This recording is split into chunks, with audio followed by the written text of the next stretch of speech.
Yes, sir. Mic check, mic check. How my levels is doing? Happy Sunday realm. How we doing out here? Yo, what's going on?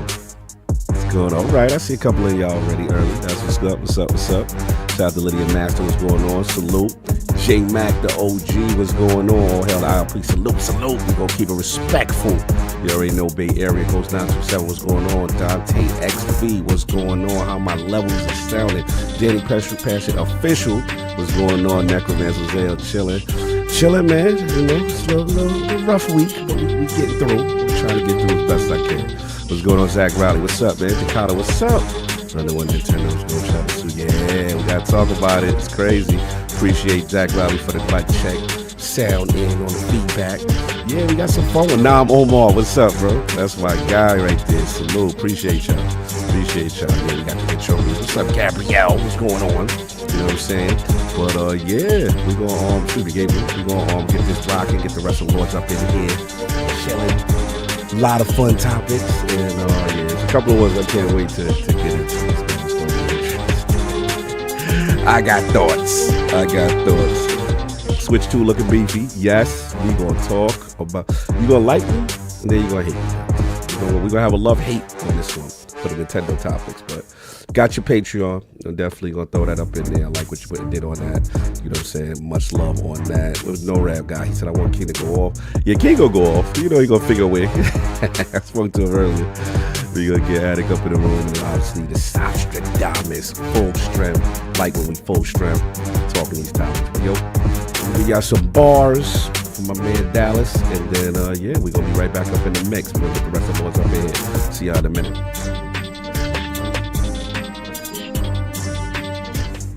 Hear ye, man. Welcome to the show. If you would not mind, go ahead and find yourself a spot, get comfortable, grab a snack, do all that good stuff that we need to do, and you know, we're about to get started. It's not important who I am. What's important is that you are pulling up to the Iron Lords podcast right now as we speak, and I guess I'm here to keep you entertained until it's time to get this show started. So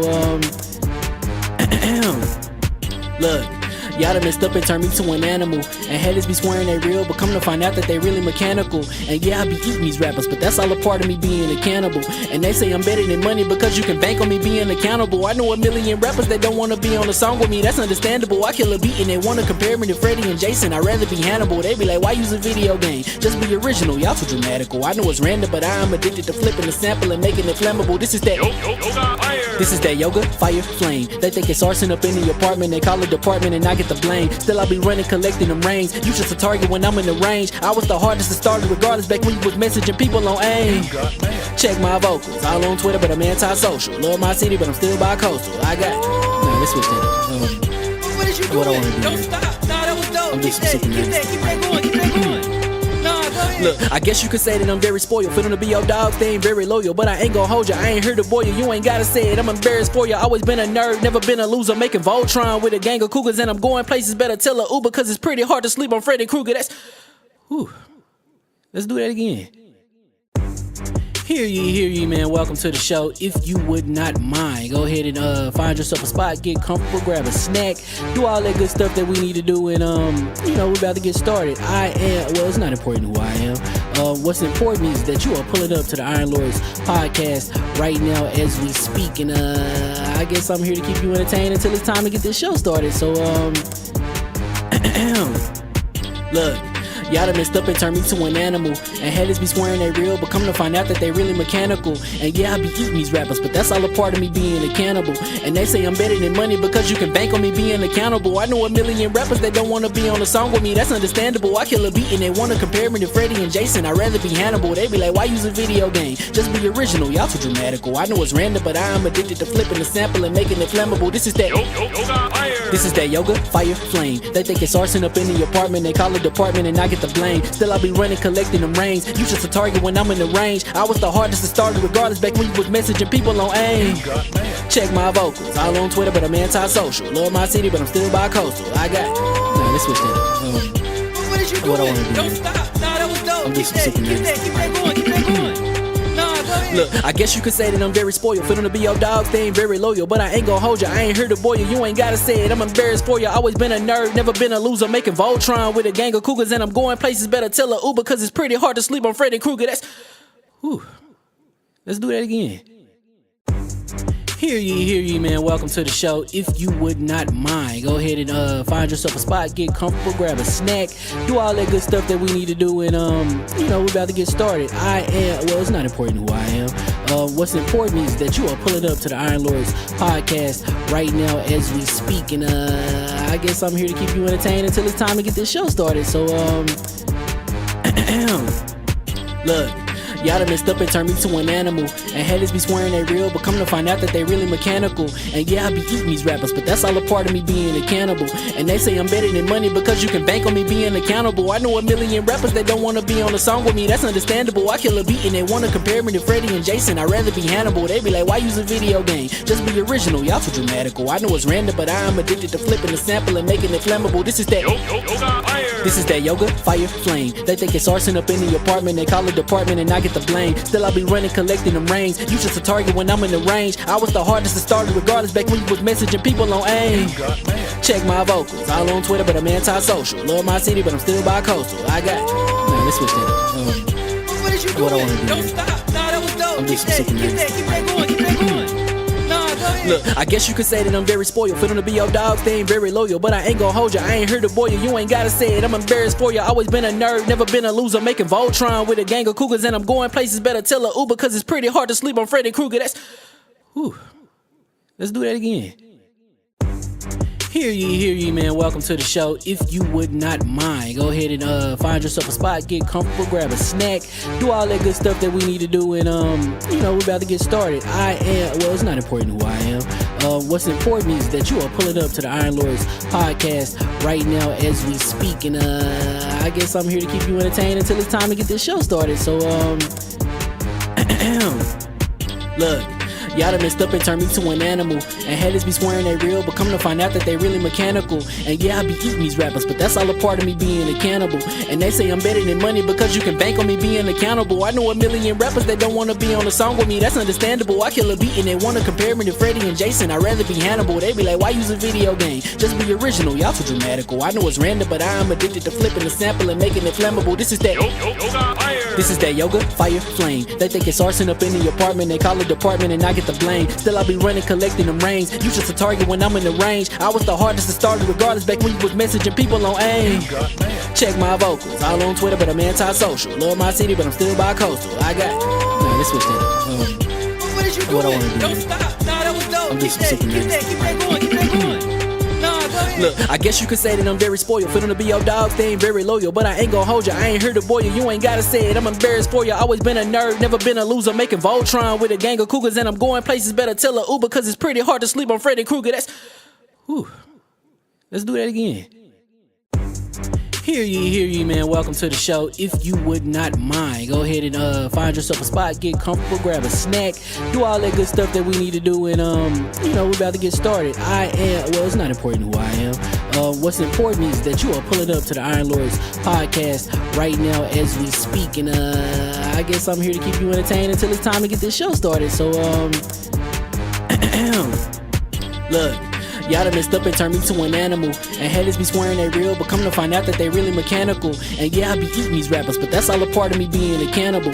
And they say I'm better than money because you can bank on me being accountable. I know a million rappers that don't wanna be on a song with me, that's understandable. I kill a beat and they wanna compare me to Freddy and Jason. I'd rather be Hannibal. They be like, why use a video game? Just be original, y'all too dramatical. I know it's random, but I am addicted to flipping the sample and making it flammable. This is that This is that yoga, fire, flame. They think it's arson up in the apartment, they call it department and I get the blame. Still I be running, collecting them rings. You just a target when I'm in the range. I was the hardest to start regardless back when you was messaging people on AIM. Check my vocals, all on Twitter but I'm anti-social. Love my city but I'm still bi-coastal. I got, man, let's switch that up. What is you doing? What I wanna do? Don't stop. Nah, that was dope. I'm just Keep super that going. Nah, go ahead. Look, I guess you could say that I'm very spoiled. For them to be your dogs, they ain't very loyal. But I ain't gon' hold ya, I ain't here to boil you. You ain't gotta say it, I'm embarrassed for ya. Always been a nerd, never been a loser. Making Voltron with a gang of cougars. And I'm going places, better tell a Uber. Cause it's pretty hard to sleep on Freddy Krueger. That's... Whew. Let's do that again.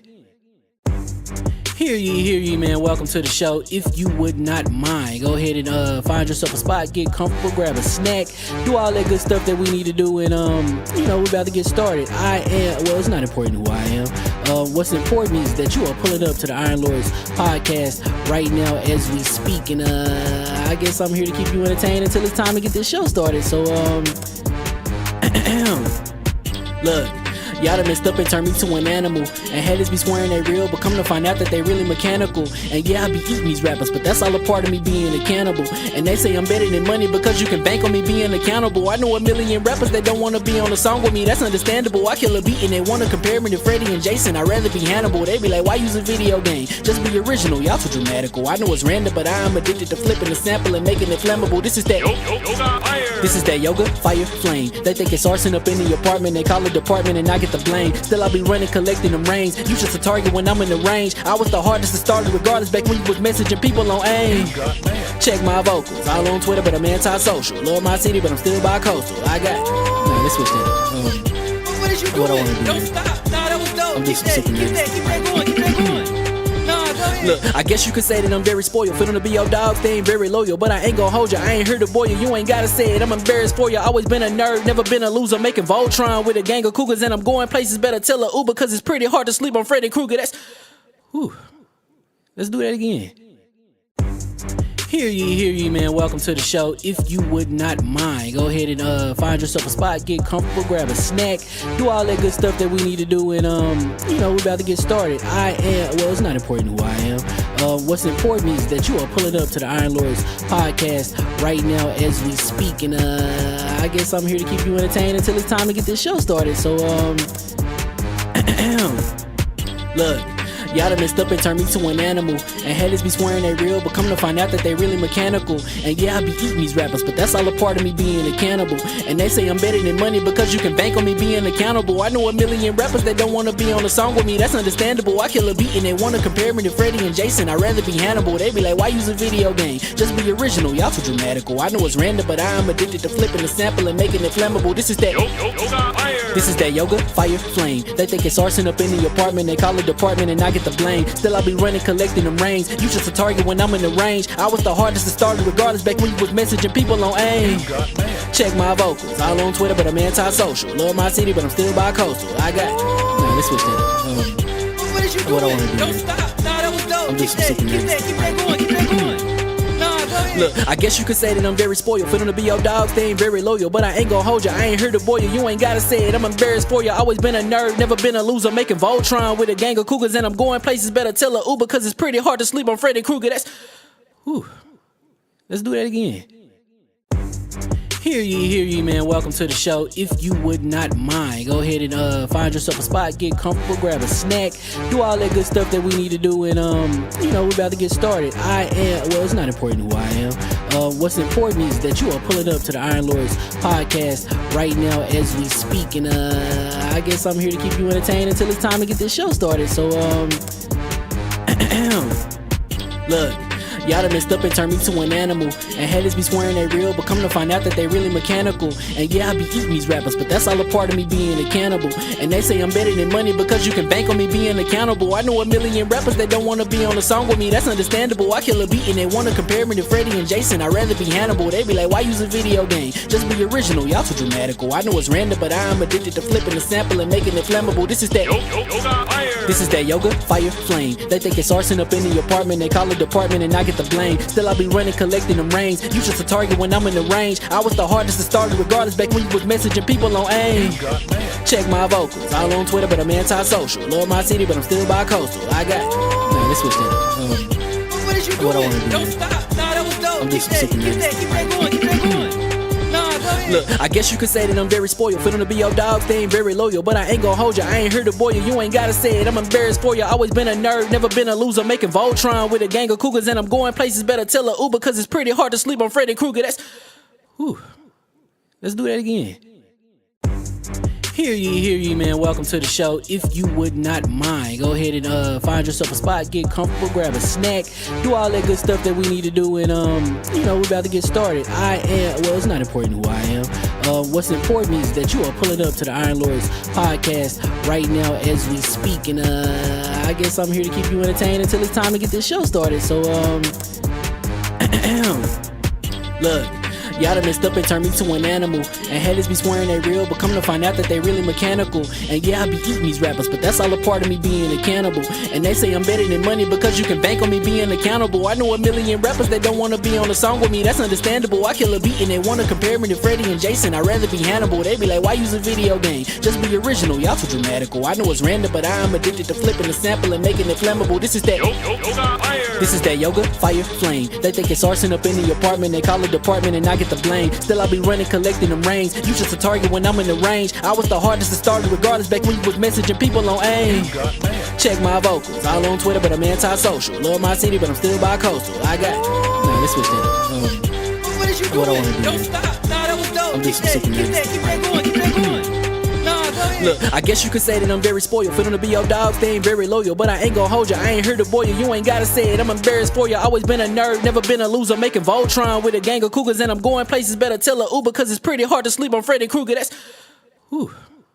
Let's do that again. Hear ye, man. Welcome to the show. If you would not mind, go ahead and find yourself a spot, get comfortable, grab a snack, do all that good stuff that we need to do, and we're about to get started. It's not important who I am. What's important is that you are pulling up to the Iron Lords podcast right now as we speak, and I guess I'm here to keep you entertained until it's time to get this show started. So look.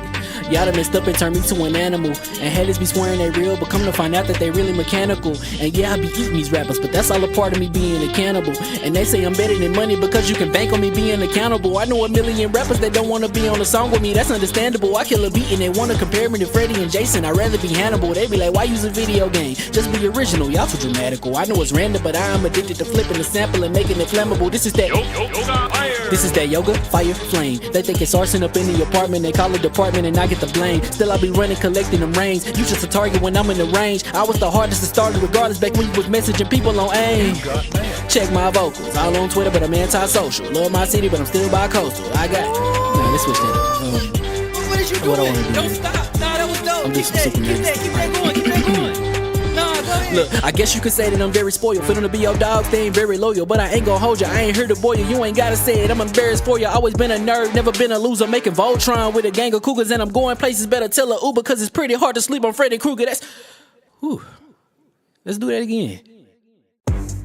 Hear ye, man. Welcome to the show. If you would not mind, go ahead and find yourself a spot, get comfortable, grab a snack, do all that good stuff that we need to do, and we're about to get started. It's not important who I am.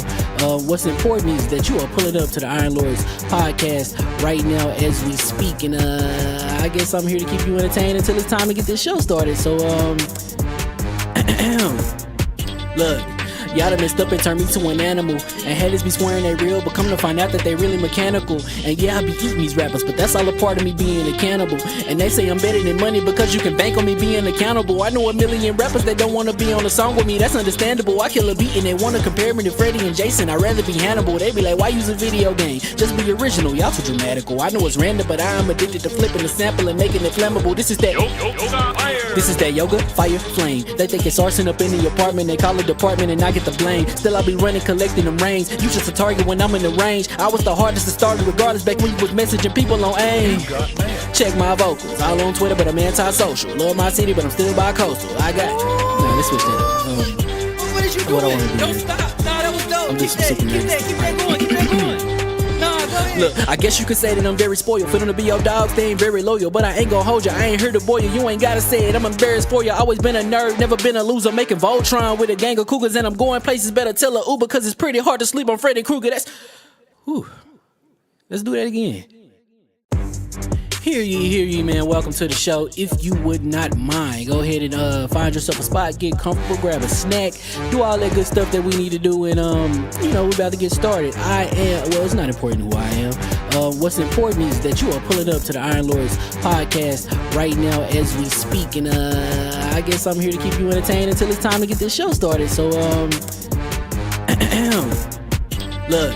Y'all done messed up and turned me to an animal. And haters be swearing they real, but come to find out that they really mechanical. And yeah, I be eating these rappers, but that's all a part of me being a cannibal. And they say I'm better than money because you can bank on me being accountable. I know a million rappers that don't wanna be on a song with me, that's understandable. I kill a beat and they wanna compare me to Freddie and Jason. I'd rather be Hannibal. They be like, why use a video game? Just be original, y'all too dramatical. I know it's random, but I am addicted to flipping the sample and making it flammable. This is that This is that yoga, fire, flame. They think it's arson up in the apartment, they call it department and I get the blame. Still I be running, collecting them rings. You just a target when I'm in the range. I was the hardest to start regardless back when you was messaging people on AIM. Check my vocals, all on Twitter but I'm anti-social. Love my city but I'm still bi-coastal. I got nah, let's switch that up. What did you do? What I wanna do Don't here. stop. Nah, that was dope. I'm Keep just that super going. Keep that going. Nah, go ahead. Look, I guess you could say that I'm very spoiled. For them to be your dogs, they ain't very loyal. But I ain't gon' hold ya, I ain't here to boil you. You ain't gotta say it, I'm embarrassed for ya. Always been a nerd, never been a loser. Making Voltron with a gang of cougars. And I'm going places, better tell a Uber. Cause it's pretty hard to sleep on Freddy Krueger. That's, whew. Let's do that again. Here.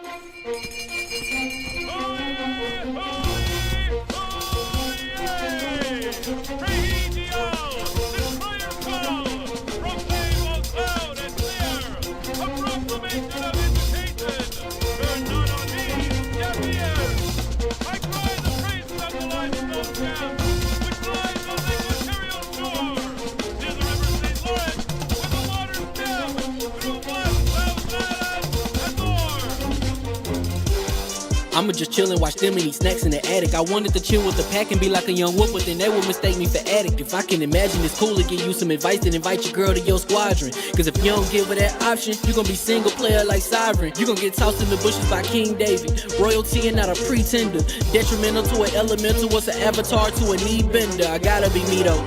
I know it's my destiny, word to Cognito. Who cares if you fly, if you still a mosquito? You swear you ain't stuntin', but really be Steve-O. You like to collect stuff and that's cool, but I got bad news. Even if you really was that dude, King David still be the king of the statues. Since a juvenile, I've been cursed with a curse to be musical. And if you hate it, we'll meet in the crucible. Other than that, then it's cool and it's beautiful. We let you know that your dreams are pursuable. Whatever you wanna do, then it's doable. If you got work on a Sunday, it's suitable. Cause you can listen to this in your cubicle on the Lord's Day. Woo. If you got work on a Sunday, it's suitable. Cause you can listen to this in your cubicle on the Lord's Day.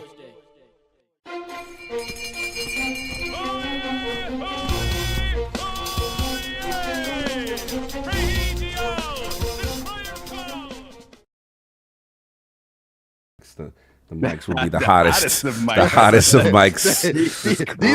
These mics. Yes, we were talking a lot of stuff right there, you know.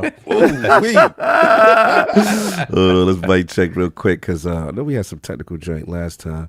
I know, Attic, real quick because I know you got the little sound thing going on in the back. Yeah, so you guys can't hear that at all? Nope.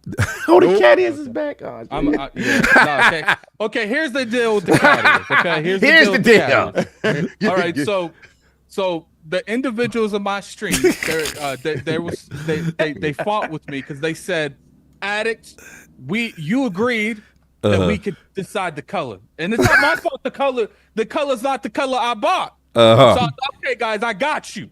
I'm gonna wear one more ILP, and then the cat ears are done. And that's it. So basically, they said you frauding because you didn't have a color. What was the color you supposed to have? Purple? Pink and not purple. Wow. You're supposed to have purple. So why you chose pink? No, I chose purple, but they sent me pink. But why they do that? I don't know. You ain't giving no pushback. That's a then question. That's a then question. You got That didn't have prime delivery. That's why. If I order purple shirts and they send me pink shirts, nah. So here's the thing. Though. You when I got the pink shirt, when I got the pink ears, I knew I was gonna hate this stuff regardless. So I was like, I'm not going to sit here and wait another 3 or 4 days for them to send me purple ears. I want to get this done as soon as Oh, possible. Jay, now you're fraud. It was a month, and he broke the rules. What are you supposed to do? I just want to know. I just want to hear from you. So you just accepted the pink. That's right. Yeah, I just accepted it. I mean, at this point, it now they want me to dress up as Ken from Street Fighter. Wow. Oh, that's what's up. Oh, You gotta get the wig and all that with the headband. you gotta get the They want blonde the hair and key, everything. the yes. wig, The gi? Oh. the gi, the wig. They want it all. Well, those geese ain't cheap. Yeah, that's Well, no, not cheap. that's why I said this go ain't gonna be cheap. That gold gotta be at least $900. Yeah, unless you want to just dress as like Bum Ken from Street Fighter 6, I won't be Bum and you Ken. could I'll be just Bum and you Ken could just put before- on like dirty clothes and whatever you build. Right? Nah, don't do that, Addict. Be real Ken, boy. Be real Ken. All right. Okay. They tried to get me to do that. They wanted me to be emo addict. Like, we ain't doing that. We ain't Emo. doing that. But, I want to see Addict with long hair. Wow. I will entertain the Ken stuff. I'll probably make the. I got something dope. Okay, all right. Why do I think it's not going to be dope for me? Though? It's gonna be dope. It's gonna be dope. Community. For I am Halloween. not dressing up as Cammy. It's not. No, you're stupid. For Halloween, I want the Lords to pick 3 people that they can dress up as, right? I want the Halloween show that we're going to dress up for Halloween. Because This is not going to go well for me. Every Halloween, This is gonna I'm be the only idiot dressed up. Yes. They're going to do some little beefy foolishness and want me with no shirt and all this nonsense. You pick. Oh, I 3, pick. Okay. And you put it there, and then they by the consensus, that's what you got to be, right? Mm-hmm. And then we can, it'll just be a Halloween stream. But I think I want to do something dope for Halloween. I want us all to dress up because every year I'm the idiot that's dressed up. So I want other idiots to be dressed up. So having a team thing. So okay, here's my thing. I'm like, yes, we should entertain that. Right. Thank you. But one thing I will do is realm paying for that. The bank ain't paying for that. What? No, we're gonna raise. The community's gonna raise for it. That's what I meant. Realm paying for that. No, if I'm gonna sing because I know what's gonna happen, I'm gonna end up with the shit end of the stick, and no, it's not happening. No. You know what's even better? What? I know what he could be doing. I know. Check it out. Okay, so each of us gets to pick one character for one of us. Oh, God. Right? So all right, so we pick one for ourselves, and you can pick one for me. Gaming. And then Sav can pick one for me, Attic can pick one for me, and we do the same, right? And then we let the community decide who we gonna be, right? That works that way. So it's not like you don't pick your 3 and it's 3 that you really love. No, you get to pick one that you really love and the community really like you. I want Saul to. I'm not feeling this because in some way, shape, or form, we're going to be wearing less clothes. Yeah, that's all I just see is pepperonis out on the stream. That's all I'm seeing. Let me start with the one for Saul. No nakedness. I want Saul to jump us as an Eggman from Saul. Okay, so you would put that. You would put Eggman, and then I would say I want him to dress up like Jesus, right? So then, this is gonna end. Oh, this gonna well. So you have the Messiah joint right there. So then Cog said, the chat's saying you being Bear from Final Fantasy. Cog, who would you want him to dress up as? You know what I could do? Let's just work on Saul. You know what I have to do? I put gaming black bald people. You could. You're so bad. You're so bad. Why I'm typecast? No. So who would you want Saul to be? Oh man. Oh, like some. I don't know. No, like, anything. Just anything. Some with a baseball outfit. Why you said Preston Garvey? No, I think he'd be the most annoying dude. I need Saul to be something baseball. You would want him to be. Hold up. I know King got to be. What? He got to be Black Kratos. But you would pick that, right? So you would pick Black Kratos, right? And then you said you want to shorts Cog. You see? There you go. They don't pick. They don't pick for each other, right? Right. And then the community picks out of those 4 because you would pick one. You know, Saul will pick one for you. Attic will pick one for you, and I will pick one for you, right? What he's saying is we all pick one, and we all pick one we all agree with, and the community picks one of those that we agreed on. Right. That part happens. Okay, cool. And then you'll be that person. But who you said something? Saul with baseball. Attic. So I want something. Who would it be for baseball? But you got to be specific. Like any Yankees, something in the Yankees, something like that. No, Jeter, just say Jeter. Yeah. You know what I'm saying? That's what it is. But Attic, we need him in a hot dog, a glizzy. Like, you know how they have the hot dog? Like the Nathan's. Yeah, like the Nathan's joint. I don't care. Yeah, that's because he's Team Glizzy. All right, so you want him as a glizzy. Yes. Pause. What would you want Attic to be, Sal? Attic to be. I don't know. I gotta think about this. We gotta think. It's on the spot. I totally Karaka Goku with the. I would want you to be the Crow. The Crow. Oh, okay. Yeah. Solve is a Crow too. That would be lit. Yeah. See, this is how fun it can get. We can get really cool and goofy with it, and then let the community pick, and then that's what we got to do, and then we got to work towards that goal. So remember, October's around the corner, guys. That's gonna be soon. What goal would it be to do this achieving that you would want? Well, all right. First, we got to see how much. Be Jeffrey Dahmer. Hey, yo.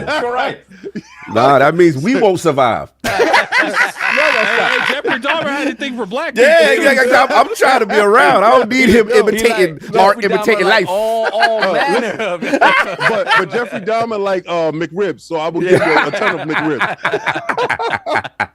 All right, so let's move on. All right, let's move on. Here, greatest prelude prologue in the show. Welcome to the Iron Lords Halloween Podcast, LLC. Attic that's Blade.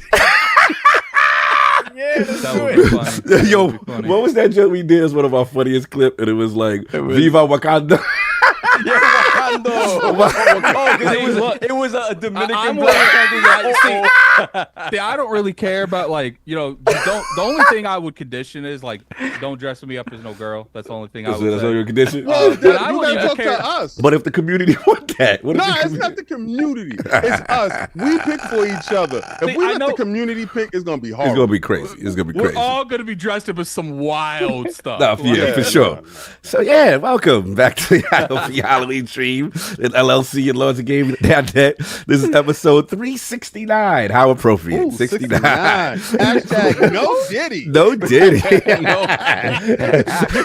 is the no Diddy stream. They say addicts should dress up like hip hop gamer. That'd be funny. That'd glorious. That would be funny with the chains. Yeah, that would be kind of lit. Yeah, that would be crazy. If I dressed up as hip hop gamer, I would have to shadow him for a whole day just to get the mannerisms. Just to get everything right. What's going on, guys? What's going on? You already know what it is. The glorious Sunday. We are back at the round table, the Lord's Day. And today we've got Nintendo and Palworld lawsuit. Oh boy. Switch 2 leaks. Concord reportedly costing $400 million. Wow. Yeah. Dead Rising Deluxe Remastered and EA's AI system to discuss. I told you. So we gonna get right into it. So let's introduce the 4 horsemen of gaming. Those original knights of the realm here at the round table. My co-host with the co-most, my brother from another mother, the difficult game conqueror, Lord of the Spin Clap, and the Howl of the Young Wolf. Lord Attic back to back. How we doing, sir? What's going on, guys? It's Attic from Iron Lord's podcast. I'm dead. I can't with him. I can't. I appreciate you guys all coming out. Why do you sound like that? It's too much. It's too much. Too much right now. I can't mimic people very easily. Nah, what's going on, guys? We had an eventful week, man. We had an eventful week. It's going to be crazy. Yeah. Yo, they said hip hop addict. I'm done. Ridiculous. Anyway, what you been playing, sir? Yo, it's funny if I dressed up as a hip hop thing, I would have to make up my own thing. I'd have to have a chain of controllers going around my because I couldn't just be hip hop. Okay, Iced Out Addict could be kind of lit though. Only hip hop could be hip hop. Yes. But hip hop addict sounds that sounds like a ring to it. Yeah, it got a ring to it. People don't know your pedigree. People don't know that the Xbox Frontline News intro Addict introduced me to Wonton and them. Yeah, Addict listens to hip hop in the background, bro. I love your intro. That's thank you so much. I know that I've seen other work he's worked on, like the Weapon Wheel stuff. Yeah, so I knew that you would vibe with him. Shout out to Weapon Wheel. Shout out to Weapon Wheel. Salute BG&M. No doubt. Some shady addict topic. What you been playing, sir? Besides Dead Rising? been playing Dead Rising. I've been also I am going to stream Starfield for the majority of this week on Addict Arena. I want to start a new account. I thought about it, and I actually do want to start a completely new account. It doesn't really matter at the logistic of things, because like they don't normally, like in other Bethesda games, like if you wanted to play different play style, you'd have to like literally play a new account. Correct. But this game's not really like that, which I hate a little bit, because I like that, like locking into the way you want to play. But I do want to like experiment, because for those of you that's called me frauds, people love to try to like drag me through the dirt because they think they got a gotcha moment. You don't got nothing. Okay. When we got the review codes for Starfield, it was on a pre-built, and we didn't get the achievements for it. Right. And I'm not one of those people that went back for the achievements. I'm like, you guys can hold that. What's funny is they're like, Addict didn't beat the game, but Addict's level 50. Okay, that makes a lot of sense. Listen, I didn't beat the game, but I don't give a damn about them worrying about what I do. Worry about another man. Don't worry about me. So, I am going to go back, because there are a couple, since it's out, I want to get some of those achievements. Did you get the achievement for landing on a gas planet? Yo. Not yet. I was trying to find it, but it doesn't exist, King. It don't? No, I was told they got that thing there. That's wild. Well, that guy's maybe it's a side quest that you form something on a gas planet. Y'all know what y'all doing. It must be in the DLC. It might be. Y'all know what y'all doing. We gonna move on though. It might be in the things that didn't happen for 1,000. Oh, yo. Shout out to the shattered space between their ears. Whoa. Space between gas planets. Say less. We are gonna move on. How we do it? Messy love. Very messy. Jokes. Anything else, sir? So you got that going on? That's it. Yeah, for the most part, I played a lot of Dead Rising. I do want to go back and play Mario Wonders. I kind of want to go to Cyberpunk. I didn't really get to jump into that a whole lot. Rand kind of like me and Rand have similar taste in gaming. Some tastes I don't agree with him. I'm like, well, but we do have similar taste in gaming. And when Rand like co-signed it, I was like, you know what, that's what I kind of want to try that out. And I also want to go back and stream the original Dragon Age for the new Dragon Age game. Yeah, because originally my expectations for Dragon Age was like kind of like at the ground floor. But now people sit there and saying, oh, this is their Mass Effect 2. Or which I guess in my case would be I got a question to ask you. How do you feel about the boobies controversy? Oh Lord, here we go. I don't care. Like, I'm gonna be honest with you. Look, here's the thing. I will say. So you more of a bottom. Well, hey, no, but here's the thing. If you let me finish my statement, I don't care about stuff like that, but I do think that these character customization that is a trait that is on women, and if people want to go around looking crazy. Why should they care? You know what I'm saying? Like it's just like Cyberpunk. I ain't gonna go into it, but there are certain things that you can adjust to on there. Yeah. You gotta make it true to life. Yeah. It's just like, because here's the thing. Like, it'd be different if they trying to make like how a woman wouldn't look, but there's women in the world that look like that. Yeah, true. Like, so if anything, let's take it out of my perspective. Who cares about Addict's perspective, how a woman looks like in a game? Right. Let's put it into a woman that actually looks like that wants to look like how she looks like in real life. True. Yeah, and they telling you gotta wait till GTA 6 to get that cake. There's gonna be cake in there for sure. I can't wait. You sound like Bart Scott. Anyway, that's it, sir. Yeah, that's it. There's been a lot of stuff going on. This is going to be a very eventful show, man. Yep. That Concord cost $400 million. Just to clarify, that wasn't King's topic. No. It damn sure wasn't. And of course we have. Real quick. What's up? Chat. I want you guys to put in the chat what topic you think belonged to King. Okay, good. They already know that, bro. And of course, we have our most technical gaming lord, the solo gamer who lives for the single player selfish experience, and also the Sostradamus, the Lord of Clarity and Messiah today of PC. Lord Patreon of the Iron Bank. Best of PC's Master Races. Oh, Lord Sovereign, how are we doing, sir? Some technical difficulties? A little bit, yeah. I can't, after I usually don't touch my laptop the whole week until the next show. So I turned off after last week's show, I turned everything off, but there was a Windows update. So whatever, left it. Came back today, turned everything on. I was like, oh, my taskbar is gone. And I was like, okay, is this some new kind of feature where they hide it, to declutter the desktop? But then I'm scrolling over it with my mouse. I'm like, nope, because the icons are there. I just can't see them. Wow. That's so crazy. A little reset, which probably fixes 90% of tech issues, is just restarting stuff. Restart the PC, baby. That's it. So I'm good. I'm back. Good. Not too much gaming except for Dead Rising. So Addict and I will talk about that. Yeah, got bars on that. Yeah, nothing else really. You know how it goes for me. I feel you. Work. I get it. No doubt. Yeah, there's gotta be someone here who needs some Hispanic help, man. Hit up my dude. What? Wait, hold. What is Hispanic help? We gotta get translated. This feels like black jobs. Black jobs and Hispanic help. What are we doing, Addict? Yo, man, I'm just being real. No, you didn't hear with the black job. I didn't say that. That's racist. Let's get into Hispanic help. I want to get into that. Because why they putting tacos in the chat? What I was referring Hispanic, what I was referring to, so people don't sit there and say I'm racist. I was referring to like PR companies that work with English. It's the cleanup, y'all. It's the cleanup. They need someone that does both language. That's what I was saying. It's the cleanup, right? Obviously, I'm a white guy, so it's easier. He knew the clip. He knew the clip was coming. We tried to get more Hispanic. We tried to get him canceled, but he wiggled his way out the cancellation.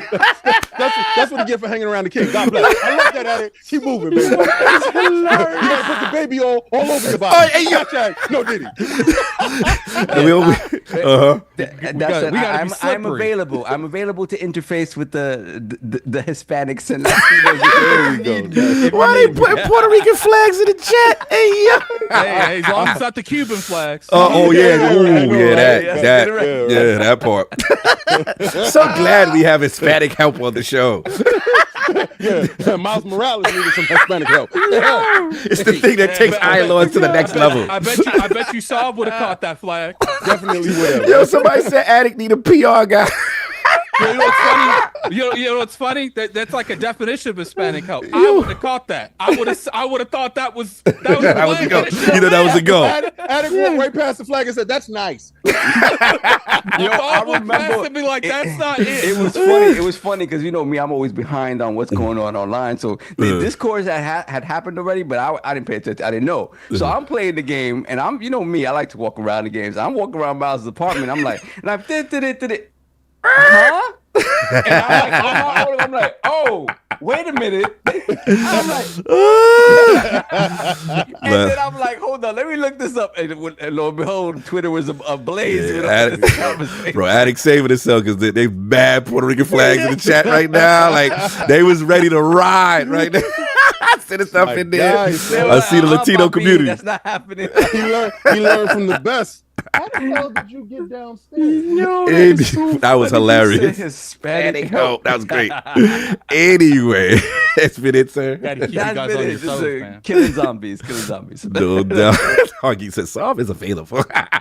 Wow. Gotta keep you guys on your toes. Now you lit today. And of course, you gotta keep those Hispanics on their toes.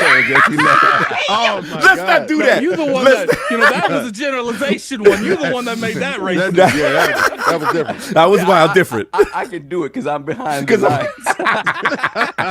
And of course we have the Incredible Hulk of this, aka the XS Gamer. Ooh. The prophet of Xbox. Swami. King of the statues. He demands nothing less than that premium experience and is the ascended one of the Xbox platform movement. Beloved. Lord King, how we doing, sir? I'm doing better than Anthony Joshua. Oh, boy. Oh, Lord. Oh, Lord. All right, so let me give you a little backstory. Daniel Dubois was Anthony Joshua's sparring partner. Now, I want you to understand something when it comes to that dynamic, that fight. Somebody said that was a cherry pick. That was not a cherry pick. What's going on in Riyadh season, shout out to the Excellency who's getting these fights together over there in Dubai. Now, he picked him because he elevated. He won a fight that people thought that he wasn't going to win. Daniel Dubois is a very good heavyweight. He's athletic. He has a good jab. He has a good defense. He has a great right hand. And the problem with Daniel Dubois is he's susceptible to right hands. What he didn't do yesterday in the fight was drop his left. You know who did drop their left? Anthony. All over Now, his face. now the problem with Anthony is he learns. He's a good like he's What, like you Batman. said he dropped his left and he got dropped on his right. Yeah. Yo, for real. Crazy. He dropped his left and got dropped by a right. So the thing with it is, going into that fight, Anthony should have respected Dubois' right hand. It's a difference when you're sparring with somebody and you're sparring with them with 18-ounce gloves opposed to fighting with them with 10-ounce gloves. Addict check, ILP check. Continue. Yeah, completely different thing. And you fighting with headgear and stuff like that. So I think Anthony, because the lead up to the fight, Anthony wasn't respecting Dubois. And Dubois said, you're not going to intimidate me. You're not going to bully me. I'm going to get in there. I'm going to handle you. So they had to be separated by security. Oh, wow. This pre-fight stuff? Yeah, and I honestly believe Anthony did not respect Dubois. Because there's a stigma on Dubois because Dubois quit in a fight because his orbital socket got broken. I heard right? about this. Yeah. So the stigma on him was he's a quitter. Yes, I did. Right. So Anthony felt like, I'm more of a man of him. I'm going to make him quit. And that sparring familiarity to it gave him the comfortability in disrespecting him. Yes. I respect Anthony for fighting back after he got dropped 3 times. He got dropped. He was terrible in that fight. Dubois, heads up, the next fight you're gonna have is a tough fight. They might have you fight Zhao. Respect to you as the champion because he was the champion. They disrespected him so much that he came out second. And he came out first. Anthony came out like he was the champion. It was his own time. So it was so much disrespect for Dubois. Dubois earned his respect, made Anthony give him respect after the fight, and that's how you handle it. So shout out to you guys. You made money, but I'm gonna say this to Anthony. You could afford Deontay Wilder long time ago. Both of you guys lost to people that you shouldn't have lost to, and you should have fought each other, and it would have been a great trilogy. Y'all would have made boatloads of money, but now you're fighting for less money, getting beat by people that y'all should have beat a long time ago. So this is what happens when you don't take those fights that's presented. And I'm happy now that Turkey Al-Sheikh, that's the Excellency, he's getting these fights done. Now, I got to say something real quickly. Okay, what's up? I got to give man talk. Uh-oh. All right, and may Ra guide my words. Praise be due to Ra. All right. I am my brother's keeper. And I've seen something that's going on on the internet right now. And in our community. And in our community, there are people that are creative and there are people that are innovative, right? The creative make and the innovative take, and they innovate off of the creative. There's an ecosystem in which we work in. And in that ecosystem, we all eat, we all live, right? Now, sometimes you may not like somebody, and that's cool. Not telling everybody to be friends with everybody, but I make content, and I'm knowing that individuals will either exploit that content, use that content to make more content on their stuff, and regurgitate that content and put that content out. And this isn't a known thing. And I'm gonna give you a for instance from my side. People make videos every day about my content. I do not ever take it personal. I always look, and if it's really funny, I will retweet it out because I know they have a demographic and a group set that I won't reach. But maybe that group will see this, say, wow, what's this about? Let me go to the source, check out the source. Now for hood guys, because I know I'm talking very corporate right now, for hood guys, we're all pumping on the block. Right, and I got that Bolivian cool and uncut, and what they did was they purchased from me. They took that, they added some chemicals, mixed it up, turned it into crank, moved that out to everybody else on that demographic. I would have never hit that demographic. That demographic over there now says, you know what? Let me go to the source and let's go see that. What we won't do is And I'm gonna say, and I got to give the names because I got to respect these individuals. I respect Weapon Wheel for being the OGs when we came in the game. Factual. The OG did not gatekeep anything from me. Shout out to BG for always being and standing on business as a man for me, as a friend to me. Now, one time, you see that intro that I got for Xbox Frontline News? That Xbox Frontline News intro does not happen without the help of BG. So out of the respect of that, and that's my brother, that's the only reason why I'm talking about this. Now, remember that stuff that happened with Erica? Yeah. Shout out to Fatanga. Fatanga was always in my corner at all times. Not one time did he leave me alone and leave me isolated while other people was talking in the background, being rude and disrespectful, and I did not know. My man stood up for me, stood there in my corner and rode for me and repped for me. So a lot of you guys say some weird stuff about him. I don't give a damn. I can only go by how that man treated me and has always supported me and has always pushed my content. He had no reason to do that. And also when he used the hold the line thing on his show, I spoke to him. He doubled back on that show and gave me the revenue from that show that he made. I know how much each video makes on YouTube. He gave me 3 times more than that video made for him. All right, so I'm going to respect that man on how he treated me. What hurts me the most is I saw a Weapon Wheel content through Fatanga. So Fatanga joint came up. I saw it. It was hilarious. It was Jack Move Johnny going off on something. And I wouldn't have never saw it, right? But it was dope. It was dope as hell. He used your content and reached me. And I went back and watched the original. So see, he got the view, you got the view. We got to get Jack Move on now. We got to get Jack on. Shout out to Jack. But let me finish. That's how that works. Then I found out that it was copyright strike. I could copyright strike each and every last one of you dudes that do anything with hold the line.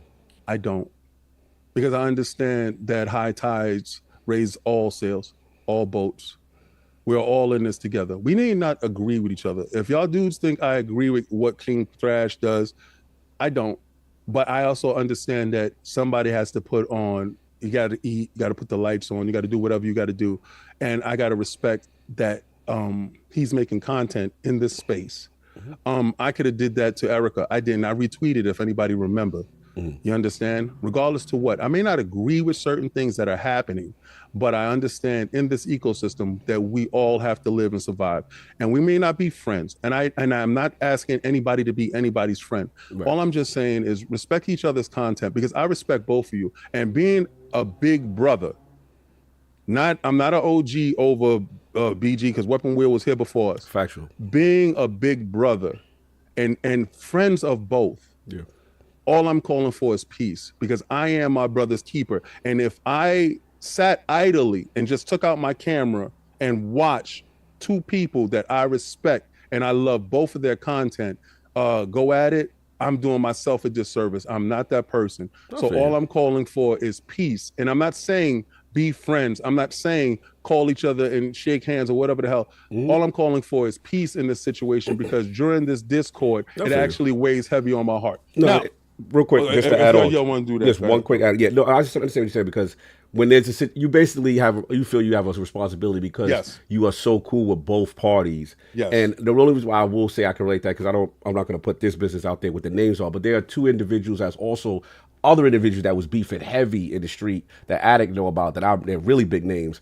And I kind of felt what you felt, and I kind of set the DM up and said, look, I got love for both of y'all. If there's any way we could kind of solve this in-house or whatever, let's do that. And I was able to get these 2 individuals that were really going at each other to jump on a Discord. And I said, look, I'll mediate. And one was like, yo, as long as you there, Cog, I'll feel comfortable. And the same with the other person. And then they was able to ever come to understand. They may not be the best of friends, but they came to the understanding, and it was respect. So I understand when you felt that moral responsibility to be like, because I know these 2 so well, kind of thing. So I feel that part. And because I tweeted, I felt kind of bad, because I tweeted it out because I thought it was funny.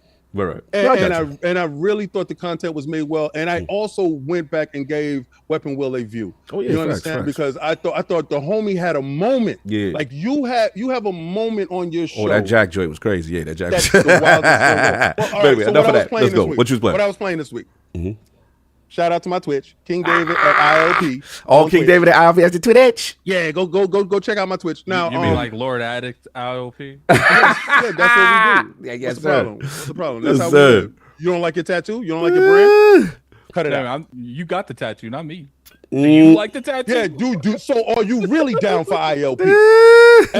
Continue. Anyway, all right. So I was playing Astrobot. For all you fakers out there that don't support Astrobot, that didn't buy it, I want them to get their sales up. So I'm trying to get a different demographic to go purchase. You know, so listen, you ain't too cool to play Astrobot. I'm doing that, and I'm doing Fortnite. If anybody's watching my stream earlier, I had to get my Fortnite fix in before I got on the show. Yo, I had to knock that down. I'm upset that I didn't get a chance to jump back into Space Marines 2.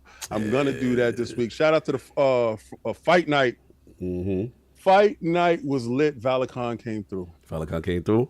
Yes. Yo, I missed Kaibatsu this weekend. I wish he was there this weekend because I would have had most of the team. Now I talked to Dave. Dave is gonna come through.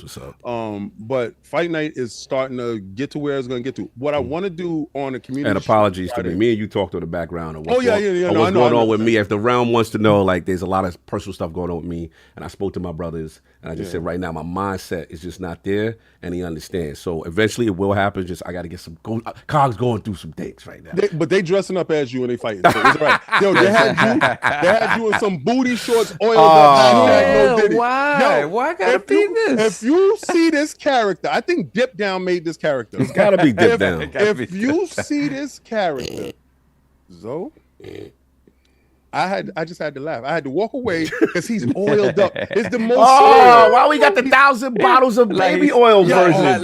He's like Dip Down. If you're in the chat, share it on Twitter. Share the picture on Twitter, and I'll share it. Why we gotta be encouraging this? Yeah, just go to Xbox Frontline News. Y'all can see Beefy Cog fight all day. Wait, what game was it? It was Tekken. It was dirty. That's yo, and it's so dope because honestly, they got your shades, they got everything down pat, bro. It look just like you. Ridiculous. So don't worry, take your time. They got you. They got you there, and they got Solve too. Oh, so yeah. They got you there. So this week, what I'm trying to do is I'm trying to get to a big game of Halo. I want everyone to show up. Now I know that's going to exclude a certain demographic. I'll join that. It's on PC. Yeah. Oh, it's on PC? All right, so I heard they all got high-powered PCs. They all got NZXTs. Yeah. All of them got high-powered PCs. Yes. The 4090s. I want y'all all to show up. This Friday, we're going to be doing a large stream of Halo. I want the whole community to come out. And we're going to show these dudes exactly how us Xbox dudes get down, how us PC dudes get down, and us PlayStation dudes that got high-powered PCs get down. So that's what I was doing this week. All right, no doubt. Shout out to Stage One. Bro, I was in Discord like 20 minutes trying to get in. He was. That's crazy. We got to fix it for these dudes. No doubt. Of course, we got the gaming ninja himself, the Shinobi, LordCognito. Spread that realness in the realm of the IOP. Not telling you what you want to hear, but what you need to hear. Shout out to Mr. Matty Plays, the finally dude. Had a good one. Had Aura, History Untold. The developers from them on talk about what's going on, the latest in the 4X strategy scene. Also talking that Shattered Space breakdown. No last word this week, but we should be back next week full strength. And then for me, not much gaming except Starfield. I've been in ever since I saw the Shattered Space trailer, man. I got the fever. I got a question now. Yes. What's up? So on the last word, right? The last word. What are we looking for? What's the next DLC going on with? Yeah, that's the question. There's basically going to be two. They're doing something called Frontiers, and then they're doing two. Instead of like they not doing a big expansion anymore, they're doing like 2 DLCs a year. So not one big expansion a year, 2 DLCs. And they're supposed to be reworking all the content minus PvP, because you ain't hearing nothing about, because you clearly that's going towards Marathon. And we'll see. They got one of the OGs left. His name is Tyson Green. He's been there from like one of the day ones around, the old team. But everybody's like, bruh, it sound nice. You know what I'm saying? Until we see it, like, the player base is, And I heard they giving Gallahorn away for free. You know what Gallahorn's giving away for free?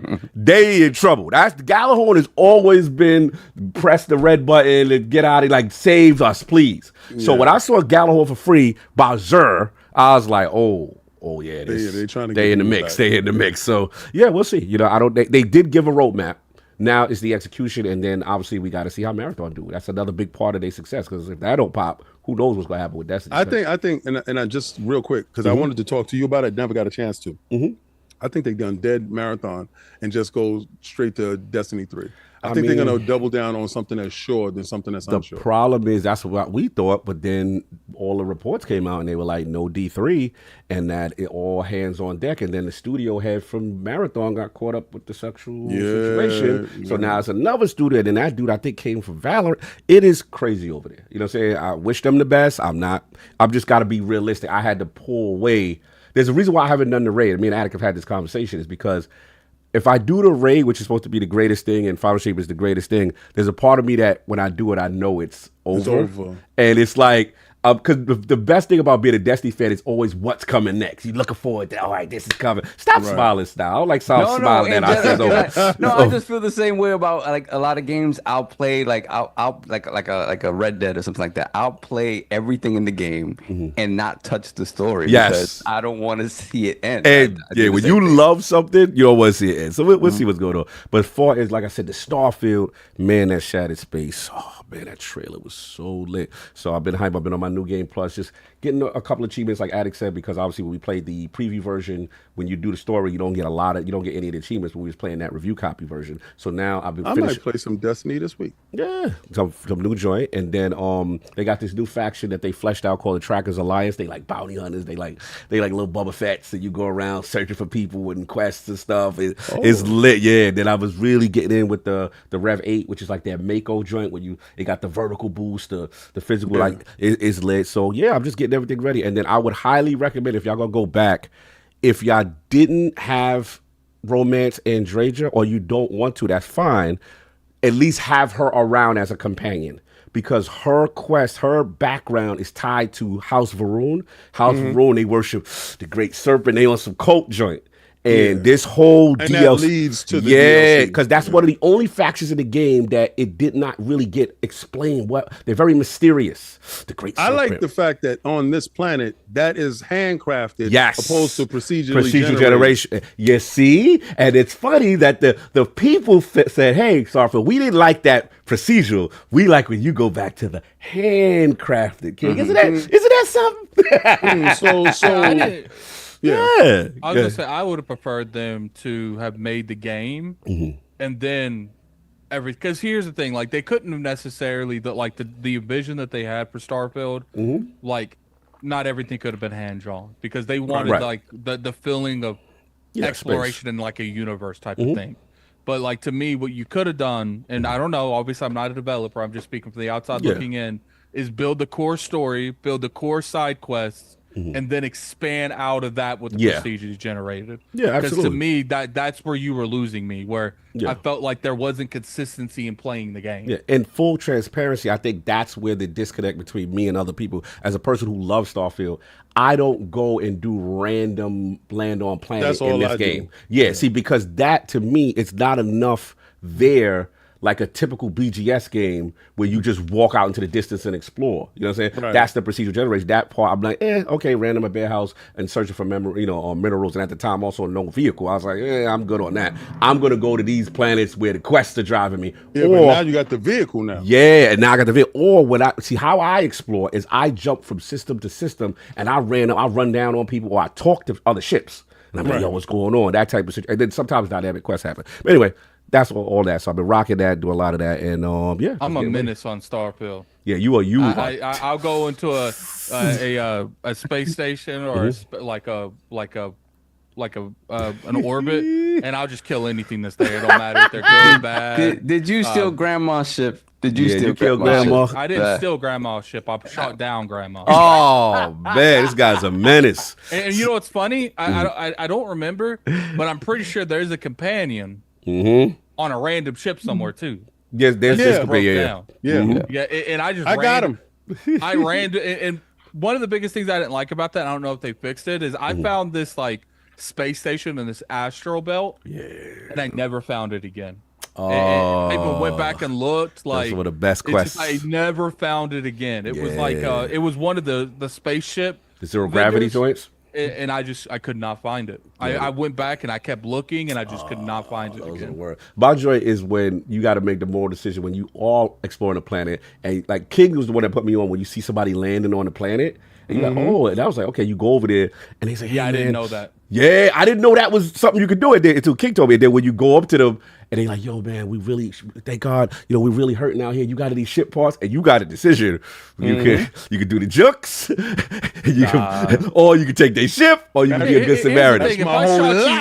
Here's the thing: if I shot you down, what makes you think I'm gonna build you back up?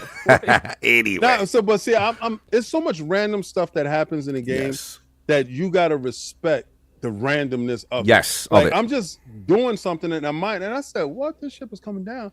I said, "Let me get over there." So remember, I didn't have a car at this time. Yeah, we walk. So now I run over there, and I see people outside. So I walk over there with my gun on the side. I don't have it out, and I'm like, "Yeah, what's up? Yeah, yo, we need some water. We was traveling, this, that, and the third." And I'm like, "How many of it is y'all?"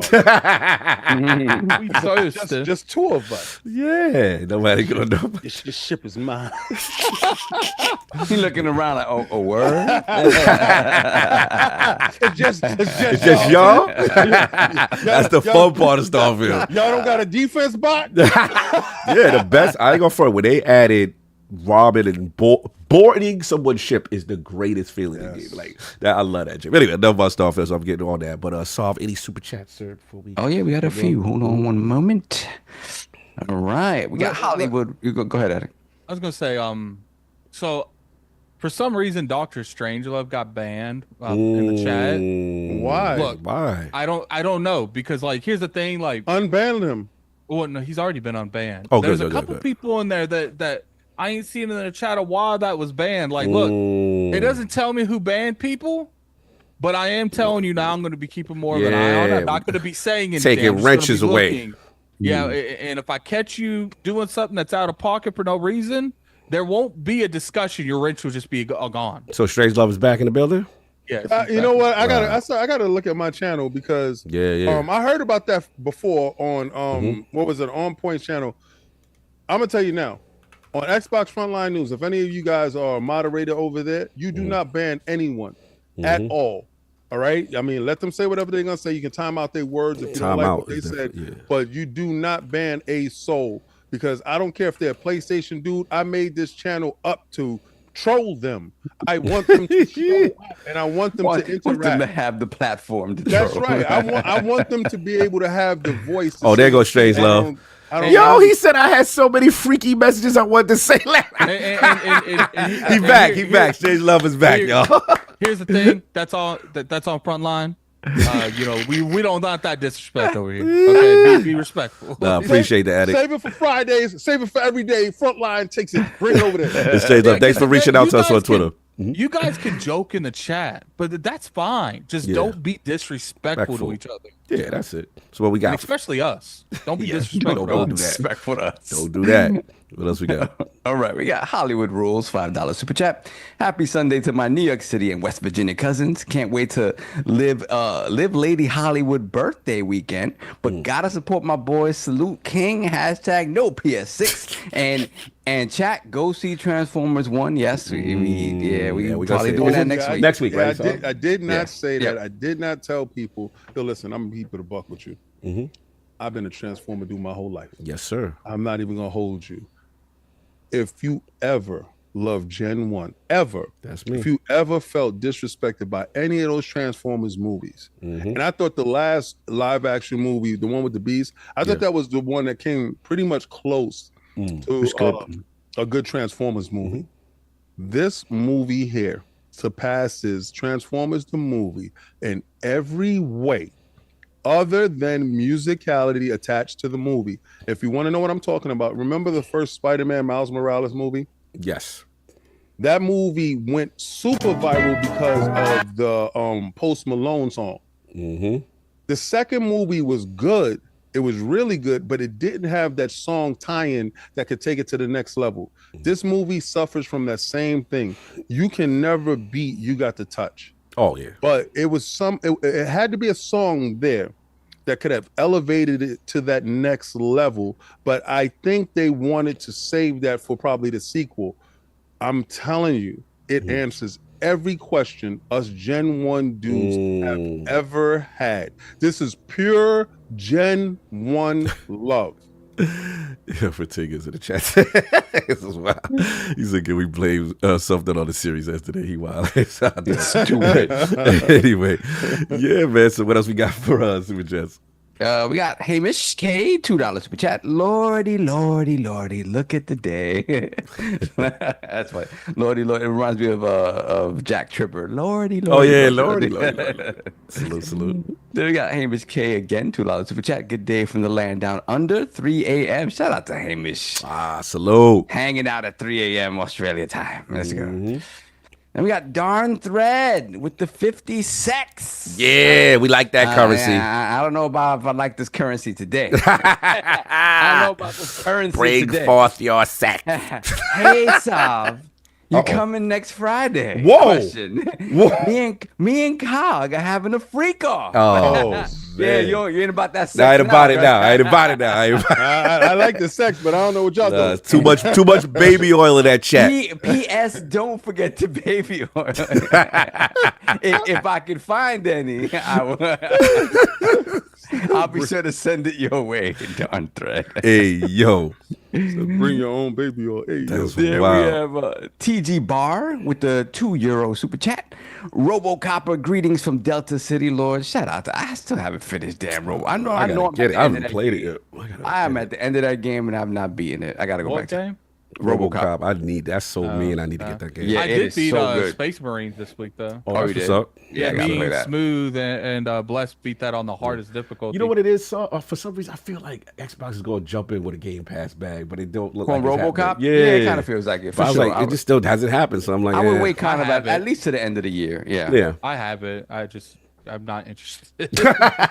I mean, you don't have if you don't. You don't have the But it is just the fun. Like if you're talking about a 360 type game with blood and gore and stuff, it is all that. So maybe the RoboCop stuff doesn't matter to you, but it is that kind of game where it kind of feels like a 360 game with just unnecessary they got the classic blood. music. Oh yeah. Oh, they got it. Oh yeah. All that. They got all that's that. my joy. All right, continue. Yeah. Let me see. Then we got Hargeet Chani, member for 38 months, Lord Gold. 400 million plus acquisition, studio location, and marketing, upwards of 600 million lost. Yeah, it's a Add lot. the cost to create, cancel factions, Twisted Metal, and Spidey multiplayer. Bungie is a mess. Billions wasted, can't manage their studio. We're gonna get to it later. Yeah, we're gonna talk about stuff. We're gonna talk about stuff for sure. Yeah. Then we got Hamish once again. Hamish K, $2 super chat. Have y'all seen Twilight of the Gods Party? Party awesome. Twilight of the Gods Party. It is the Oh no, it's the animated. It's on Netflix. On Netflix. I was gonna watch it yesterday, but I started watching something called Tiles with the gods. So yeah, I'm gonna do that. Twilight of the Gods, is this Zack Snyder? This is his animated thing? I think so. Could be. I think it is, yeah. Then we have Lucius Augustus, $5 super chat. If you're going to provide customizations to make people who are 1% of humanity feel included, that's fine. But take away the cheeks and I'm a fight. That man want his cheeks on God and them. See, it's just like my thing is like I might not necessarily care about that, but like to come out there and say that no one looks like this or no one has these features is like ludicrous to me. Yeah, I kind of see. I mean, it would be cool because when you see those hair physics too, the hair and the hip swinging, Bring forth the beef. Listen. I wasn't gonna scream. I was just checking. I said, "Well, what about the other parts?" They was like, "No." I was like, "I'm cool with that," because I am a bottom guy. Whoa, Tom! Listen, You gonna get clipped. You gonna get clipped. Yeah, they clip it. Have fun. Yeah. They're gonna clip it. They're gonna clip it and leave that pause part out. Yeah, they're gonna leave that Listen, right out. yeah. King's a Listen. bottom guy. Listen, I make content. I feel that. Go have fun. Go do what you do. Continue. I love me some bizcochito. Woo! Get it. Dr. Strangelove, $2 He's super back. chat. Thanks for the help, Mr. Beefy and Addict. Always. Yes. Get you back in the game so That's you can right. harass us some more. Free strange love. Yeah, and where's you know, Halo people- reach around? Haven't seen him. Yeah, and Block where's let me play I with your think- joystick. I think they're all the same person. They're just, I don't think so. Oh, I think they're individual people with individual tastes. Yo, Kaiju is stupid. He Where- said where- beef where- and mead for everyone. Where's King's Guzzling? Where's Yeah, King? where's Cousins King's Glizzy? We Well, miss we put a him. hit out. We put a hit out on that. He not allowed on Yeah. Xbox Frontline? Nah. He was holding the line, Let me literally. tell you something. That's the weirdest thing in the world because that's how I know it's somebody else. That dude doesn't show up to Xbox Frontline. And listen, I gotta respect Apollo Dingo. Apollo Dingo bring that smoke over there because over there he run buck wild. He's crazy. But, and then he shows up over here too. So I don't know. I don't trust that Guzzling King. That's your man. Something's up with that. Something's up with that. Continue, Wow. son. Dr. Strange, $5 super chat. Sorry for keeping Sav busy, guys. We had some quick fun down in Vault 69 before the show as computer got all messy. Wow. Hey, yo. Wow. Keyboard was too slippery. That man implied fluids was the cause of your technical issues. Man. Wow. You know you got a fluid limit too. Well, welcome back, Dr. Strange.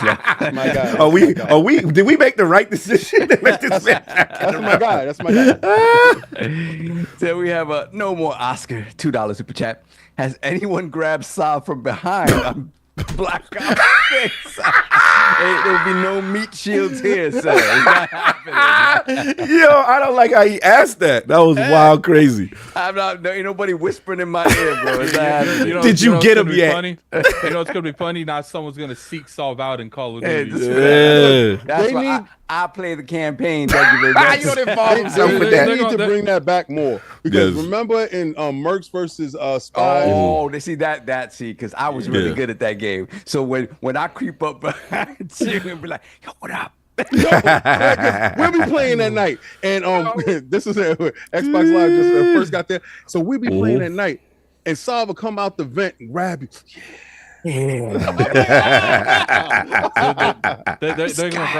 They're gonna grab Solve up and be like, I thought you didn't want to hear this. Yeah, that's too much. Moving on. Let me see. Hey, people super chat what you say to Solve in his ears on Call of Duty. Nah, we Make Solve read it. Make Solve read it. I'll read it because it'll never happen. I ain't playing no multiplayer. Then we got Necromancer Zale, $5 super chat. Did anyone else watch Tom Christie's PS5 Pro video? 5 stars. It is hilarious. Nope. Yep. I didn't watch it Sure. yet. Yeah. Okay, I gotta watch that then. Then we got Dr. Strangelove once again, Wow, he is $5 back. super chat. Cog, we gotta see the booty shorts and crop top fit covered in baby oil for Halloween. Who is he supposed to be? Who is he? I don't know what's going on. This is just the Halloween This is a outfit. King Fright Night Friday situation that is expanded into the podcast. I don't know what's They going love on. it. They love it. I don't know what's going on. That's what Frontline. That's what happens over there. That's Then we got Mr. Irishman, £5 super chat. Speaking of Halo, Jez has heard Infinite has been profitable for a while now. Yep. It seems like Halo isn't in as bad of a state as people have been saying. I mean, people. yeah. I think after it's been out for as long as it has, let's be real, those microtransactions were atrocious. So I'm assuming those whales definitely helped I get definitely that money contributed. up there. I was definitely. Yeah, so it's like, look, Shout out at to the end of the Maury. day, Shout out to Space Station. I had that space. I wasn't running with no I ashy bought the Spartan. cat ears. Yeah, I did that. Yeah, my Spartan is ashy as hell. Yep. Like at the end of the day, like I don't think anyone had an issue with like the Halo at its core. It was that they made a game, and I think at the last minute they just said, "Once if we make this into games as a service," but they didn't think about any of that the back end of it, like the dropping the content. That's just my Yeah, opinion. the roadmap wasn't ready. That's what I felt. The game was solid, but the roadmap wasn't ready. What else we got? Then we got Danny Passion Official, Yeah. $2 super chat, dropping some love. Shout out to Danny, appreciate you, bro. Blessings. Then we got the Angry Therapist, MD, $5 super chat. Because of King, I'm going to check out that Transformers movie. The movie from the 80s hasn't been surpassed in my eyes. The soundtrack is awesome. I have it in 4K. I still have to sit down and rewatch that. I got to do that. Same. The reason I can say it is low points in that movie, like the Omega Supreme. That whole part where Bond Week, Grind Out Week, Nini Bond. It was slow for there was a little lull. It slowed down in that part. And that's the only way that you can attack that film. You got to attack that film in the parts that felt like empty space and it was just filling space. So I could do that. This movie don't have that. Yeah. Let me see. Oh, they got King already. That's so very good. What do you say? Told you. I'm gonna put it. Check the chat. Check the chat. Check the chat. They got him already. I told him. Hold on. Let me hold on. They found out what type of guy you are. They go with it. They go with it. I can't even retweet that. I can't even do my man like that because Astro Prime is so good that I can't. It's the finger. It's he got the perfect clip. Yo, it is super lit. Hey, yo. I ain't even gonna share that out. I'm gonna spare you. Oh, what's this? Oh wow, that's different. Smash. I'm gonna go and I'm gonna retweet that. I'm gonna retweet that. Oh, I need more super chats. I need more. The bodybuilder. He's got me as kid. He's got Barrett as Well, technically, I should be Barrett. Technically, but okay. No, you Beefy. You Lord Beefy. And Sav, I guess, is the baseball player. Yes. He just has me with a Yankee jersey. That's it. Yeah. All right. What else we got, Sav? All right, we got. Let me see. And you guys know the drill, man. Go over there and hit the like on that, man. Oh, y'all done got kids. You got Robot Octopus 5 pounds. But chat, I can't be the only console player that wants PC graphics without the hassle. Shiz or get off the pot. Give me a $1,200 beefy unit. No puny upgrade. I am sure that there are plenty of hardcore gamers that would be willing to pay PC prices for a console. Hardcore. Joystick is back. Oh, Lord, baby. Oh, Jesus. Yeah, they coming out the woodwork today, baby. Woo. All right. Robert Kellett, $5 super chat. Blessed day. What games are the best? What games are the best to try now that I've ascended? Sonic Frontiers with mods is fire. Oh, that's right. So Kellett, Rob. Something with mods, something with crazy. Well, did you try Fallout London? Right? Did you try that? Yeah, that's crazy. Let me see what else. Maddie goes in about that Skyrim mod. Yeah, Witcher. Skyrim mod and Witcher 3 with bonkers mods is it's a special thing. So that. No doubt. Let me see what else. Robert Kellett again, $2 super chat. Did you ban Strangelove, Saab? Nope, did not ban Strangelove. You know, I'm all about taking the abuse for the almighty dollar. I don't care. Somebody clip that. Clip that. Somebody clip that. That's a clip. No, what you do? I'm willing to take the harassment. No, what you do is you put King's clip in front of that clip where King says, "I'm about to bottom," and he says, "I'm about to take the abuse for the mighty dollar." Don't give them ammo, addict. Hilarious. Here's the thing. Don't tell them how to do it, addict. Here's the thing. Like, I don't want people thinking that I unbanned Dr. Strangelove just because of like my monetary value thing. I unbanned Dr. Strangelove because there's zero reason to ban him, and I have no clue. Yeah, I don't know how that happened. Yeah, we don't know how that happened. Well, I would have unbanned them just for the monetary. But I'm just saying, no. The fact of the matter is, freedom of speech is definitely valued over here. And I don't want anybody to think that just because somebody has a difference of opinion, we will ban them or block them. That is not what goes down here. And listen, as much as I have disdain for Guzzling King's Glizzy, I personally will not ban him. I got disdain for him. Because man loves you. I don't like what he believes. Change your name, sir. Then we have a Mescalito, $5 super chat. No issue with them adding options for people, but they are clearly subtracting options for most players. You want to play female without a Chad jawline, no option. Okay, so they just they have time maybe to add some stuff to it. We'll see. And we have Let's Play with Each Other's Joystick. He back. $10 super chat. Sabi, baby. Haven't chatted in a while. I've been keeping a low profile after Diddy got caught up. I'm short 1,000 bottles of oil now. I'll be sticking to co-op sessions with you from now on. That man trying to get indicted in the freak off. he on the Diddy list. You on the list? 1-800 freak off. I heard they got the hotline. They trying to catch y'all now. Did you quit your job like all the other CEOs? It's so funny hearing like a district attorney say those two words. Bro, when you hear a district attorney say freak off, it is multiple times. You know what threw me? What threw you?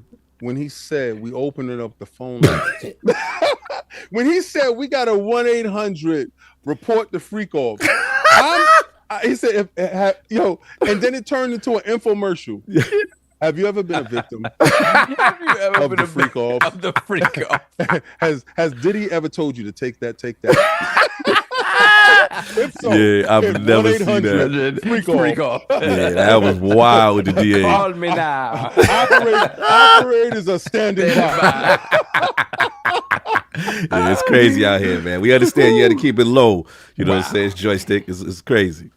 Then we got Dr. Strangelove once again, $5 super chat. I can't lie, PlayStation might have got me with the 30th anniversary PS5 Pro. That thing looks nice. It is pretty. That's our favorite PlayStation generation. Is that first one? It's only 12,300 made.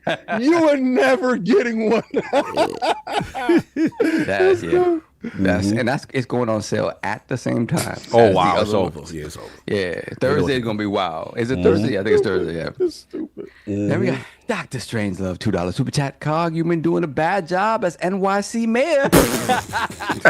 A lot of corruption going on, Cog. We got Diddy. What is it? Brooklyn House. We doing it. Slowing them down. What else we got?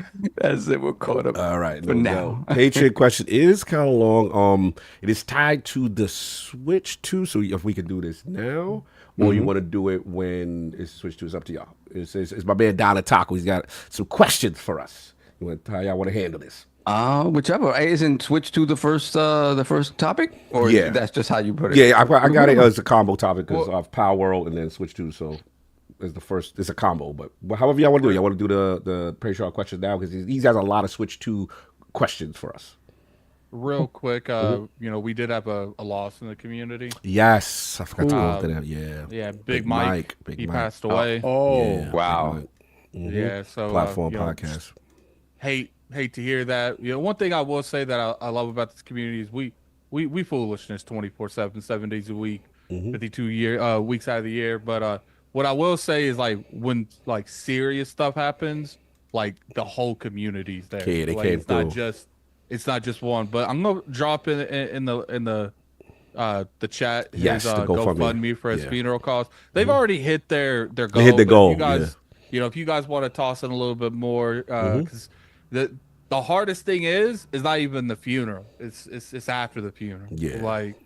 Trying to his family trying to go back to work with going through a morning that stuff's not easy. And if you guys got something, definitely put it in there. This is an individual that's been in our chat. He's been there years. I saw him. I talked to him a year and a half ago. It's just been a crazy time, and I hate that happened. Yeah, I just want to shout out Big Mike, man. It was tough because I found out the news 2 days late. I didn't even realize it, and I saw what was going on, and I obviously contributed to the movement, and everybody came together. Shout out to Big Cloud, you know what I'm saying? Shout out to Platform Podcast and everything, Platform Real, who put that up, and I believe the gentleman's name was The Whole Man. He's also that helped with the to get the thing going for the GoFundMe, and I did the same thing, Attic. I just looked at my DMs with him, and we always had good interactions. It was always like, hey, Cog, love what you're doing. What can I do to help get in the industry? So I would give a little advice here and there and stuff like that. He was a big supporter of LordsCognito.net. He was a huge supporter of that. And again, his passion for gaming was real. So salute to him. And again, rest in peace, his family. And if anyone wants to do anything, like I said, Attic put the link in their description for the GoFundMe. And it's one of our family members in the community, man. So definitely a tough loss. We want to say prayers to his family. So back with the Patreon stuff, you want me to just jump into or save it for during the Switch joint? Or just wait? Save it for the Switch on it. Okay. Not for the Switch. All right, cool, we got 2 more chats here. So All right, cool. Do those. We got Donald Taco member for 16 months. Lord Silver. No one talking about Nintendo fans and nostalgia when a colorway change is enough to make PlayStation fans spend $1,000 on something they ridiculed a week ago. That's crazy. It's true. That's crazy. It is That's true. crazy. I mean, what I appreciate is most people who fell head over heels of this acknowledged their fraudness. They did. Yeah, true. From what true, I true. heard, they were like, "Yeah, I'm a fraud. I want this." Like that was it. Yeah, fair enough. Then we have Mario M, $2 super chat. Do y'all prefer freak off or get your freak on? I take free golf for Free golf for 400. no. It's free golf for 1,000. For 1,000. Yes. 1,000 baby oils. Yo, you stupid. Yo, I want to know when the cops came in and they said, "Oh Lord," I know in any police officer's head that was never a possibility, and that it happened, and we heard about it. Not saying that is a crime to have baby oil. Sometimes, we gotta do what you gotta do. be lubed up. I'm just saying. But to come in and see it, you like, man, this dude was hardcore into all his stuff. He wasn't gonna miss out on the action. He was dedicated to the situation. We caught up, sir? Yeah. Hold on a second. Yes, we are. All right, last week's poll results are in. The people have spoken to the question with the latest reveal of the PlayStation 5 Pro. Do you think this emboldens Microsoft to not take a loss on next generation hardware? The winner of the three-way ILP poll at 51% of the vote was no. Microsoft should make their hardware competitive as the challenger brand. In second place at 29% of the vote, yes, PS5 Pro and the market have set the tone on next generation hardware. And in last place, at 19%, I don't care. Nintendo charging $700 for that Switch 2, we gon' riot. So that is what's going on. Lord Addict, the realm feels they want Xbox to have competitive hardware pricing, no $700 consoles like matching the PS5 Pro. It don't matter what that price is. You fiends are buying that. Yeah. So let's be. We could sit here and we could dictate not buying a $700 mid-generation refresh, but that next generation, if it's that price, you guys just not gonna game. Let's be honest. You guys just not gonna game. Yeah, they're doing it now, but they're doing it now. A lot of them dudes are still on the PlayStation 4 and the Xbox One, and they got to be forced to be pulled over. So, yeah, man, a lot of dudes will hold off waiting for a deal, and somebody told them that they was going to get a deal when this PlayStation Pro came out, and I told y'all years ago that it was going to be $700, and God bless, no deals for you. Now you got to pony up and go get it. Let's go, man. Let's go. Let's get it. Messy. Anyway, we are all caught up. Solve. You are Yes, sending sir. off Nintendo throwing out lawsuits. What's happening out here? There we go. So yeah, if you guys may recall, in January we got the release of Palworld from a small company, Japanese company called Pocket Pair, and it Xbox exclusive and PC, right? Yep. And yeah, and it was a huge success. It was a huge success. Yes.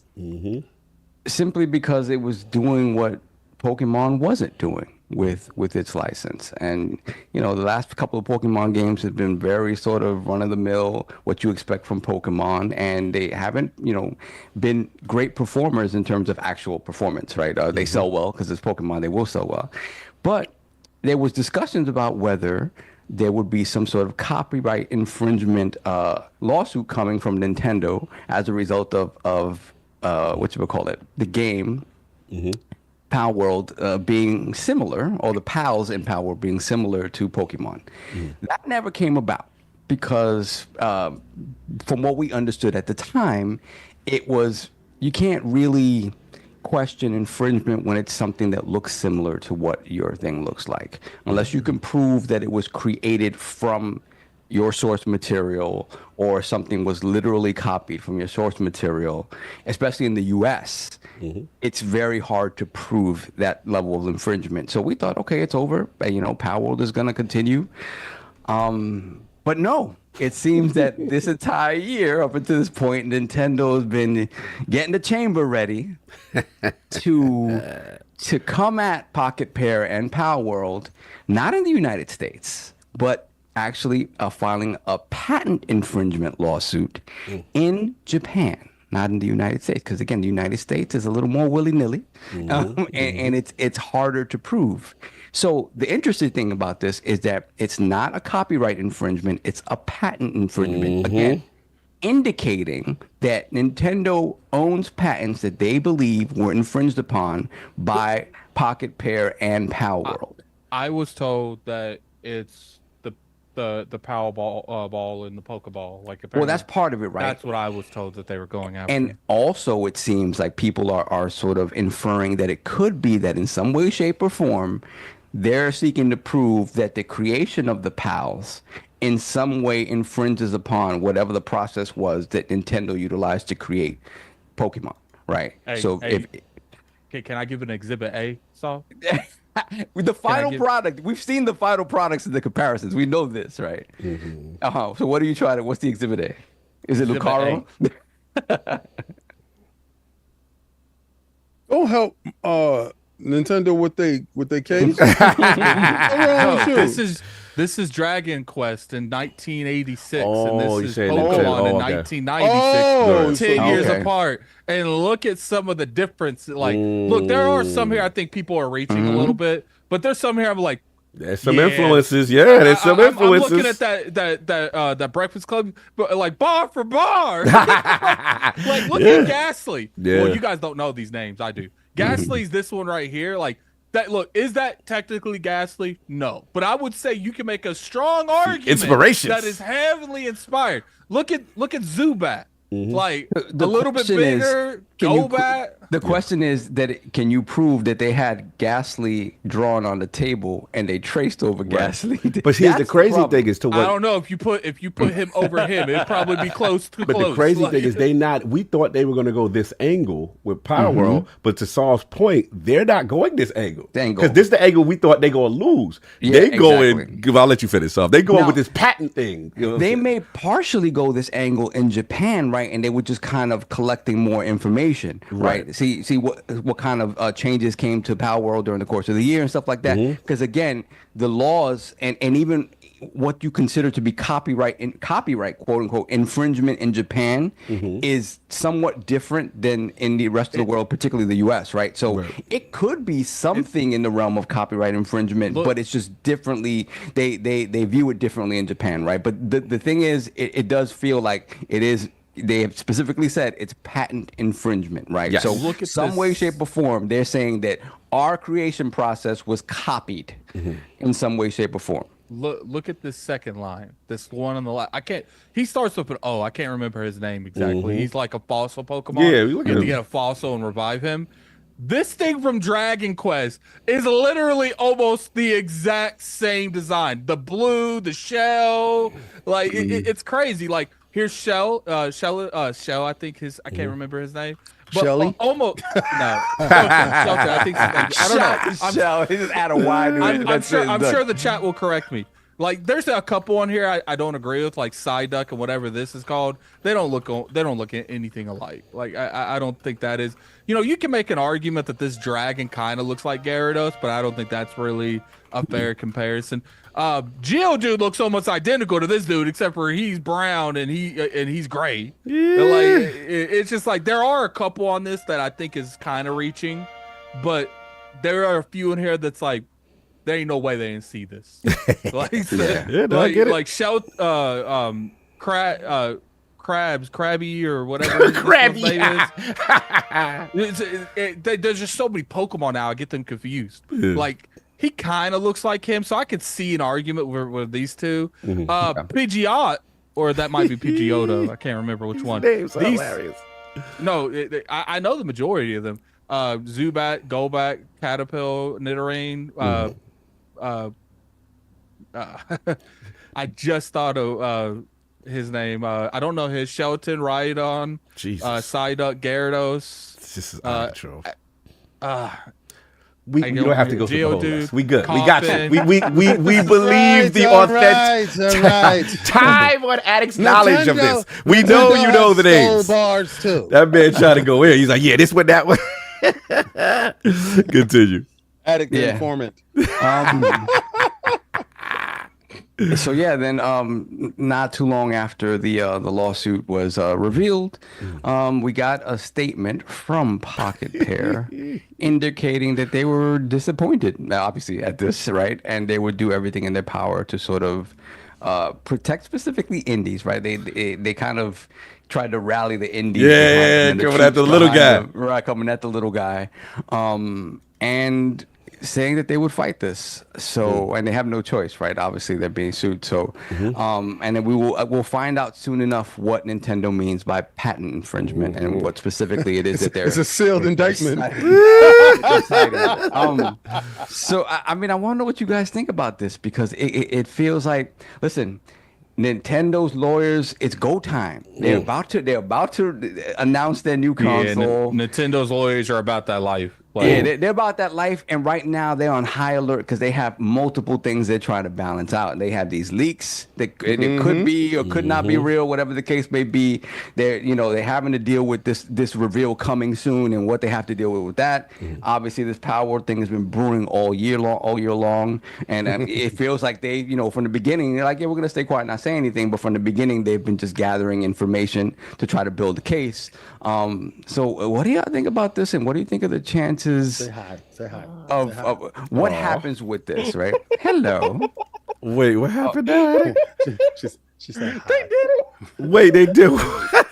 Yeah. You talking about the soft joint, right? Yeah. Solving King together.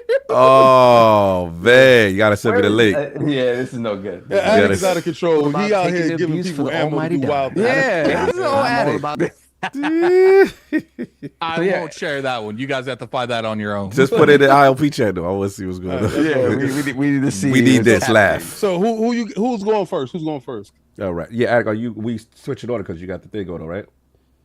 I know. I'm good now. I'm good okay. now. He said I said what I had to say. No. Like the things that was going on, it's no longer. Oh, it's been like an hour and a half. Well, it comes down to I don't think that they should have a case, but the thing is, I don't know Japan law like that because I think that's where they're taking them to court. Yeah. And also you got to look at it from a classism kind of thing where like Nintendo's been around for a long time. I'm sure they have a lot of connections there, and I think that's going to probably carry more on.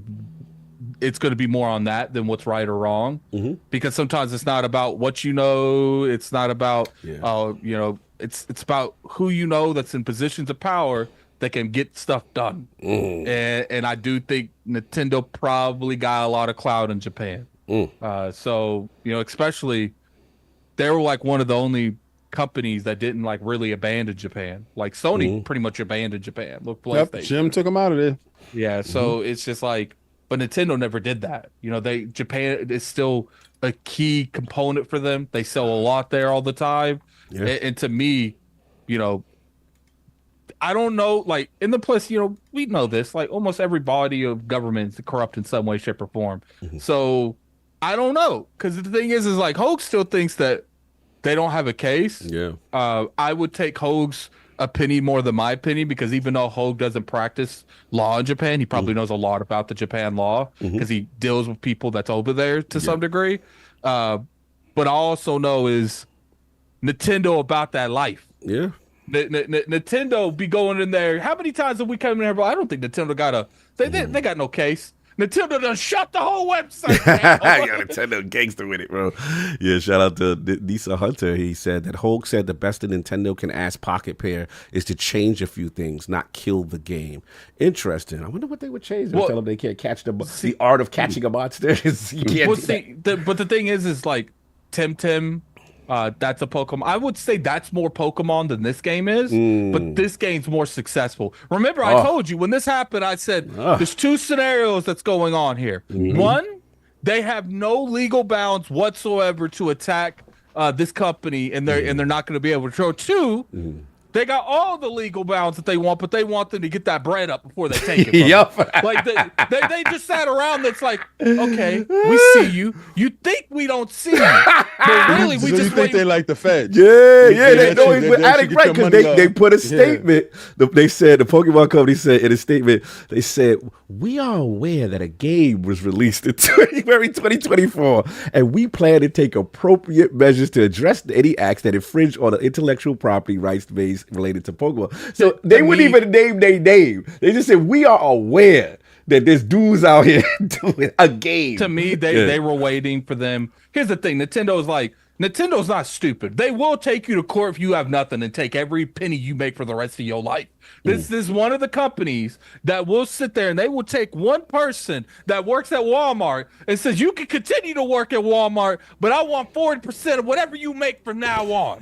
They will make examples out of you. Most of the time when it comes to scenarios like this, companies look at, am I going to gain more than I'm like, is it worth it for me? Nintendo's like, nah, he going to jail. He going to, I don't care what it cost us. I don't care if we realistically don't get the money back. That man going to jail. Like, and Nintendo about that life. And it's like, Nintendo has no problem with the smoke. None. You know, we sat there and said, there's no way Nintendo's going to be able to stop the emulation stuff going on this year. And then Nintendo came out and was like, we good. And then not only after that, they're like, who else doing it? Well, the only reason why they was able to stop them is because they put it on their paid for site. See, When they put it behind no, the it was on their paywall? Patreon. It was on Yeah, their it was on their Patreon. Patreon, That yeah. is wild. Nintendo's like, yo, send a couple spies in there. We about to see what's going on in that Yeah, Patreon. that's what you're supposed to do. King, your thoughts on this whole Palworld lawsuit? Yes. Diago's crazy. So I'm gonna tell y'all didn't understand exactly what was happening. And I'm gonna tell you guys that y'all are absolute frauds. Oh, damn. You dudes are absolute frauds. Y'all told me that King, Nintendo doesn't really care about what Palworld is doing. And I told you they absolutely do care. Well, they don't really care if it sells on Xbox. You know why? Because they and Xbox have a nice deal going on right now. That Call of Duty bag is what it is. And it was like, well, it's over there. That's our friends, their family, extended. You know, Mario sat back and said, Luigi, let those dudes make that money. let them make that moolah. And they're working over there with the PC. Even though we're not cool with the PC crowd, our Microsoft constituents like Gangster Mario. allow them to make that money because they are giving us day one a high fire rush. You understand? They are giving us a higher fire rush. And, Higher fire rush. and they're giving us Consigliere Mario. they're giving us the Call of Duty, you know. So Microsoft has been very, very valuable to the family. Isn't that right, Luigi? How do you feel about this Yoshi? Yoshi said, Yoshi. So with that being said, all hands on deck. We will allow the Pocket Pair people to make their money in the corner over there with Microsoft. And I heard they're running it up over there. It's doing bigger numbers. We are like that because they are part of the family. Then I said, Brother Mario, do you hear? At the Tokyo Game Show, they're going to have for the PlayStation a PlayStation. Oh, that's It's what it going was. to be on the PlayStation. He said, oh, no, Luigi. We got to put the kibosh upon them. Oh, that's what it was. That's He what said, did it. so, what do you think we should do? We should put a lawsuit, stick the dogs upon them, Mario. Put our bloodhounds on them. What do we think you're going to get them on? The Pokeball.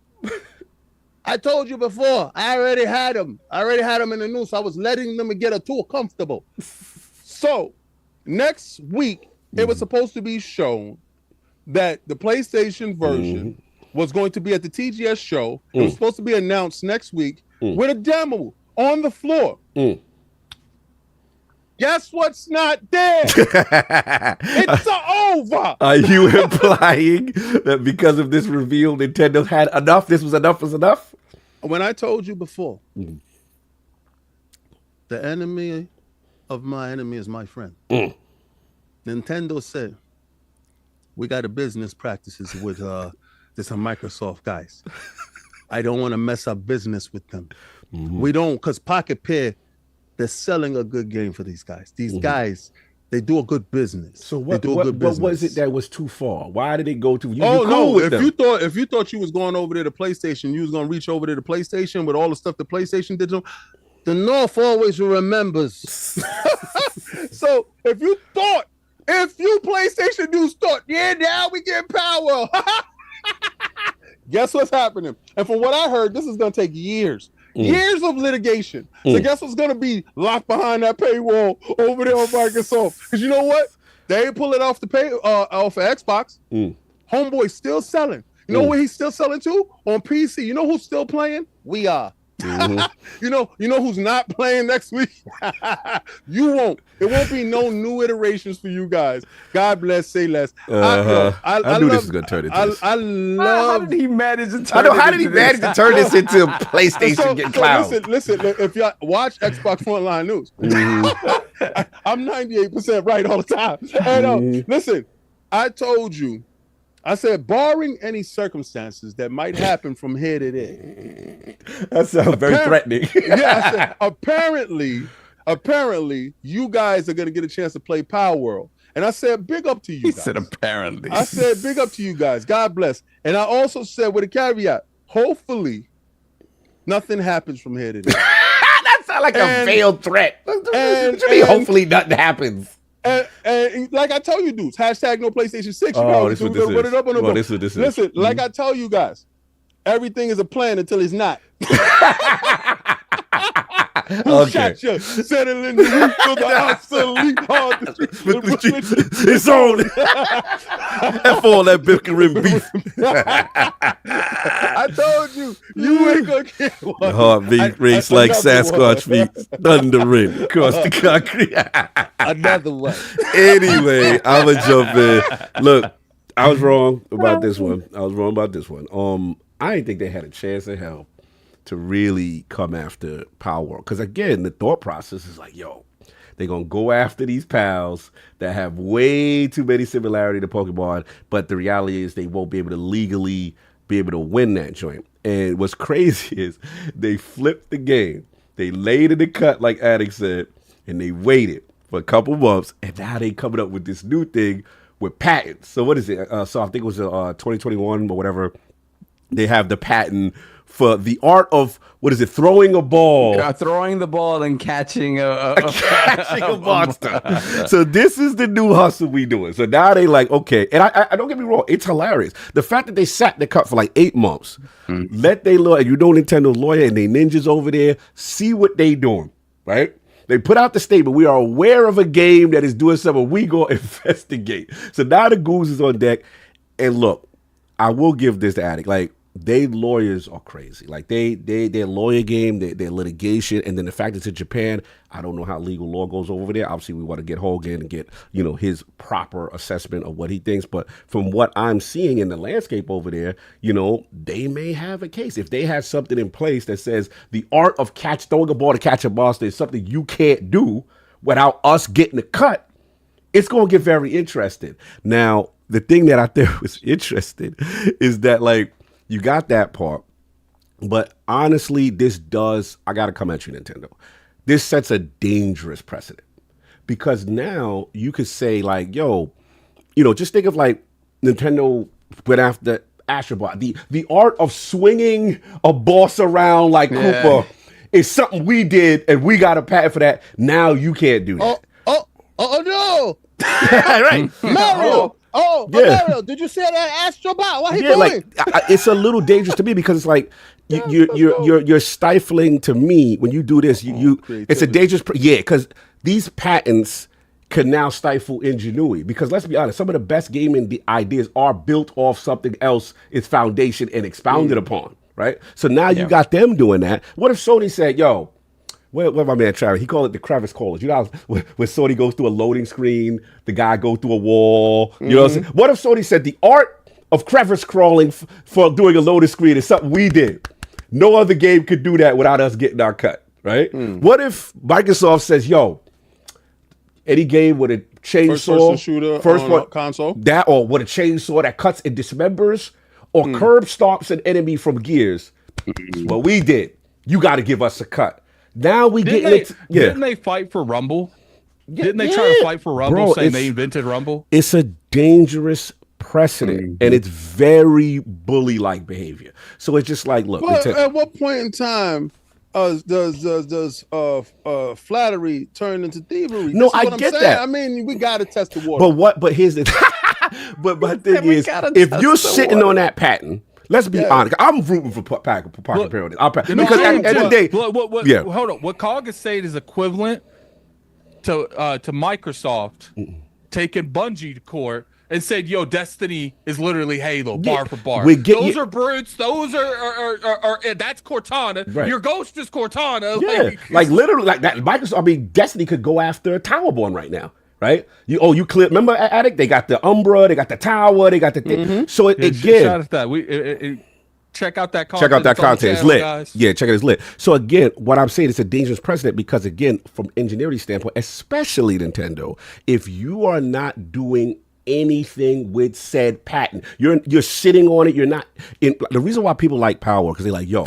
Even a guy like me that don't like the QC game and stuff like that, I was like, you talk about, little cute characters with the gat, with the toast. I might be interested now. That was, you know what I'm saying? It's out here with the violence. I might be interested. So, and to me, that's them adding on. Like, it's just like, bro, that's how the game industry has kind of been this whole, since we've been in the game. We got to see exactly what the sealed indictment is about. Like, what? Well, that's what I was saying yesterday in the voice message. Like, there's a lot of info we don't have on it. True. But at the same time, it's like, you know why I'm for, this lawsuit not going anywhere? It's how I feel about the Nemesis system on WB. You should never be able to patent an ideal, a process, a thought process, because, the fact that when, the way the Nemesis system works, there is 0% reason that WB was able to patent a thought process as the Nemesis system. And here's the thing. But because the law at that point failed us, and they're able to do something like that, we didn't evolve the Nemesis system past that, because let's be honest, that's what I was about to say. Competition is important. It's important. They would have took the Nemesis system, be like, I like that ideal. Let's add on that and make it better. Let's make it better. That's how gaming has always been. Like, we take some of your things, but we're gonna make it better, and that's how some of the. And let's be honest, it's survival of the fittest. The fans are gonna decide what's the better product. And the thing I don't like about it, they're coming off on some real bully joint, because at the end of the day, we know Nintendo money. Your elder. We know Nintendo's money is long, and they could stall them. And out. So this is the only part they could stall Pocket Par out. This is the only part that I'm with. Okay. That you. I don't want Nintendo to win it. I just want them to stall them out for a little bit. Just to keep it off their PlayStation. Listen, we're not doing that. We're not doing that. The reason why I don't like this game is because they Pocket Pair to take this L just so they don't get it. Yeah, you want the company to go under. I want them to lose. Listen, I don't want them to lose. I want them to win. But I want them to take like 5 years. Yeah. I want you guys to see this real quick. This is the funniest thing ever. It is It's CJ. It's blurry. Hold on, I have to switch cameras. No, you just got to cover your face. No. This camera's not the greatest for stuff like that. It's CJ in Wukong. Oh wow, that's crazy. That's crazy. Yeah, no. So it's like, again, and the thing that I don't like is that they waited for them to get their bread up. That's right. Get your money up before we take it all. Here's the thing. I don't blame them for that, though. But you know what? Because it's like, why would you go after someone if you legitimately think you've been wronged when you know you ain't going to make no money from it? Fair. That's right. But the thing that's interesting about it is not until the Sony situation, because the Sony deal is different. King is going being too petty.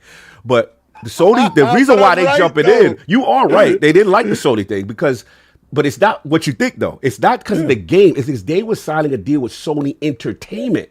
The game was blowing up so much. They want to make movies. And all this They're other taking stuff. it outside of the realm. What is it? What is it called? Transmedia. Sony tried to come in and try to and gave them a bag. So they waited for Xbox to give them a bag with the Game Pass now. PC got the bag, and then they waited for this big bag from Sony. It's like we taking the taking the Xbox money that you just got. Yes, we taking the PlayStation. Didn't it just come out? Because what ends up happening is it didn't come out yet. But at least I don't know yet. But they don't want this thing to be a household name. Because let's be real. If you have a Palworld movie that even touches the realm of a Sonic and a Mario, and exactly, then they become the new thing, and they don't want that. Yeah, and that's when I tell you your reach has exceeded your grasp. You reached for the stars, Icarus, and we burnt your wings and we threw you back down. You should have been happy with making money on the corner, but you wanted to cross the street and come and pump on my block. Luigi, take them out. You know what'd be funny? Yes. If we think we know what this is about monetary value, but it's about pettiness. Yeah. Like the reason that they're doing this lawsuit is because originally they didn't care, but now they're constantly hearing Nintendo influencers. Man, we need Palworld on Nintendo, and they're seeing feedback and they're like, "No, we're getting rid of this. Yeah. You're not going to request us to get something that we already doing on our platform." It's going to be very interesting when the leaks come out. We find out what the patents are. Unseal that indictment. Unseal the indictment. We got to see. But yeah, I just don't like this precedent it sets. And I think it's like you shouldn't want this to go through, even if you're not a fan of Palworld, because it sets gaming back. Yeah, it does. Because if they're gonna use the tech and don't innovate on it, me again right now. I'm still playing it. I'm just trying to figure out here. Because no one can make something better than it because you're sitting on the tech and ain't doing nothing with it. Let me put it to you this way. It's equivalent. I know you'd be a bit messy as hell. It's a similar vein on what's happening with Madden. Yeah, we just locked down Madden, so no one can ever do it. No one can ever increase it. Yeah. There's never going to be a better football game. You should deal with it. Yeah, because all they did was just lock down the license. That's it. But that's my point. They used the law to their situation to make sure there's never competition in that vein. In that space. That's right. Yeah. That's what you're supposed to do. You just I'm gonna tell you right now. Hey man, I can still play mine. You're ridiculous. And then we're gonna blame this on the S today. Go buy S. Yeah, I mean, I think the timing works too, because my thinking is that next Pokemon game that they announced a while back, that's probably, I'm thinking that's a launch game for Switch 2. That's right. Can I get a Lockhart, please? That's probably one of the biggest reasons that they're fighting it, because they probably do have like, if I'm a betting man, I would say they're gonna have like a very popular remake or something. Sure. And they're gonna do something like that. It wouldn't be surprised if they remake like Kanto region, like the original 150 again, or something like that. Or they're like, you know what, they did like a behind the scene meeting. Like, can we do Palworld better than Palworld with real money? Yeah. Oh, we can. All right, let's get the blueprints, the foundation. Let's talk about it, and then once we figure out this is real, we could do this. Then we shutting they stuff down.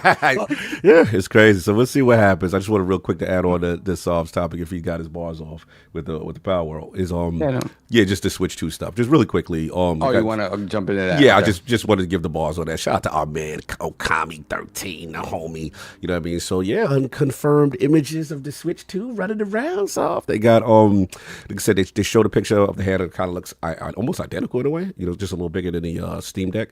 And then so far, what we know. The right above the PS4 before DLSS, when it's in handheld mode and it's in docked mode, allegedly between PS4 Pro and Series S before DLSS, with more modern hardware than the former. The RAM is supposed to be slower than the PS5 and the Xbox Series S in the speed department, but more capacity than the Series S. Should have about between 10.5 to 11 gigs of RAM available to games going to the Switch. And storage UFS 3.1 max speed should be just a hair under the Series X and the Series S. And then this is Nate Digital Foundry, lines up with what Digital Foundry and Nate Drake heard about the decompression techniques and fast load times of the Breath of the Wild tech demo. And they said not only is the Switch 2 ARM-based rather than the x86, like the systems compared, it's also NVIDIA. So they stick it with NVIDIA again, most likely. And there are plenty of factors to play it where there are not an apples-to-apples comparison, plus I'm sorry, go ahead, okay. It was rumored that it was me. backwards compatible too. Yeah, so the I rumors think are that's that. probably why they're sticking with NVIDIA. Yeah, so we got these not confirmed officially yet, but these was the streets are talking. So I give it back to you, Sal, because I just wanted to include this. It was a big one. You know, what's your thoughts on this joint? You know what I'm saying? So I'm of two minds about this, right? The old school head in me looks at these leaks, whether it's like spec wise, yes, that's good. It feels like they're looking forward to saying, okay, how can we get this stuff to look and run better on a television? They're looking tech wise forward in a way that Nintendo may or may not do, but at the same time, it's been long enough where they can make these improvements to the tech without losing money, which they never do, right? So I think that it's good that at the very least they're forward facing in that way, right? What disappointed me, and on one end disappointed me, and on the other end I'm like, yes, is the idea of when I look at the leak kind of the potential of how it looks, right? I'm like, okay, so they decided we're not toy makers anymore. We're not. You're going the King route. We're Trying not me right now. I didn't. Yeah, know King. I think King is gonna go that way. But King and I have always talked about this, right? So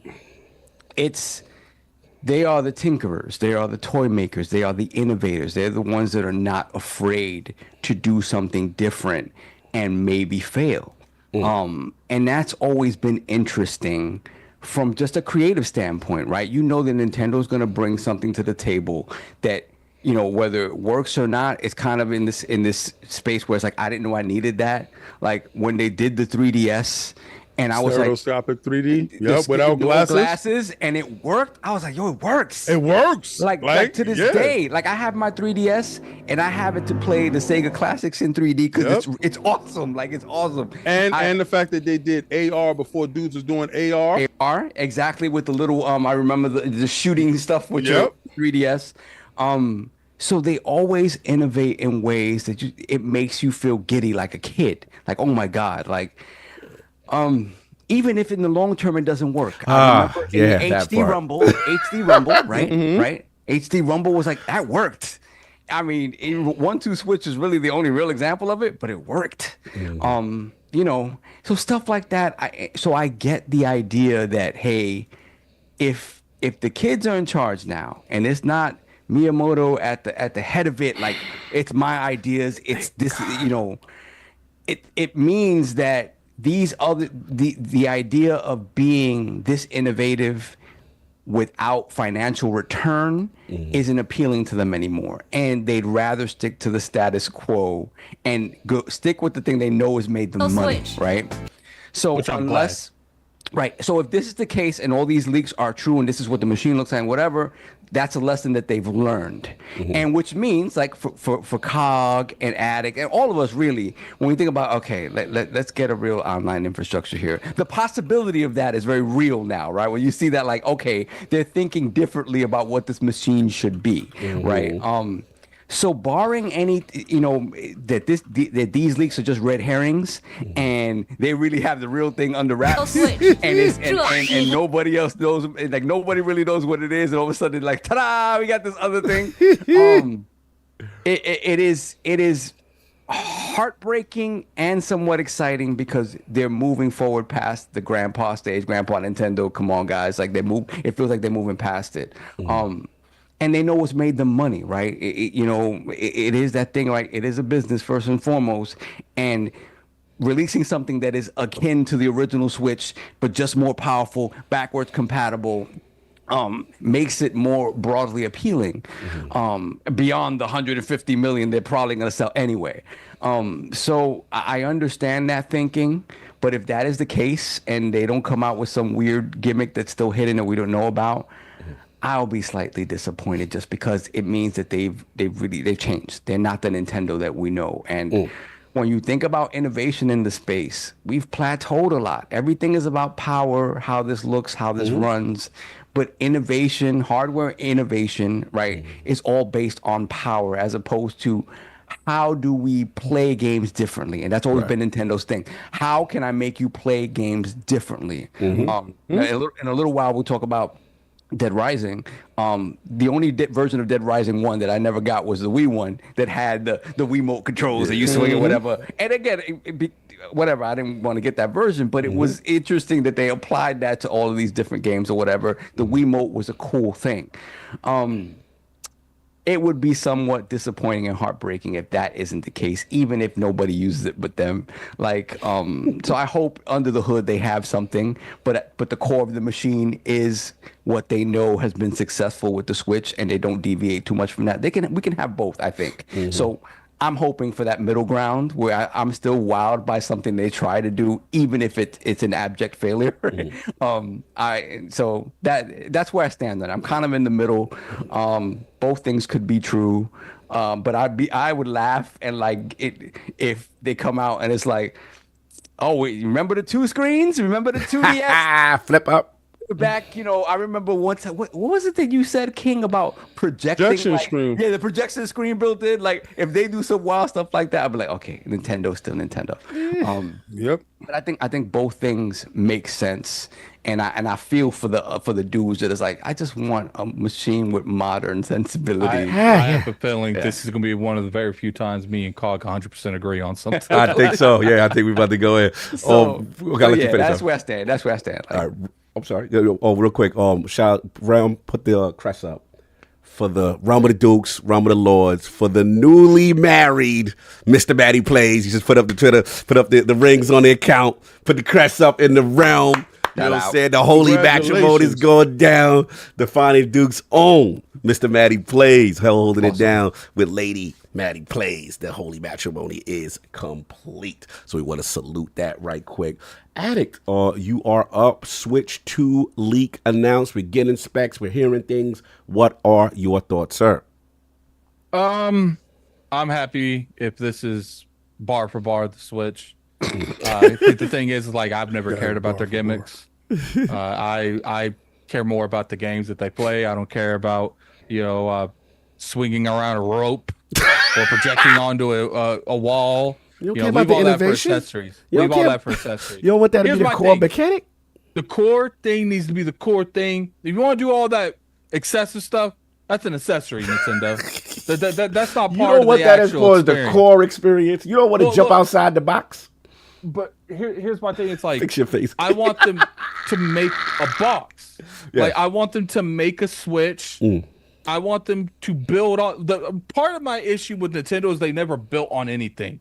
Every generation, they're like, we gotta do something different. And has it worked out well for them? That part. Sure. That's why they're still around. No, they're still around because they make good games. It has not. Look at the Switch, the Wii. Well, the Wii did very well. But how many generations has Nintendo actually beat anyone at anything? They're not there to beat you. They're there to teach you. No, but my point is like from a perspective on one of the reasons that they're not truly leading this market in every aspect is because Nintendo want to do everything else. And it's crazy. They lead it now, though, when they're kind of more refined. That's my point. The N64, that controller was atrocious. Like the Wii U, we gonna try something completely different.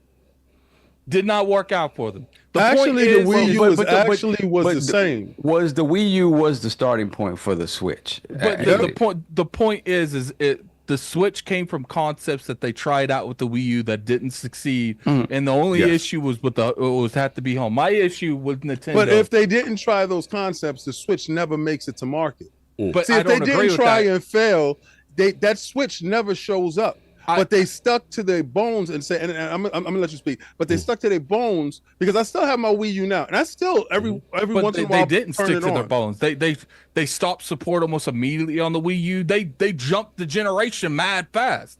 How long did that Wii U live? Like 4 or 5 years? Like they were out. They were out before they even started. It was longer in Concord, but I'm just saying. I'm just saying. Hey, yo. That's like somebody standing on the corner. You just walk by and slap them. Yeah, why they gotta catch a stray? Like, what this? Because he said they pulled support, but I was a stupid idiot that was there supporting. Right? So it felt like forever for me. I felt like the Wii U was so bad that they were like, every time they talked about making a game for the Switch, and they're like, well, that was on the Wii U. It was on the Wii U, though. Like, they had to reintroduce it. They had a whole catalog of games that acted like they were brand new that nobody bought. Games, because they knew no one bought that stuff. Yeah, but I can tell you this: you ain't gonna see no rehash Concord stuff. So I mean, we got a topic for that, my dude. Yes. On the bones of the Wii U, which was a very good machine, it was just poorly marketed.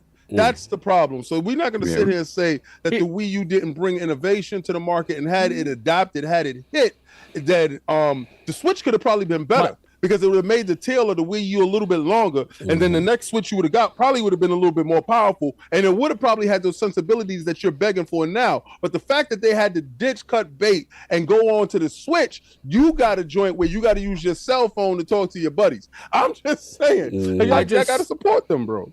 But the thing is like, I feel like one of the reasons that they don't like crunch down and like innovate in terms of like online infrastructure is because they're too busy doing this crazy stuff behind the scenes. Like, Thank you. We don't got time to talk about anything else because we trying to get you to buy cardboard. Stuck in the 70s. Like, that cardboard was lit. Stop playing. But it's just, my point is like, look, do they innovate? Yes. But let's be honest here. The innovating, it would be different if it just hurt them. It cripples them when they do it. Like, it's like, do what you're good at. Making a console or a handheld console that plays games. We don't need none of this extra stuff. We don't need none of this crazy stuff. Just do what you're good at. You're telling Mozart, don't be Mozart. Yo, listen, Mozart, you made that song that was dope. I want you to stick to that. If he sticks to doing that, you don't get a chance to see all the wonderments that's inside of him. And fail. Your man, listen. The wonderments are failing. Well, you know what? In this world, in order to grow, you must fail sometimes. And in this industry, you fail, you don't come back. Your studio closed. If we never got Robbie the Robot, right? Remember? Robbie the Robot. You know what happened? They realized Robbie wasn't working. They said, if this thing worked, they left Robbie out the box. Nintendo got no problem with doing that. When I saw these leaked concepts, obviously none of this is confirmed, but when I saw these leaked concepts, I'm like, damn, straight. Yeah, I was like, yes. Oh, wait till it's my turn. I can't wait. Stick with the bar for bar. Do it. That doesn't mean I don't want them to like innovate on certain things. Here's my thing, King and Saul. I want them to build the foundation that works for them and build off that foundation. I don't want them to look at a house and be like, that house was nice, but this house. I want them to stick with what does well, because here's my thing. I don't want another Wii U generation. I don't want another generation that bleeds halfway through, because to me, I don't know if they survive another Wii U. That part. And look, I want them to continue to rise. I don't want them to deadline and then rise in 6-7 years. You mean flatline? Yeah, whatever. No, I feel you.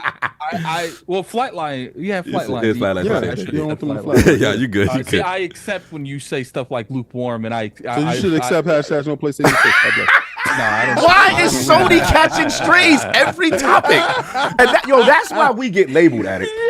We gotta solve Addict. This man shared this PlayStation every week, and then we get labeled as a PlayStation hating podcast. We would be one individual. You know what King act like he says a couple minutes, this is my opinion, act like they care about this. Yeah, they'd be like, nah, those Iron Lord dudes, you know how they do. It's crazy. Yeah. I gotta defend y'all dudes online all the time. I'll be like, it's just me.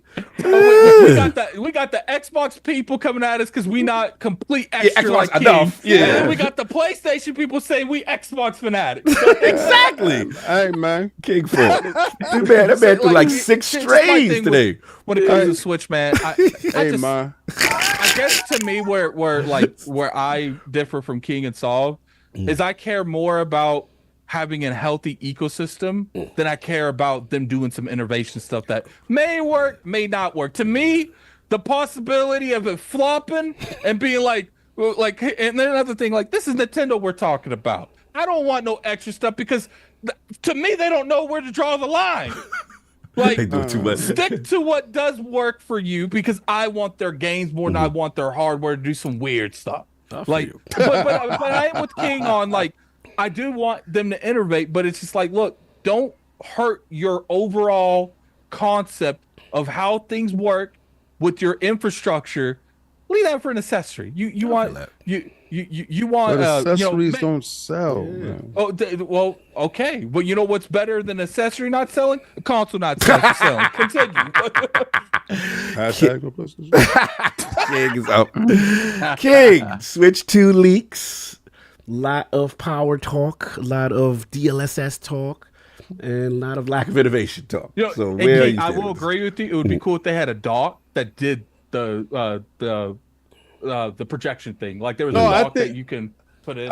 I think so I think the console itself will have the projection thing. I'm still standing on my square. I don't. When I saw that thing, I was so disgusted. I damn near threw up in my mouth. I was so disgusted. I looked at the render. If anybody saw Xbox Frontline News that day, I didn't even take the time out to blow up the picture, crop the picture, save the picture, talk about the picture. What I did was just go straight to the Twitter page and said, this guy said that. I don't ever do that. And because I just want to highlight the dudes that are saying this stuff. The problem with it is I look for Nintendo to be the house of innovation. I look for Nintendo to continue to push that creativity. Don't be like these other two dudes. These dudes lack a soul, right? And I'm gonna be real with you. Like, I'm an Xbox dude, 100%.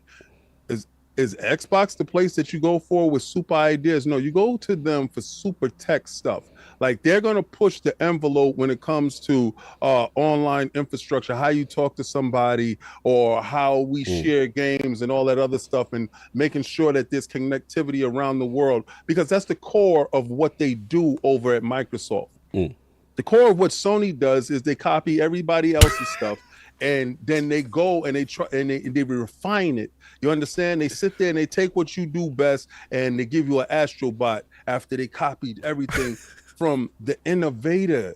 The innovator is Nintendo. And without that divine inspiration, I realize and I say, damn, is Miyamoto's voice still heard in the building? Because he's always said it's his job to find new ways for you to play.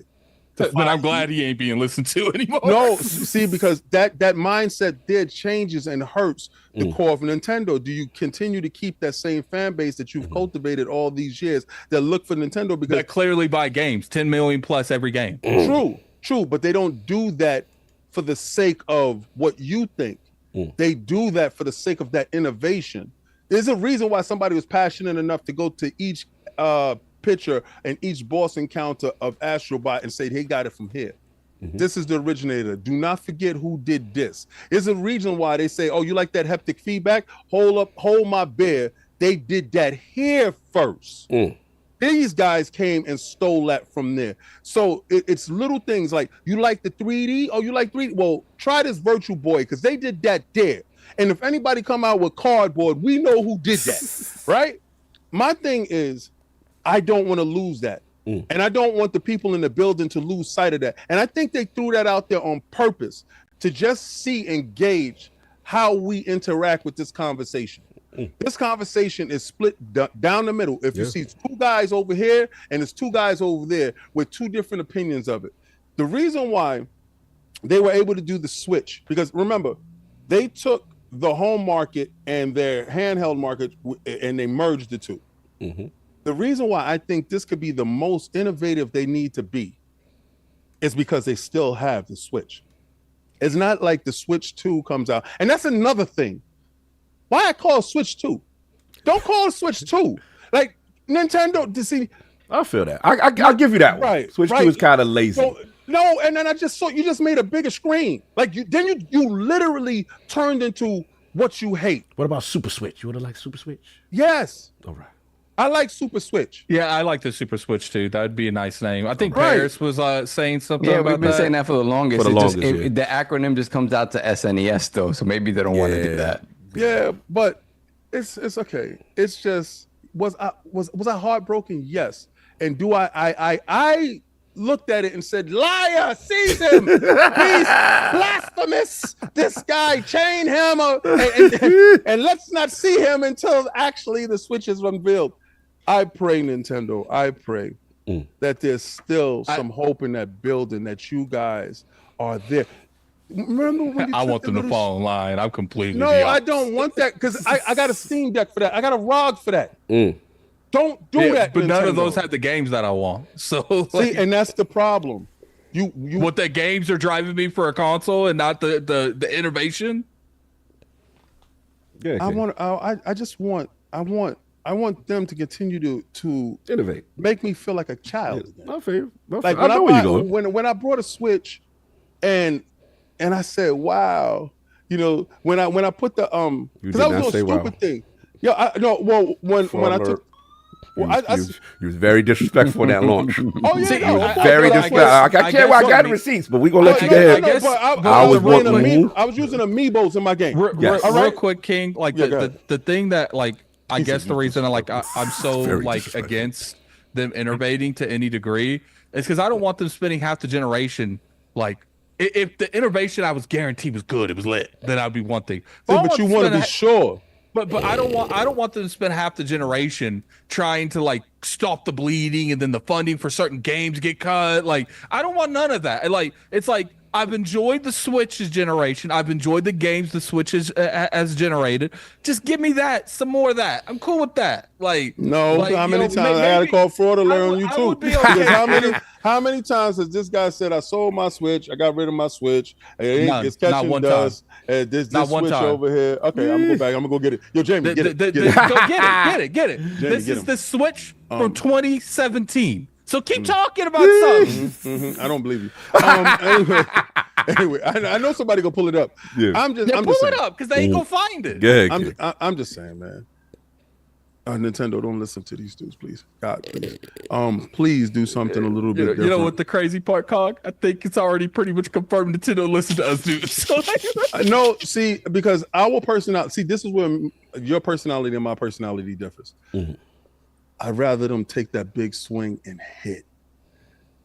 And I'll grab them, I'll hold them, be like, yo, you swung at that though. You did that. See, Anthony Joshua went out there and he took big swings.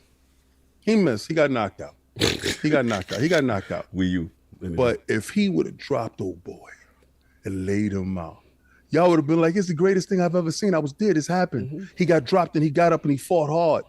That's what I want. I want a champion. And Nintendo's a champion in my eyes. And if you're not trying to innovate, that's what they do. This is what we go to them for. We do not go for them for the same stuff, because if we did, their numbers is going to look like Steam. Their numbers is going to look like ROG. Their numbers is going to look like that, because then they're going to start smelling like that. And then somebody's going to say, you know what? Why the hell do I need these dudes? I think my thing is like, I would prefer we have like similar issues, but in like different ways. Like you want them to innovate more in like hardware, and that's where they generally innovate. I don't want the innovation in hardware. I want the innovation in gameplay. Like I want Zelda to play differently. I want Pokemon to play differently, but I want it to do it in ways that they gave you Pokemon Go. They said go outside and go touch grass, and then that's cool. Zelda instead of Link playing this time. See? And I'm never gonna I do think those are innovations that make sense. Like a Pokemon Go type of thing on your phone makes sense. Zelda's been in the franchise for decades. That makes sense to give her own game. But my thing is just like, I want more of that and less of I want to but I'm cool with like, as long as it's like accessories or maybe like a SKU. Like we'll give you a SKU with the dock and because I'm with you. I think it would be cool if you could just dock and play on a wall anywhere. But at the same time, like, what's that going to? It's going to raise the price. It's going to outprice it in certain areas. And to me, it's like, I care more about Nintendo being successful to fund the stuff I actually want than Nintendo try some weird stuff that doesn't work, and then they're spending. They're like, okay, we're gonna take all the profit we made from the Switch to fund this mistake that we made, and now they're cutting funding. Okay, we were gonna make this spin-off Pokemon game that's gone. We were gonna make the form factor made me throw up. Like I said, man, when they went from the Nintendo to the Nintendo 64 to the GameCube, I was like, oh man. And nobody liked it, dude, because he looked like a lunch pail and he had a little handle in the back. Nobody liked that guy. But then the games, though, it was lit. Mm-hmm. For you. Did you get GameCube? For you. Yeah, I got that. Yeah, you was there. See, that's the funny thing. Like, from them. Mm-hmm.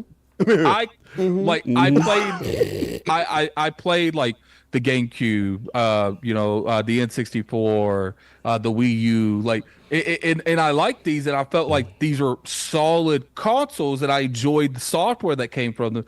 But when I think of N64, I think of playing Super Smash Brothers, playing Mario. But you hated that controller, right? But I didn't like the control, but I dealt with the controller because I enjoyed the games. But you know what that controller did, right? Mm-hmm. What? That controller actually changed all controllers going forward with that analog stick. With the analog stick, for sure. And that's cool. And I'm glad that Nintendo made the innovations on that. But see, the analog stick was related to the gameplay. Like they wanted to do gameplay differently. They had to innovate in certain areas. To me, look, it's cool if you want to put a projector in a dock, but that's not necessary. But no, let's say the projector is on the console. And let's say you go out to the woods, you're out there with your friends, and you put your joint up on the night sky or on the trees or whatever, and you're playing your Mario or whatever. That's just my thought of it. Miyamoto made that Nintendo 64. The Nintendo 64, that controller, the way you grabbed it and the way you controlled it, was all made for Mario. One game. And one game gave life to many games, and those many games gave life to other consoles that adapted the analog because they realized the analog was the way to go. If he doesn't have that level of inspiration to try to change something and craft it around, that's just that one game, then we don't get the innovation in the industry. I don't want to lose that because I don't trust Microsoft and PlayStation. I don't trust Microsoft and Sony to do anything that's innovative. I expect them to do remasters and remakes and be the same people and keep regurgitating the same stuff out. And I look over to Nintendo to change and make these dudes catch up. But they technically have done that. I guess to me, I don't want to have our famous conversation. Well, it was Nintendo being Nintendo. We gonna have that topic, yo. Nintendo's out of here. Rest in peace. How was it, y'all? Yo, let's talk about our favorite moments for the thing that died. I don't want a scenario because they swung their best shot and they did their thing, but they're out of here now. I don't want a scenario 3 years ago where like, well, it sounded good on paper. Yeah, man. Let me go. I've been dying of this thing. Sorry, hold. Yeah, first of all, this they leaks is crazy. When is this announced coming? Because it's like these leaks are all over the place. But this is clearly about to happen. Yeah, this is wait wild for it to be a rectangle. Look, I man, don't care what it is, as long as it's good. I get what y'all saying, in terms of innovation, and they have always been the champions of jumping out the box, doing something different. And the majority of time when they've done this, they've pioneered something that people have now taken, like the analog stick and so on and so forth. Of course, I'm not going to take that away from them. It's just that for me, it's thank God the young guys are in the building. Thank God, because here's the thing. When you play that innovative game and you do new stuff just for the sake of doing new stuff sometimes, we will have things like the Labo. We will have things like the Wii U. It's like, I just don't want that dude in the building. Yo, you know what'd be hot? You know what I'm saying? If we do this, you know what'd be hot? If we do Virtual Boy, like I get it. This climate is not conducive to that anymore. You make one mistake, you are out of here. One cataclysmic mistake, we will be having eulogies about how great they was and what could have been. Miss me with that. So console mistakes is some of the worst mistakes you can make. We about to have a topic about one of the worst mistakes in gaming. In the history of gaming is like the next topic. We about to have that. I don't want that for them. It low-key might be the worst mistake in history. Yeah, like, bro, like when we get into that cataclysmic mistake, and that's just on a game. Could you imagine in this climate, you make one of the worst pieces of hardware that no one adopts, you are not coming. They are lucky to be here after the Wii U. So for me, here's the other thing. I'm the target demographic because I don't buy them on the bad generation. And those are the ones that flop. Anytime they do something stupid, I say, Nintendo, nope, I'm not doing that. I am not doing that Wii U. I'm not doing that Virtual Boy. I am the guy they need to convince because I am not an enthusiast in their ecosystem. And I'm the guy, unlike Addict, who I don't really go for them outside of Zelda and Metroid.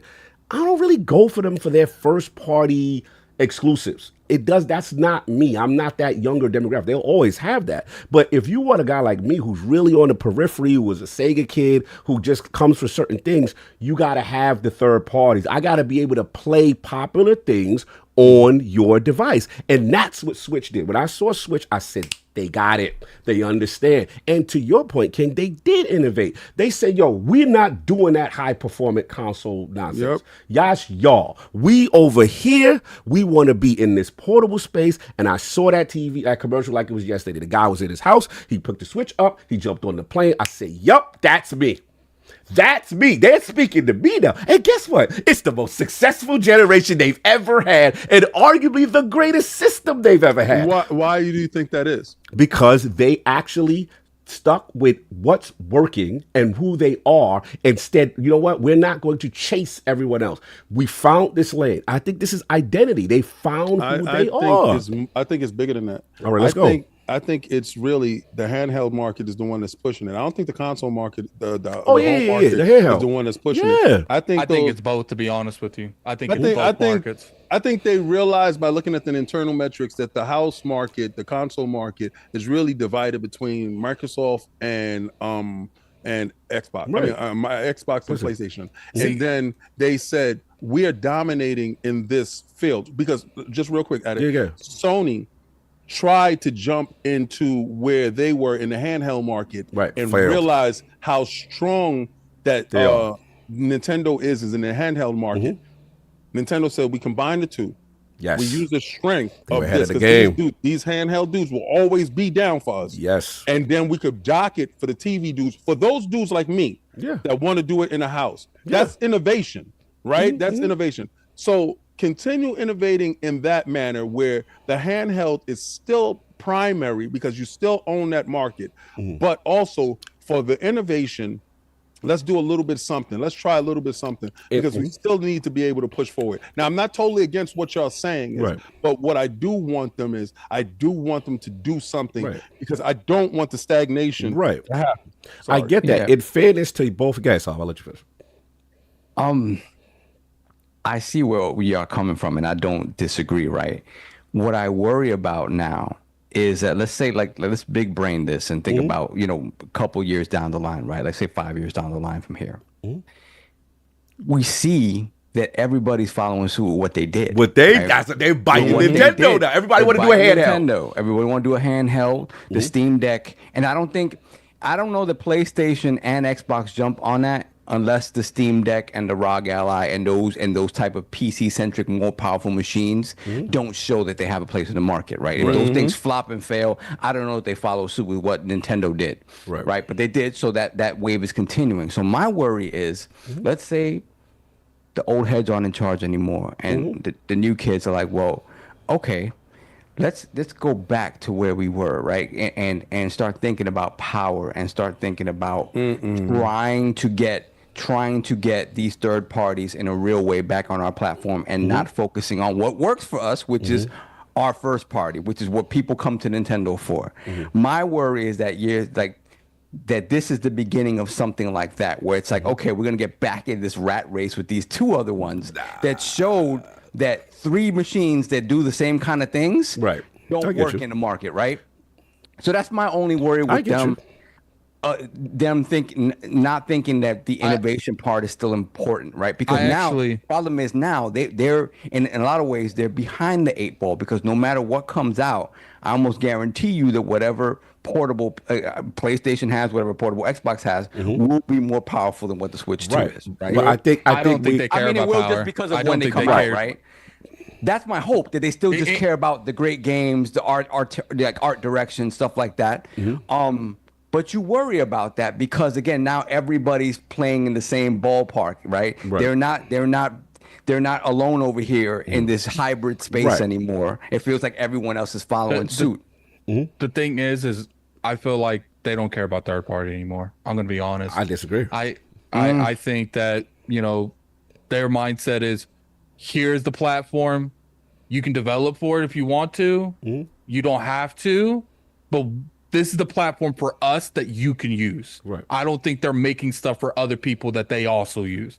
I think that they're making a platform that it's like, this is the power specs. This is what's going on. If you can make your game, we love it and we'll help you. But we're not making our platform for you. We're making our platform for us. I think, to Saul's point, I think we're underestimating the fact that they are smart enough to do both.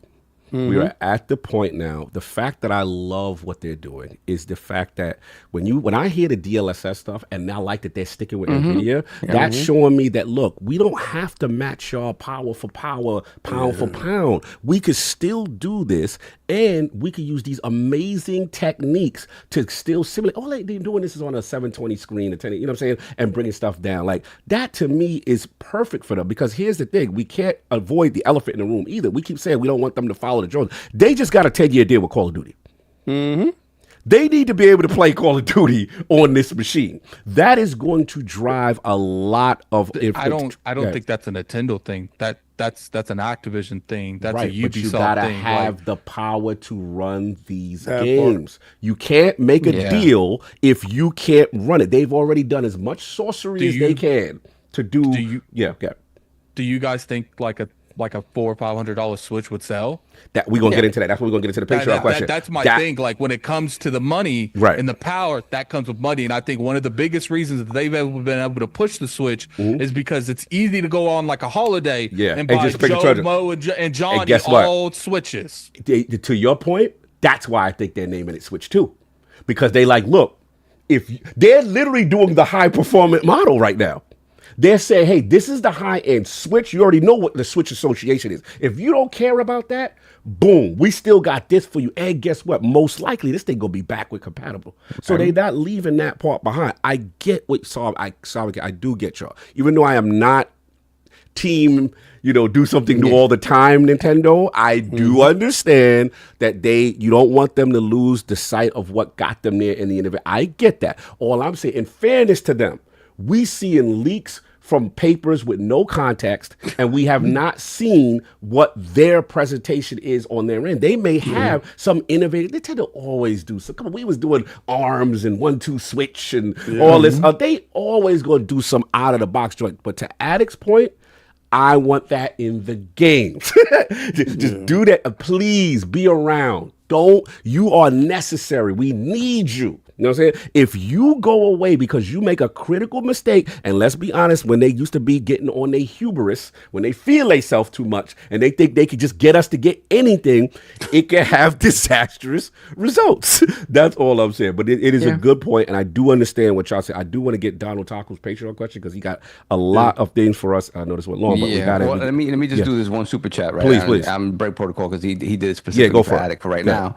Donald Taco, $5 super chat. Addict, third party on Switch 2 is a real focus. You forget that they hired Gio Corsi, who was legendary in the PS4 era for his third party relations. Yeah, PS4, Vita. Wait, he's with Nintendo? Gio's with Nintendo now. Oh, that's a power move. I didn't know that. Yeah, he's wow, that's Vita legacy right there. Continue.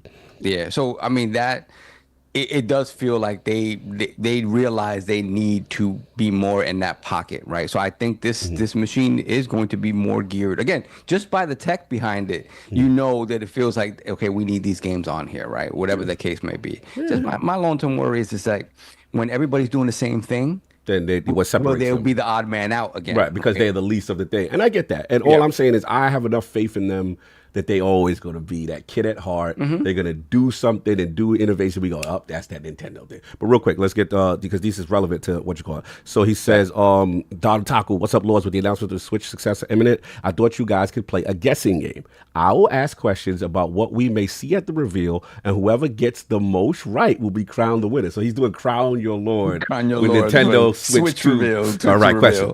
Okay, question number 1. Get ready. What's the name of the successor? Will it be A, Nintendo Switch 2, B, a name based on the gimmick, example, Nintendo Switch, or, Nintendo gimmick, or C, something completely different? Attic, what's the name going to be?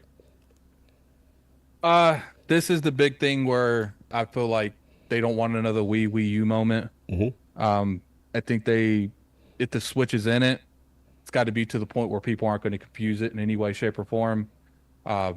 So Switch 2 or another 2, name? I would say Switch 2. I don't think they're going to go with Switch. What's the name of the successor? Yeah, if it's, again, the confusion from the Wii U era, I do think it's either Switch 2 or it's Duo Switch, like a DS Duo Switch or Switch Duo, something like that. So basically Nintendo Switch gimmick. So you're basically saying B, a name based on the gimmick? Based on something that they've, right, whether if the gimmick, it does turn out to be like a double screen thing, which again, there's been no evidence to that, but again, in my heart and mind, kind of where it goes, yeah, it's either straight up Switch 2 or it's like Duo Switch or something like that. King, what's the name going to be? Switch Pro, because I'm going to have a projector.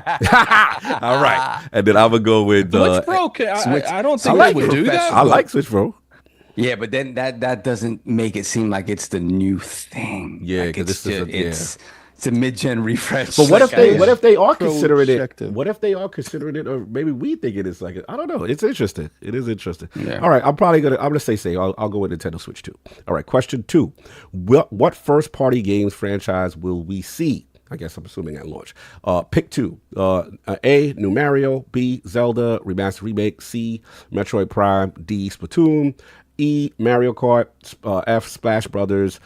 G, Fire Emblem. H, Pokemon Legends. And then I think he has A, Animal Crossing, or J, a new IEP. So pick 2 franchises I guess we will see around launch for the new Switch. Start with Attic. Give me 15 seconds. What I'm going to do is share my screen so people can see all the choices that he has. Because he got a lot. Brought a lot of choices. So. All right, do you see this? We waiting for it to load. Yep, we got it. Oh my God. Let me blow it up.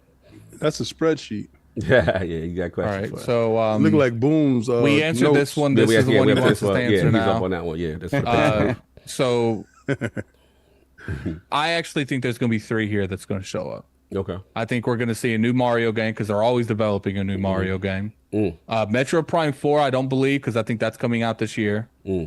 I think we're going to get a Mario Kart.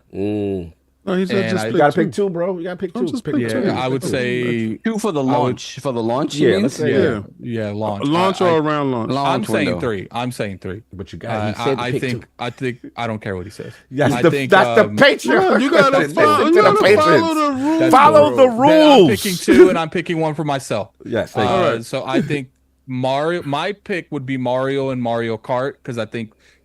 They've definitely been working on a Mario Kart for this amount of time. And I also feel like this Pokemon Legends 2 has been rumored for a while that it's been development for a while. I think that's going to be there as well. All right, no doubt. So you said Mario and Mario Kart. All right, next. Yes. Solve. Your thoughts? Yeah, I do think. I think Pokemon at launch. Oh, that's why they got the lawsuit. That's why they got the lawsuit. Yeah, I think Pokemon at launch. Second at launch, I do think it's Metroid Prime. It's going to be cross-gen, but I do think it's Metroid Prime 4. Maybe along with the collection at the same time, maybe a little bit earlier. And then, again, this is just saying it, but I think just like with the Switch, I think we get a 3D Mario at the end of the year. Ooh, okay. So what the 2 closest the 2 to up window? front, the 2 closest to launch, I think it's Pokemon and Metroid. Those are the ones that are ready. All right, no doubt. King, what 2 franchise? I got a cheat sheet. I'll be honest with you. Is Mario Kart? We gonna double it up. Because I already heard that the Mario Kart looks phenomenal, and then I also heard that the Mario that they doing is gonna push innovation. So Mario Kart. Oh, this is tough. I want to say Metroid Prime for sure. That's one of them. But I'm struggling because there's a part of me that feels the Tears of the Kingdom gonna come back. Okay, for sure. Yeah, there's a part of me that's like they're gonna milk that Tears and show you the difference. I don't think they're going to because it's backwards compatible. Yeah. The first thing I plan to play on my new Switch is Breath of the Wild, just to see how Just to see it run better. Yeah, like so I'm gonna go safe. I wanted to say new IP in Metroid, but I cannot front on the power of a Zelda Tears and a Metroid. Can we guarantee, like, just because it's backwards compatible don't mean it's gonna run better? One would hope. One would hope. This is Nintendo we're talking about. We're asking too much. We're asking too much. Speaking of which, to assume that they're gonna make Tears of the Kingdom, Breath of the Wild run at like 60 frames or something, I think is assuming a lot. It is. I'll check. Just Speaking of assuming, moving on, will voice chat and messaging on the console be shown or mentioned? Yes or no, Addict? I think it's gonna be Discord. Oh, that's the hustle. Gonna do so yes, so then yes, do Discord. I think Discord. Oh, I like that. I don't think anything native will be there. I think they will just let you launch into Discord. Oh, get Discord I app. think at this point, Nintendo has to see, PlayStation's got Discord, Xbox got Discord. Why make your own Discord thing when you can literally just partner? I mean, why make your own voice chat when you can literally just partner with Discord? That actually would be lit. All right, soft. Voice chat and messaging. Good old Nintendo. Is it time? I think so, but I think they're gonna message it in a very Nintendo way. So it's gonna be one of those things where did they say that? Like, is that what they meant? Like, it's gonna be one of those things where you're gonna have to wait for the interpretations for them to clarify. Like, they're gonna say it in a very and you'll be able to do this, and then you're like, but the details of it are what's gonna be very blurry. We're gonna have the cup and the string again with this Splatoon. Right. So it's like I have a feeling yes. Okay, yes. But it's not going to be as overt and clear as someone like you would want it to be. King, yes, no. Voice chat messaging. Is it finally time to jump into the new world? I'm with Addict. I think that they allow certain apps on their platform like Discord, and I think Discord is going to be the de facto for them. Man, I would love this. I hope y'all right, but yeah, I hope I'm right too. But here's the thing: right. I don't see them doing it themselves. I just don't. Like I see that this is one of those scenarios. If it happens, someone else provided it. Yeah, so I'm going to say no as well. This is the thing I want from them the most. And my only caveat is if you can't do that, give me some damn achievements or something. Moving on. All right, next one. Yeah. Actually, let's put one below him because I am interested, and I think will they have achievements? Like I want to add one. Will they have achievements at launch? That's what I'm hoping, but we'll see. Which I King, think. yes, no. Do I think they have achievements? They will have something, I don't know, something Nintendo like. So it's a Tinder app on Switch. Somebody said Tinder, yo, they wildin'. Wow. That's crazy. Grindr. That's wow. I mean, That's different. The crazy thing is we laugh at that stuff. That's an understatement. That's different. We laugh at that stuff, but have y'all ever really taken a look at that eShop? Yeah. No, There is some wild stuff in Really? that Yeah, eShop. but wow. Tinder. I'm just saying. Tinder. If you look at the eShop, it's not being regulated. Shall we say? If it's loose out there in these streets. Loose out That's there. why them switches is selling. Look, man. Innovation. Look, I am a Tinder scroller, and it's this phone. It's not going to be on the Switch. Let that man scroll. Let that man scroll. Let him get his All scroll right, on. 4. We got to move on. Will 4K or DLSS be mentioned? No. Sorry. Will it be mentioned? In the reveal? No, that's not Nintendo. Yeah, I feel you. No, absolutely not. They're not going to talk about anything that. They're not going to put expectations on anything. They might say it'll look better on your TV, something to that effect. But they might say 4K because it's a broad enough of a statement. They won't tell you about how they get there. Right? So yeah, maybe 4K, but DLSS, I don't see that coming out of him. You'll see them. Dip down to 4K 720i. You'll see them having the tech breakdown. No, I think they're going. I don't think they're going to talk about resolution at all. to me, they're going to do the talking with their games. These are how our games look on our next. So their 9 minutes is gonna be 9 minutes of actual information. Yes. King, your thoughts? 4K or DLSS be mentioned on this reveal? Oh, they're not gonna tell you they got a piss in the box. Nah, they ain't gonna say nothing like that. What they're gonna do is tell you that you can play your games here. Nintendo's not gonna tell you the secret sauce on what they doing. I 100% agree. No. Next question. That's definitely not. Yeah, that's not their bag. What publisher developer will make an appearance at the reveal? Take two from this list: Activision, Blizzard, Bandai Namco, Capcom, Square Enix, EA, Epic, Take Two, Rockstar, Ubisoft, and CD Projekt Red.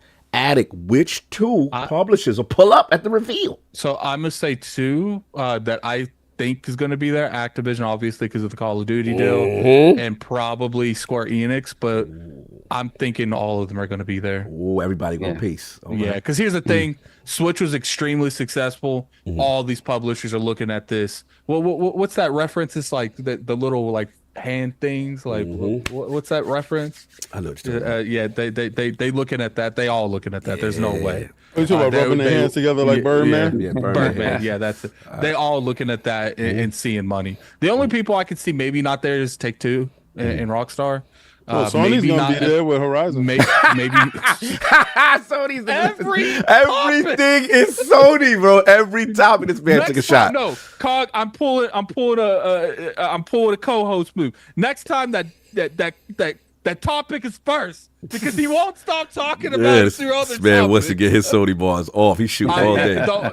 Maybe not CD Projekt Red because their real game really ain't coming out, but I can see all these. Like realistically, I could see everybody publisher besides maybe Take Two being. Let's move because we got a lot of questions and a lot more topics. So everybody's at the cookout. So what's your two? Definitely Ubi for the streets. So they're there. Oh yeah, they got the good relationship. They are there 100%. And Activision Blizzard, I really do think like showing a Call of Duty on that next thing again. To me that is a Geo course. He like this first thing. Let's show them we can do this right now. And he messed up because I think Microsoft might be there with like some of the smaller IPs that didn't go right now. Okay, I like that. Could be King. Who pulling up? I'm already assuming Sony's gonna be there. Yes. Well, I'm not gonna bother these guys. I'm gonna leave them over there. Astrobot gonna be there. I'm just joking. That would sell well on Switch. It would sell amazingly on the Switch. Yeah. It would sell better than selling on PlayStation. That's true because they call a fan base is built on that. But I mean, flattery. Anyway, Microsoft is gonna be there and Xbox is gonna be there. Microsoft Studio. Well, when I'm saying Microsoft, I'm talking about Activision Blizzard, right? Yes, they're gonna be there with the Call of Duty, and then you're gonna have 5 Rush from Xbox Studios, Microsoft, Xbox Studios. Okay. Yeah, I'm going Activision Blizzard. That's where we gonna get that card. Look to Alex point. Yes, everybody I feel will be there. I'm gonna go safe with Square Enix and getting some of those Final Fantasy titles on the thing as well. So I'm gonna say Square Enix and Activision Blizzard have a big presence. What's Final Fantasy? I say they probably give them 7. I mean, we gotta start them with maybe a Crisis Core. Is Crisis Core ain't over there yet, right? Attic, the prequel. I don't think it's over there. Anyway, the price, the big one. What is the price? $350, $400, $450, $500, or a no price announcement? What do we got, Attic? He stepped away, I think, for a second. No, I'm here. Oh, okay. So what do we got? What you think the price is going to be? Four. Nice little 400. 400. Okay. Soft. I'm going to put a poll in the chat, too, by the way. What's this price going to be? Yeah, Saul, you going to get your knees on this one? I don't know. I think... What's it going to be? I think it's 5. Whoa, Nintendo jumping out the window like that. That's a lot. Ooh! Yo, but they can blame inflation like everyone else is. You can't hear Cog because Cog voice just pitched out. Ooh! Dude, here's the better question. Do you think there's a chance that they don't talk about pricing in this? Because if it's 500, it might be a chance you don't see the polls in the chat, guys. I put the exact. What's it gonna be? So 500. I think it's 5. I mean, when you think about Sony not losing money on a $700 console. I think the paradigm has shifted a little bit. And again, Nintendo ain't about losing no money. And Facts. when we talk about DLSS They've and all never this lost money on a console. Tigra 2, and if all of that is true, right? Assuming that is true, yeah. PS4 Pro like power. Yeah, I think it's 5. I think it's okay, all right. King, what is this price gonna be? $450 is gonna be $449.95. Wow. The reason why it's gonna be that price is because the battery that they put aside is smaller. AMD got that bid because they were able to get the power specs lower. Nintendo didn't want a thick frame. The thick frame is a lot that costs a little bit more, so they're not using that much plastic there. The screens that they're going to use are not OLED screens. They're going to use LCD screens. No OLED, yeah. So what they're doing is to get cost as low as possible. I honestly believe, and DLSS, that is not going to significantly raise the price in the box. I think NVIDIA will give them a break because NVIDIA has made a boatload of money with them. I think the plus it's a good thing to show off the feature too. So yeah, and I think the $449.95 is a good price point. It's going to come with the dock. It's going to come. It already has a stand in the box. And what's the other thing? It's going to have a built-in game in it. Yeah, it's gonna give you all the bells and whistles inside the box, so you're not gonna feel cheated. We're not gonna be upset with the price. I think if they go $499, I think $499 changes the conversation, but I think $449 makes it a little bit more palatable. And the only reason why I'm saying that because of that marketing class. So question. Is there a possibility then for a 2 SKU approach? No. Yes. With storage, with less More storage, and then you hit that $399 price point one, and then the $499 price point. Dual SKU? Same machine, not differences, not that craziness. Just a storage difference. No. I think there's a chance that at the gate they have a light version on top of the version. That's too much money. That's money on the table. The light version is a I whole think new. But see, the thing is I think they're going to use OLEDs to do rehashes.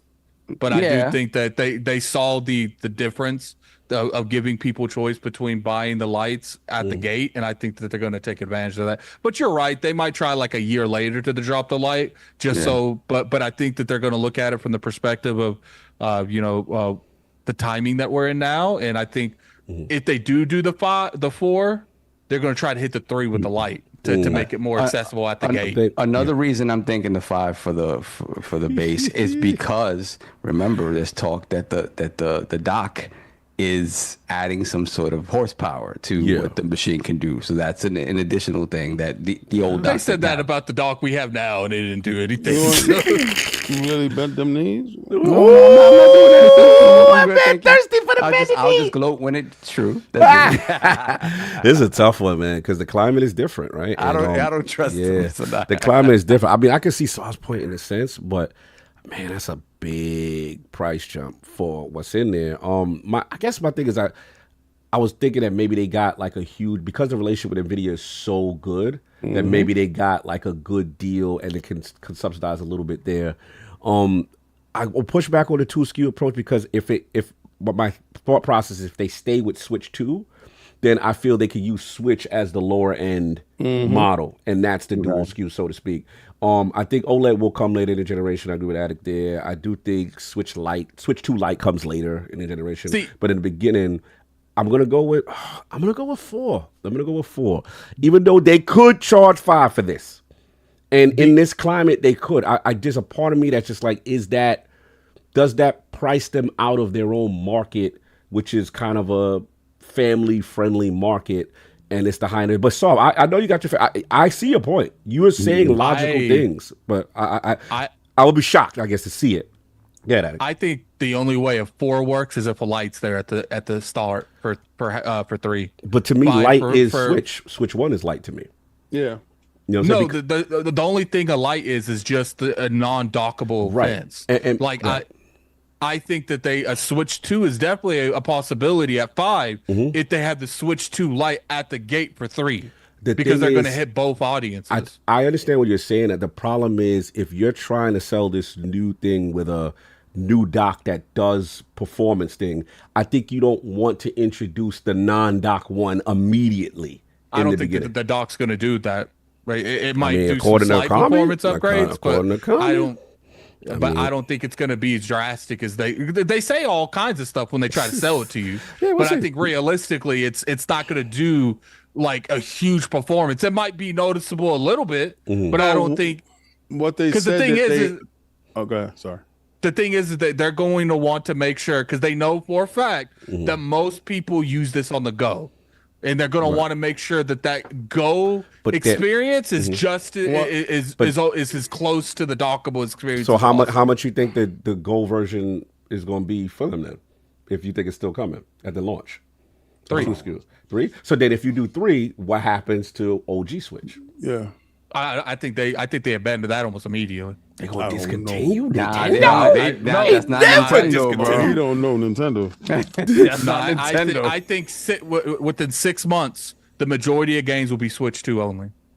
Wow, they gonna cut off the market? Hell no. They gonna want that old money. They gonna want that old money. I'm talking about Nintendo games. The majority of the games will be Switch 2 only. Nope. No, oh hell no. You gonna lock out the whole base and you gonna make they gonna want that old money, man. You gonna be able to play those old cartridges, man. From what I heard, that the handheld joint that you be able to walk around, they're only gonna use 5 hertz of power in it. But it's backwards compatible anyway. They're going to come out quick with reasons you need the Switch 2. All right, we're gonna see. This gonna be a good one. I can't wait for the reveal now. I want to know where they go. But when it's docked, I heard that it's in like freestyle mode and you use whatever power drawers that you want to use off of it. So Colin might be right on that aspect because that's the same thing I heard.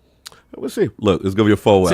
Once again, it's like Nord said. That's the reason most people are on PlayStation 4, and Nintendo knows this. They know if they keep these cross-gen games for a year or two, no one's gonna upgrade to that degree. It's gonna be interesting. We gonna see. I can't wait. Anyway, that's like that. That's one of the reasons the console market right now is in the catastrophe it's in. Yeah, people they jump over. Cut the cord quick enough. It'll be interesting. Now that's a lot of money on the table, but we will see. Saul Super Chats will be able. Yep, let's go. Hold on a second. Let me see. We got. Hold on, let me roll back just a little bit. Okay, we got Alvin, $5 super chat. The look on the cops' faces when they saw them 1,000 bottles of lube was the same look Hiroki, I'm assuming Hiroki Totoki, had when he saw them budgets. It's a situation. Once again, PlayStation catches strays. Once again. Then we got Just Spartan, $5 super chat. Just got back from the movies. Y'all watched Transformers 1 yet? Third half was fire. Also, Cog, we getting freaky tonight? I got Diddy's oil and toys ready. What? Who's that? Who is this? Just Spartan. Who is this? All right, why are these new dudes coming out the woodwork? Because of you on Fridays. Friday Night Fridays, we got you out here oiled up and booty shorts fighting. And it's crazy. You got to come defend your honor, son. You got to go beat lubed up Cog. This is wild. This is wild crazy. He's a mini boss, lubed up Cog. That's wild crazy. I don't want to be part of that freak off, but we're going to move on. We have Black Ronin 357.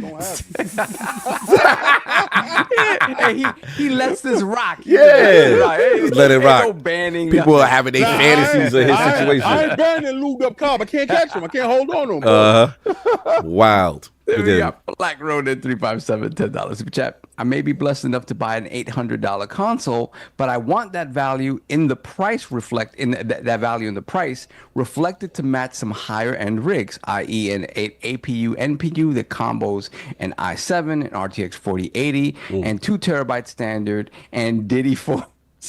And what? Diddy 4s. I don't know what Diddy 4s I don't know what that is. We don't know what that is. We gonna move on. Then we got Spartan661 again. Put the crest in the chat. Gifting 5 ILP memberships. Thank you, Salute, Spartan. You already know. You're just doing too much with your other endeavors. It's a little too overzealous.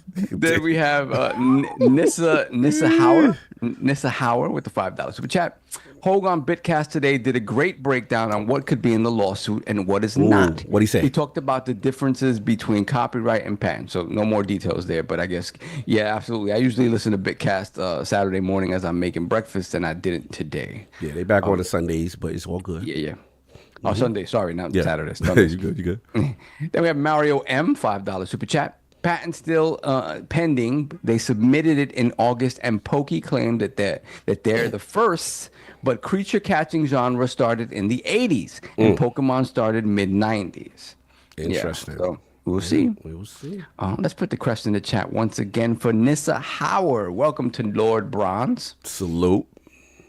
All right. Then we have Woden's Throne, $5 super chat. Nintendo patented the gameplay mechanics of Pokemon, not just the Pokeball. They also patented the breeding mechanics. Oh, I don't like that terminology. We got breeding. Yeah, wow. Don't be you talking about no breeding mechanics. We gotta breed them Pokemon, bro. Talking about breeding, nobody in here. We gotta get the babies. Put patents on it. I don't like That's that. right. We'll patent that. We the ones that lay Pokey things style. down over here. It's called Pokey style. Pokey, chill. Pokey style. There we have. What's that joint? Stick and pass. You outside sticking and passing. Sticking and pass is going over You there. ain't son. outside sticking and passing. I don't know what you're doing. Patented breeding. I don't like how that sounds. I got it. Get I'll be that back. fire stick. Get that That fire sounds stick. horrible. Forget to get the fire stick. That's crazy. Plug it he in. got the fire stick. If I can hit once, I can hit twice. Wow. How do you what are the blueprints on the breeding mechanics? Like what? I have no idea, but that sounds wild as hell.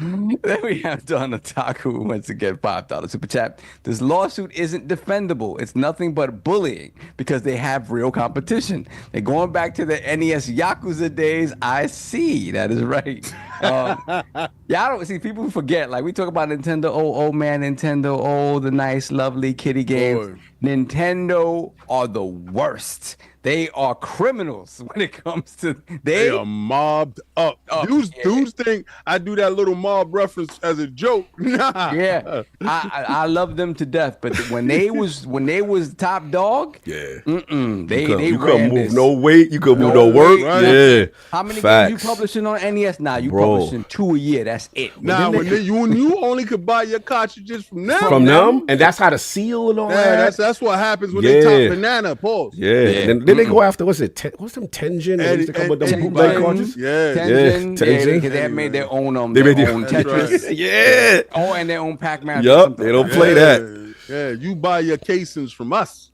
that. They are gangsters. Gangster. with it. Bottle up, no place else but here. Mhm. Then we got legendary Yobi, $20 super chat. Pokemon stole their whole style from Shin Megami Tensei, Dragon Quest, and Tushin Toshin.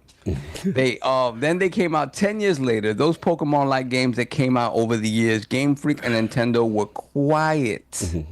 Wow. So I just really do feel that they're trying to see if they could just make Pocket Pair sweat, I think. Yeah, they're stalling them out. They're stalling them Yeah, stalling them out, trying to take them into deep waters and Yep. drown them. But they may have too much money at this point in out. Pocket No. Pair. Yeah, it's crazy. They got just enough money to keep it off PlayStation. Ba-dum-dum. What you got? Is it working? Then we get- Yeah, it's working. There it goes. I can't hear nothing. Oh, Yeah, sorry. I heard it. Then we have Lady Foxfire, $2 super chat. These super chats are messier than oh no, it's Alex's chat. Yeah, it's crazy. This is Nah, his chats is wild. Bro. We're approaching. We're approaching. We're not there yet. We're Yeah, we approaching. just don't get the vulgarity. here. Listen, the day Saw takes those pepperonis out, Nah, man. We gonna hit that new demographic. we're gonna have 75,000 subscribers that same day. Oh, jeez. Then we got Lucius the Augustus, $5 super chat. The problem Nintendo had with Palworld is that it was popular in Japan.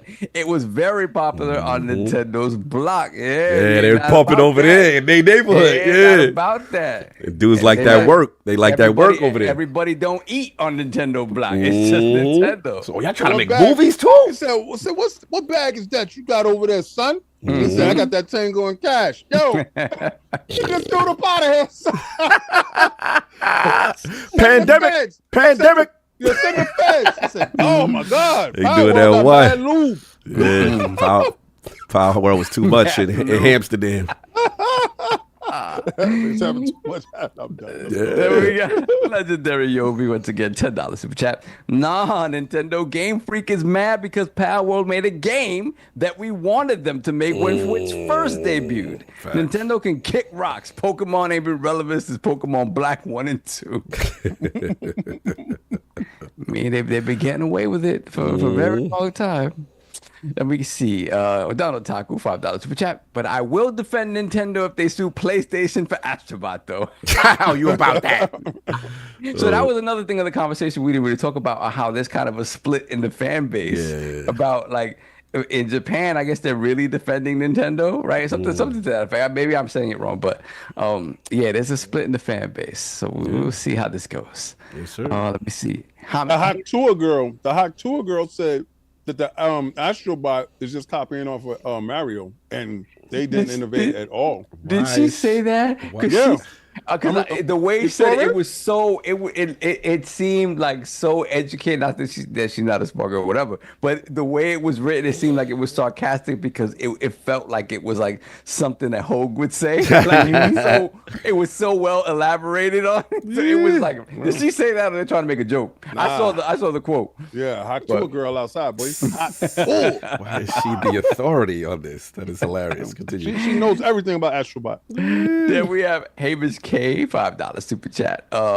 King Mario is out here breaking bones and digging whole Shy Guy assassins at the ready. Hopefully this doesn't get messy. Yes. You know, send the goons out there. The goons, yeah. Then we have BT Maverick 707, $10 super chat. I just want to thank Sony for bringing their Ragnarok DLC for God of War 2018 to PC finally. But I can see why it's getting mixed on Steam reviews because it feels very Midgard. I see what you did there. Port not good. Mm-hmm. It's all shine. The port, from what I heard, is great. It's just kind of, I don't know, maybe it did could my boys be Nixus do that? Could be, yeah, probably. We gotta look that up. They're saying it's a good port. It's just that people are like, oh, it's more. It's already been hacked. It's on the dark web. Shout out to them. 12 hours in the street. We done got him, son. That's what I'm hearing, but I like Ragnarok. So he ain't had no security with him, so we got him. Grab the trays. Okay, so hold up. So do you know the Hawk 2 girl, whatever her name is? Yeah. She actually ranted about Astrobot. Yeah, we just talked about that. We just talked about that. You missed that part. Sorry about that. Yeah, it just came into the podcast. Welcome to the podcast. But no, I got a lot of stuff going on over here today. No, we literally just saw it's all good. The thing we were questioning was because the quote that I saw, I didn't hear her talking about it. I just saw a quote. And it just felt like it was so well. It was such a great quote that felt like it wasn't. She read the script we sent over. Yeah, probably. That's what it feels like. She read a script and it was like a whole answer. So I was like, did she say that? Or is it just a joke? But no, it was from Xbox Frontline News. She read the script perfectly. From the script that you sent her. That's right. Good job. Sponsored today's Xbox Frontline News. Next up, let me see. We got Donut Taco, $5 super chat. If you saw the DS to 3DS models without knowing about the stereoscopic 3D, you'd think it was just a more powerful DS. There's probably a gimmick. Yeah, that's what I'm saying. Give them time. We hearing they bars from other dudes snitching. We gotta hear the album. Let them tell them they album first from their own. Yeah, for sure. That's what I'm saying. Then we got Kit Smove, $5 super chat. Addict said Nintendo doesn't build on the Wii U, was a build on for the Wii. It just failed because it didn't know it was a new console because no one knew it was a new console. That was the problem. Yeah, poor marketing. Then we have Donut Taco, $5 super chat. Fraud alert on Addict. Oh. He only wants Zelda to play like Ocarina of Time and complains about the franchise changing after 20 years of staying the same. No, to be fair, I said that the Zelda Breath of the Wild and Tears of the Kingdom are good games. They're just not good Zelda games. I've always been very vocal about that.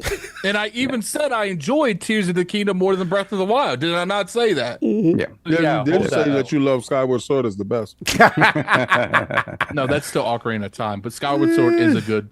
Skyward Sword is better than Breath of the Wild and Tears of the Kingdom. We gotta get these topics and these chats going. And we got Spartan661 gifting 5 ILP memberships. Thank you, sir. Much appreciated. See, addicts off camera so you can oil up. I'm done. Yo, Wow. stupid. Wow, continue. Yeah, we got Donna Taco again, $5 super chat. Developers and media were invited to Nintendo of America last week. Yes, they were. Reveal is coming very soon. It should be. Yes. Next couple of weeks, it should be. Yes. Then we got Donna Taco. I was gonna say real quick, did you guys see that Rockstar hit up Kai Cenat to do it like a behind the scene, and they assume it was GTA, but it was buried in his DM, so he missed it. Oh, that's great. Oh, that's crazy. Then we got Donna Taco, $5 super chat. Addict third party. Oh, we already read this one. This was about Gio Corsi. Then we have Briaris, $2 super chat. What's a man to a king? What up, brother? Salute. I like that. Salute. That's love. We got Donna Taco again, $5 super chat. These PC handhelds are hitting $400 without subsidizing like a console would. The Switch 2 would be no more than $449.99. Even that is a stretch. We'll see. We'll see. I don't know what they're subsidizing. What are they subsidizing? Wait, what was the thing? He says about subsidizing. I don't recall seeing any advertisements on my Switch or anything like that. So I don't know.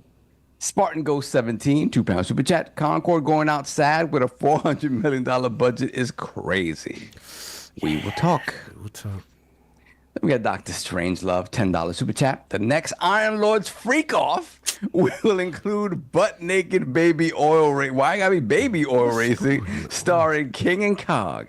The floor and racer is covered in baby oil and must run to the finish line. I'm rooting for you, Cog. Thank you for your patronage and your very vast imagination. Thank you so much. So lovely to see you again. King is muted in Zoom. King, Hold on. Cog is gonna win because King forfeited and did not show up to save himself, bro. Nah, you in there. I heard this is part of your Fight Night Friday. This is what y'all do.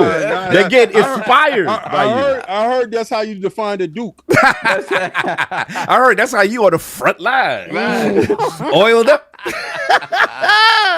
That's how they determine who's the boss. I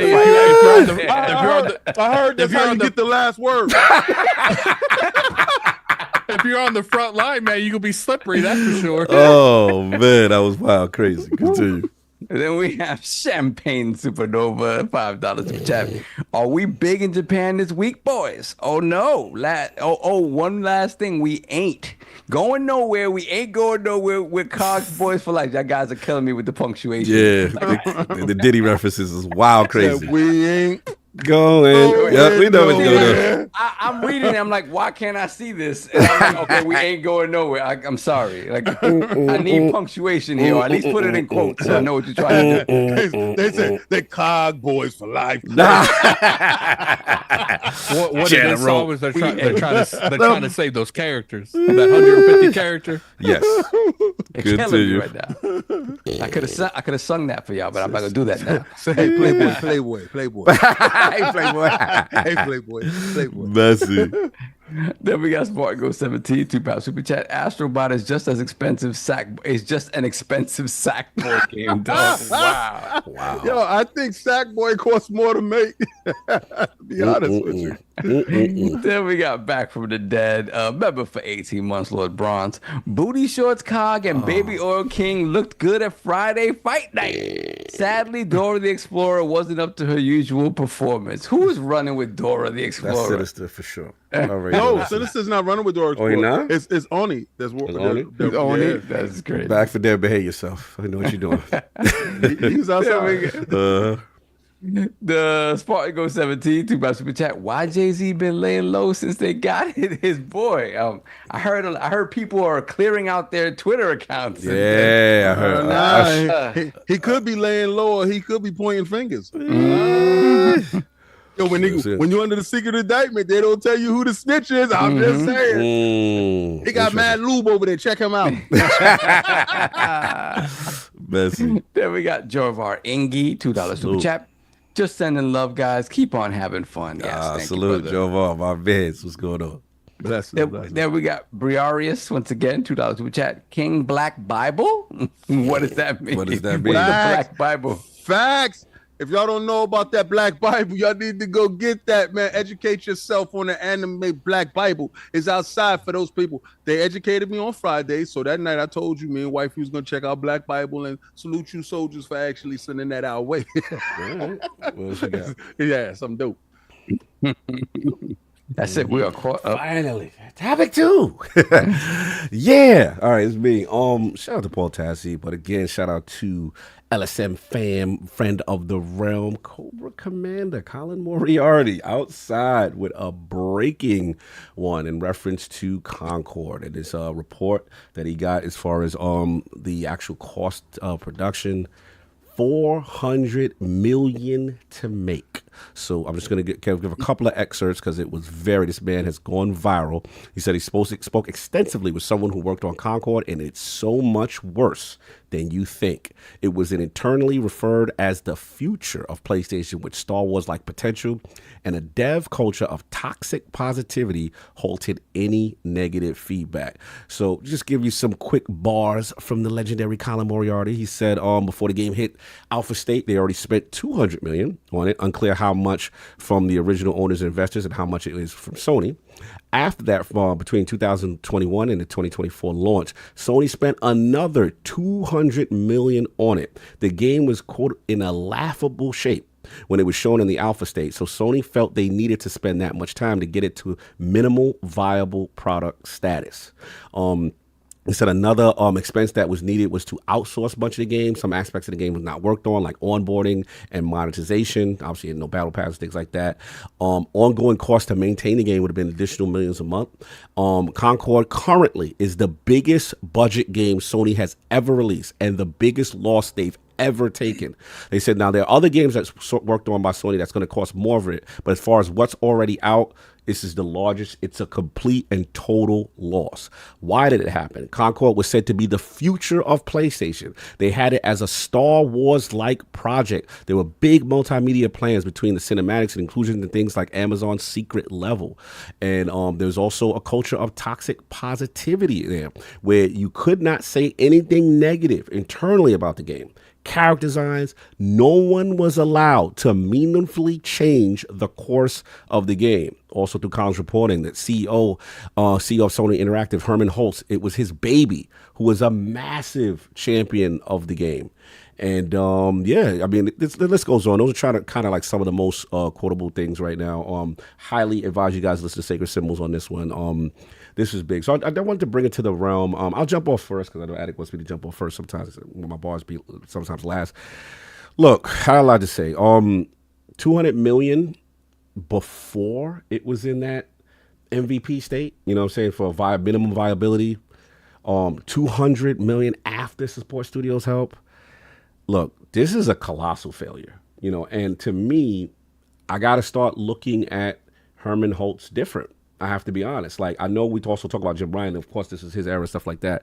But, you know, especially with a Guerrilla live service game that's in the works. I remember Herman comes from Guerrilla, right? That's his baby. I know they think about doing a live service with in the Horizon universe.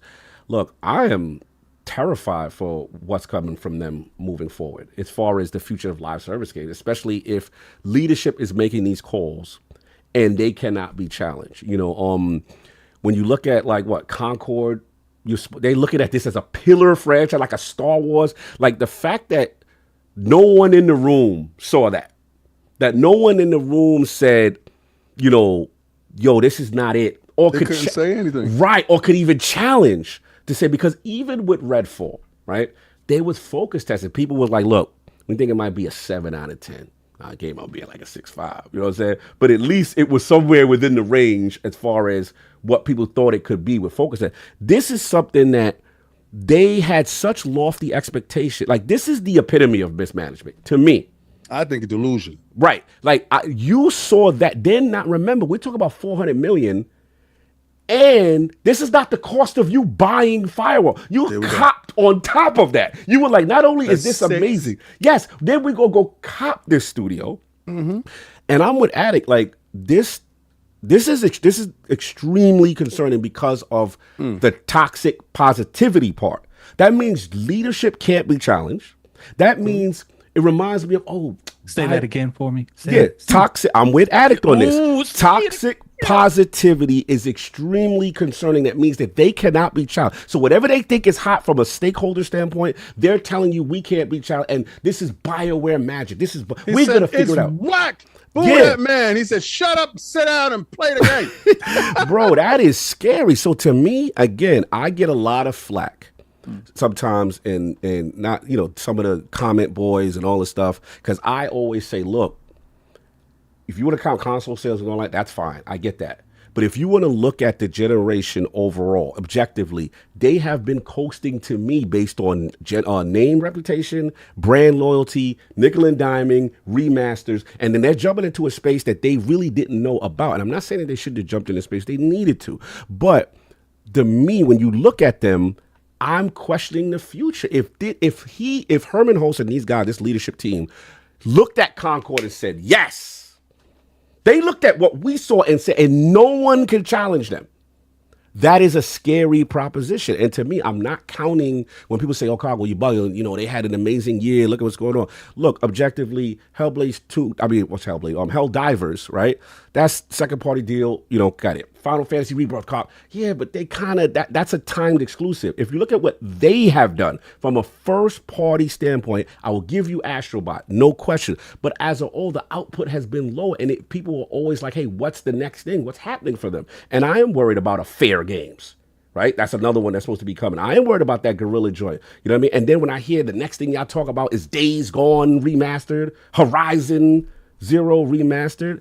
Look, I'm gonna be honest. Like, I'm not sugarcoating this anymore. I'm not feeling this direction. And then I'm not even talking about Bungie, one of the biggest misses. Let's be honest that they put to this generation. I could see why Hiroki Totoki is in there, furious.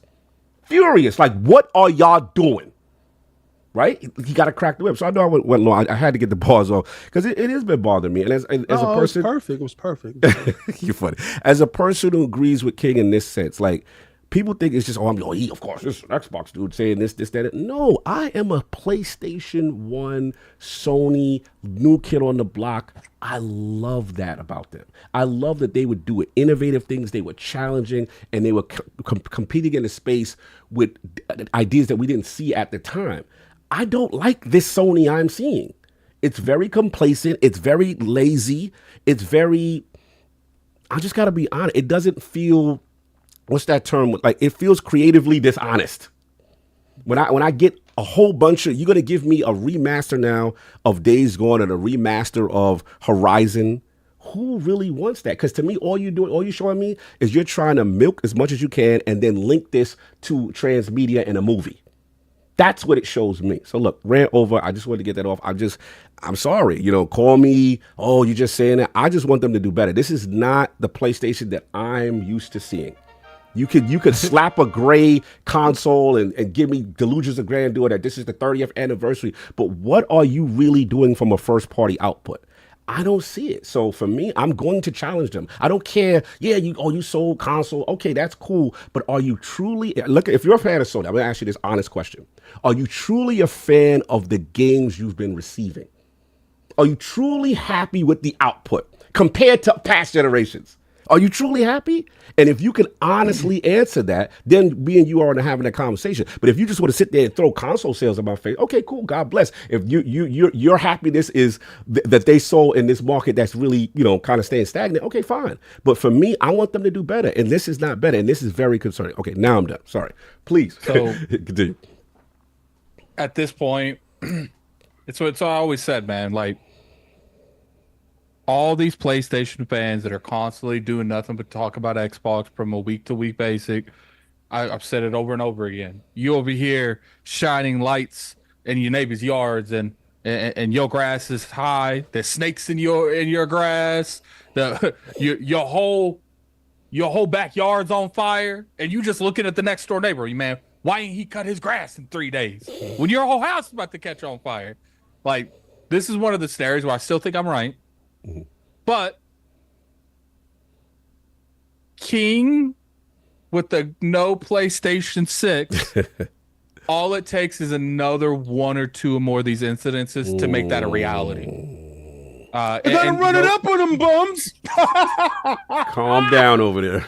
Oh, wait till it's my turn. That's why I had to go first, so I can at least not be associated with what you about to do. I talked to Cog before the podcast. I'm like, I think you need to stop going last every single time. True. Yeah. Because you're not getting your opinion really. You're just, and then it looks like you're copying our opinions almost every time. I feel you. So it's just like, take control. Yeah, just once in a while, especially sometimes he's a little elusive, with all the oil. All the oil, wow. Oh man! Sometimes you gotta tell Diddy no.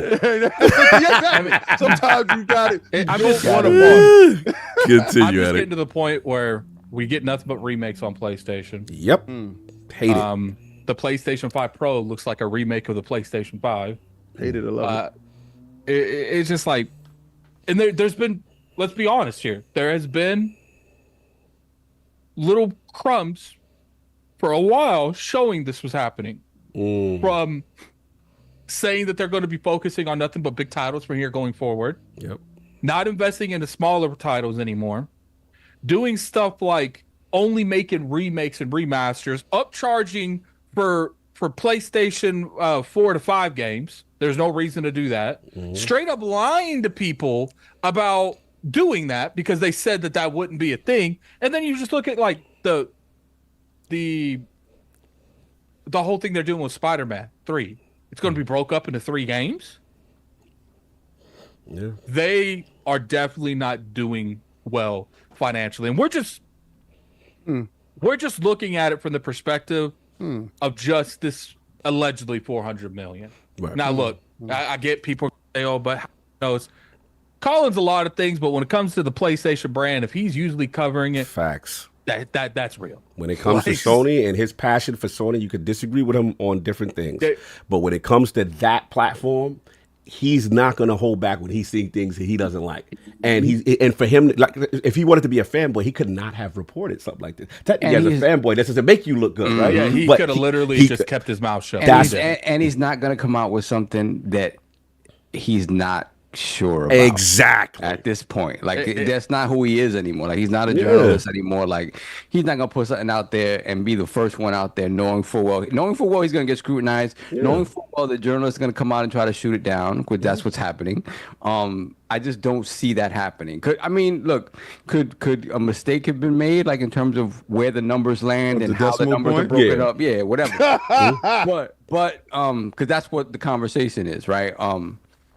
But yeah, I don't see that being a thing. So it's sad that that's part of the conversation. That's what's happening. Yeah, because people accuse me of whistling through the graveyard with certain things in terms of Xbox, and I always tell people, I don't know how it's going to go with this bet in terms of Game Pass and stuff. Like, I don't try to sit there and lie. Right. But what I hate is this blinders, just because they've made good games in the past. There's nothing people always want to deflect on things that seem like warning signs. They sold 61 million consoles, Cog. Yeah, that's the new thing. Like, people don't care about the games that we're getting. They just keep regurgitating sales numbers and stuff like that. Okay, that's fine. If you are happy with this output, and they're happy with a roadmap that looks suspect, and they're happy with failed games and worst failure, non-roadmap. Yeah, the worst failure in the history of games. If you are happy with, people are quick to tell people who like another platform that they need to speak up.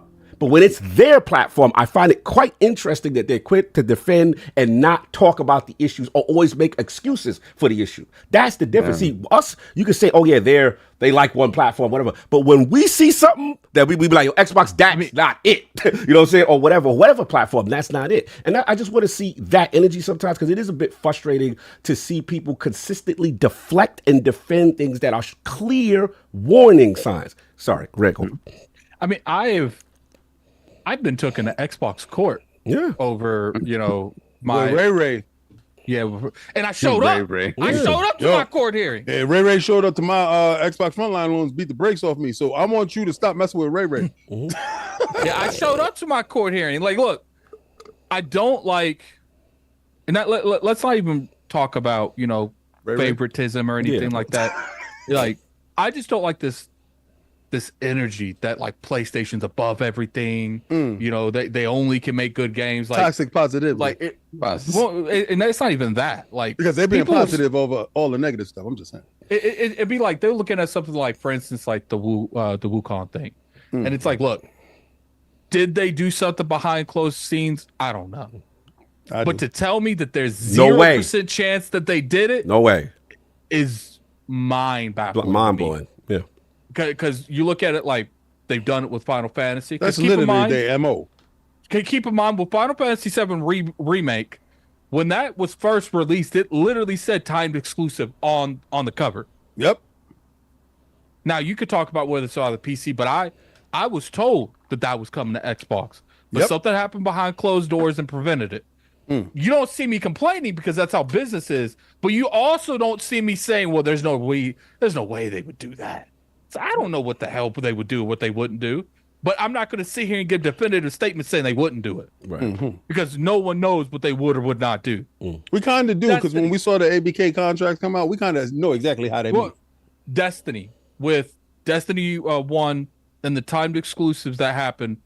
Carl, did they come out publicly say that we're pushing these exclusives that was only on PlayStation that was supposed to come out for the Taken King back? Nope. Did they announce that publicly? Nope. And shout out to Destiny Legary. I will always thank it. I told him to his face. He was the only one that ever challenged Bungie directly about the exclusivity deals being secretly extended that weren't even publicly marketed. And Bungie, as a result, didn't answer the question, because this is during the Activision. They were acquired by Activision. They had that deal with Sony in place that a lot of people didn't know the fine print. We even had Hogue on that even told us, like, yeah, that stuff is not exclusively promoted. So to your point, when people say there's no way, you know what I'm saying, we do have examples of this type of behavior. And to be fair, both sides do it. Xbox has done it before. You know, so this is not Xbox bad. I mean, PlayStation bad, Xbox good, but it's also, let's not stop with this, like the pearl clutching and this. There's no way that they would do that. Let's not bring up Xbox right now. In fairness, let's just keep it focused. In fairness, my thing when it comes down to it, it's like exactly. these companies will do whatever it takes. Thank you. To feel like they're on the top. Yeah. And it's like when they were going out there to Bungie and they say, "Yo, here's a bag. Don't tell anybody." And getting mad at Dustin, getting mad at him for even bringing it up. Yep. Like, Bungie was not happy with that scenario. So if they're mad that he even brought it up, why do you think? Because there's a relationship with them at PlayStation, they want the bad heat. Yeah. And PlayStation went out of their way to restrict people from getting access to those exclusives. And by the time you got the game, what was out? Destiny 2 came out, and then didn't even get to play them. Didn't even get to use them. See, people don't understand if you live on the other side of it. You're absolutely right, but continue. The Hawk Moon. Yeah, Hawk Moon. There was a strike. Yeah, Hawk Moon, Jade Rabbit. Yeah, I remember those exotics. They would literally crazy. get guns and things in the game that you could not get if you played on Xbox. Yep. Yeah, they would just it's just remove like, from you. I just get annoyed because there's the reason that they do what they do. Because Sony. Not only does the industry, to me, it's just my perspective, these big websites, these because I would say like bigger influencers and podcasts and stuff, they're kind of immune to it because no one can really touch them. Yeah. But like when you have a decent following, it seems like a lot of people just scared to upset them. It really does. Oh, we don't want to lose our access, so we're going to do whatever it takes to maintain that access. And I'm not saying it happens, but I'm saying it happens. Right. So it's just like, and then you look at it from this, like, this is such an insane situation that's rumored. And I have seen people cover it, but not a lot. Like, Starfield was plastered on every website for days. IGN literally did a marketing campaign on their review because they gave it like an 8 or a 7 out of 10 or whatever. All of this publicity on a game made by Bethesda, and you can argue maybe it's because Colin's got a bad rep and people don't want to like use him as a source. Okay, I get that, but that's bull. That is what it is. Someone from Kotaku and a couple other journalists, and they actually corroborated a lot of what Colin said. My point is no, but I know what you're saying. I'm not defending. If this was Xbox, they would be talking about it today. So you would say this is like a little bit of an Xbox tax, you might be saying. Oh Lord. Well, it's not even that's an Xbox tax. It's just my thing is biasness. Maybe? We are talking about a game that was marketed, made, released, and shelved. Yes. All with, like imagine what it's like to not see a game like Concord, but like, you know what, I'm away for on sale. There ain't no sale. There it is. You was waiting for Black Friday and Bloody Sunday showed up. And but the thing is, even when you talk about Concord was talked about in this industry, but you can really make the argument that something like Concord, even before we knew about the finances, which it was rumored 200 million at that time, even before then, a game published and developed by PlayStation came out, shut down in 10 days, and then the industry forgot about it in like 4 days. Stop talking about it. Let him cook. Stop. Where was this is what wrong with Concord? Where was is PlayStation not? Does PlayStation know how to make Are you implying that the SEO benefits certain topics? I'm implying that the SEO benefits on what's actually getting clicks, and people, for some reason, click on the negative Xbox news. I'm not saying that people wouldn't click on the negative PlayStation news. The problem is you get like one article per outlet. Well, if they did, I'll have 75,000 subscribers. In fairness, I will say the PlayStation 5 Pro announced was probably a unified front.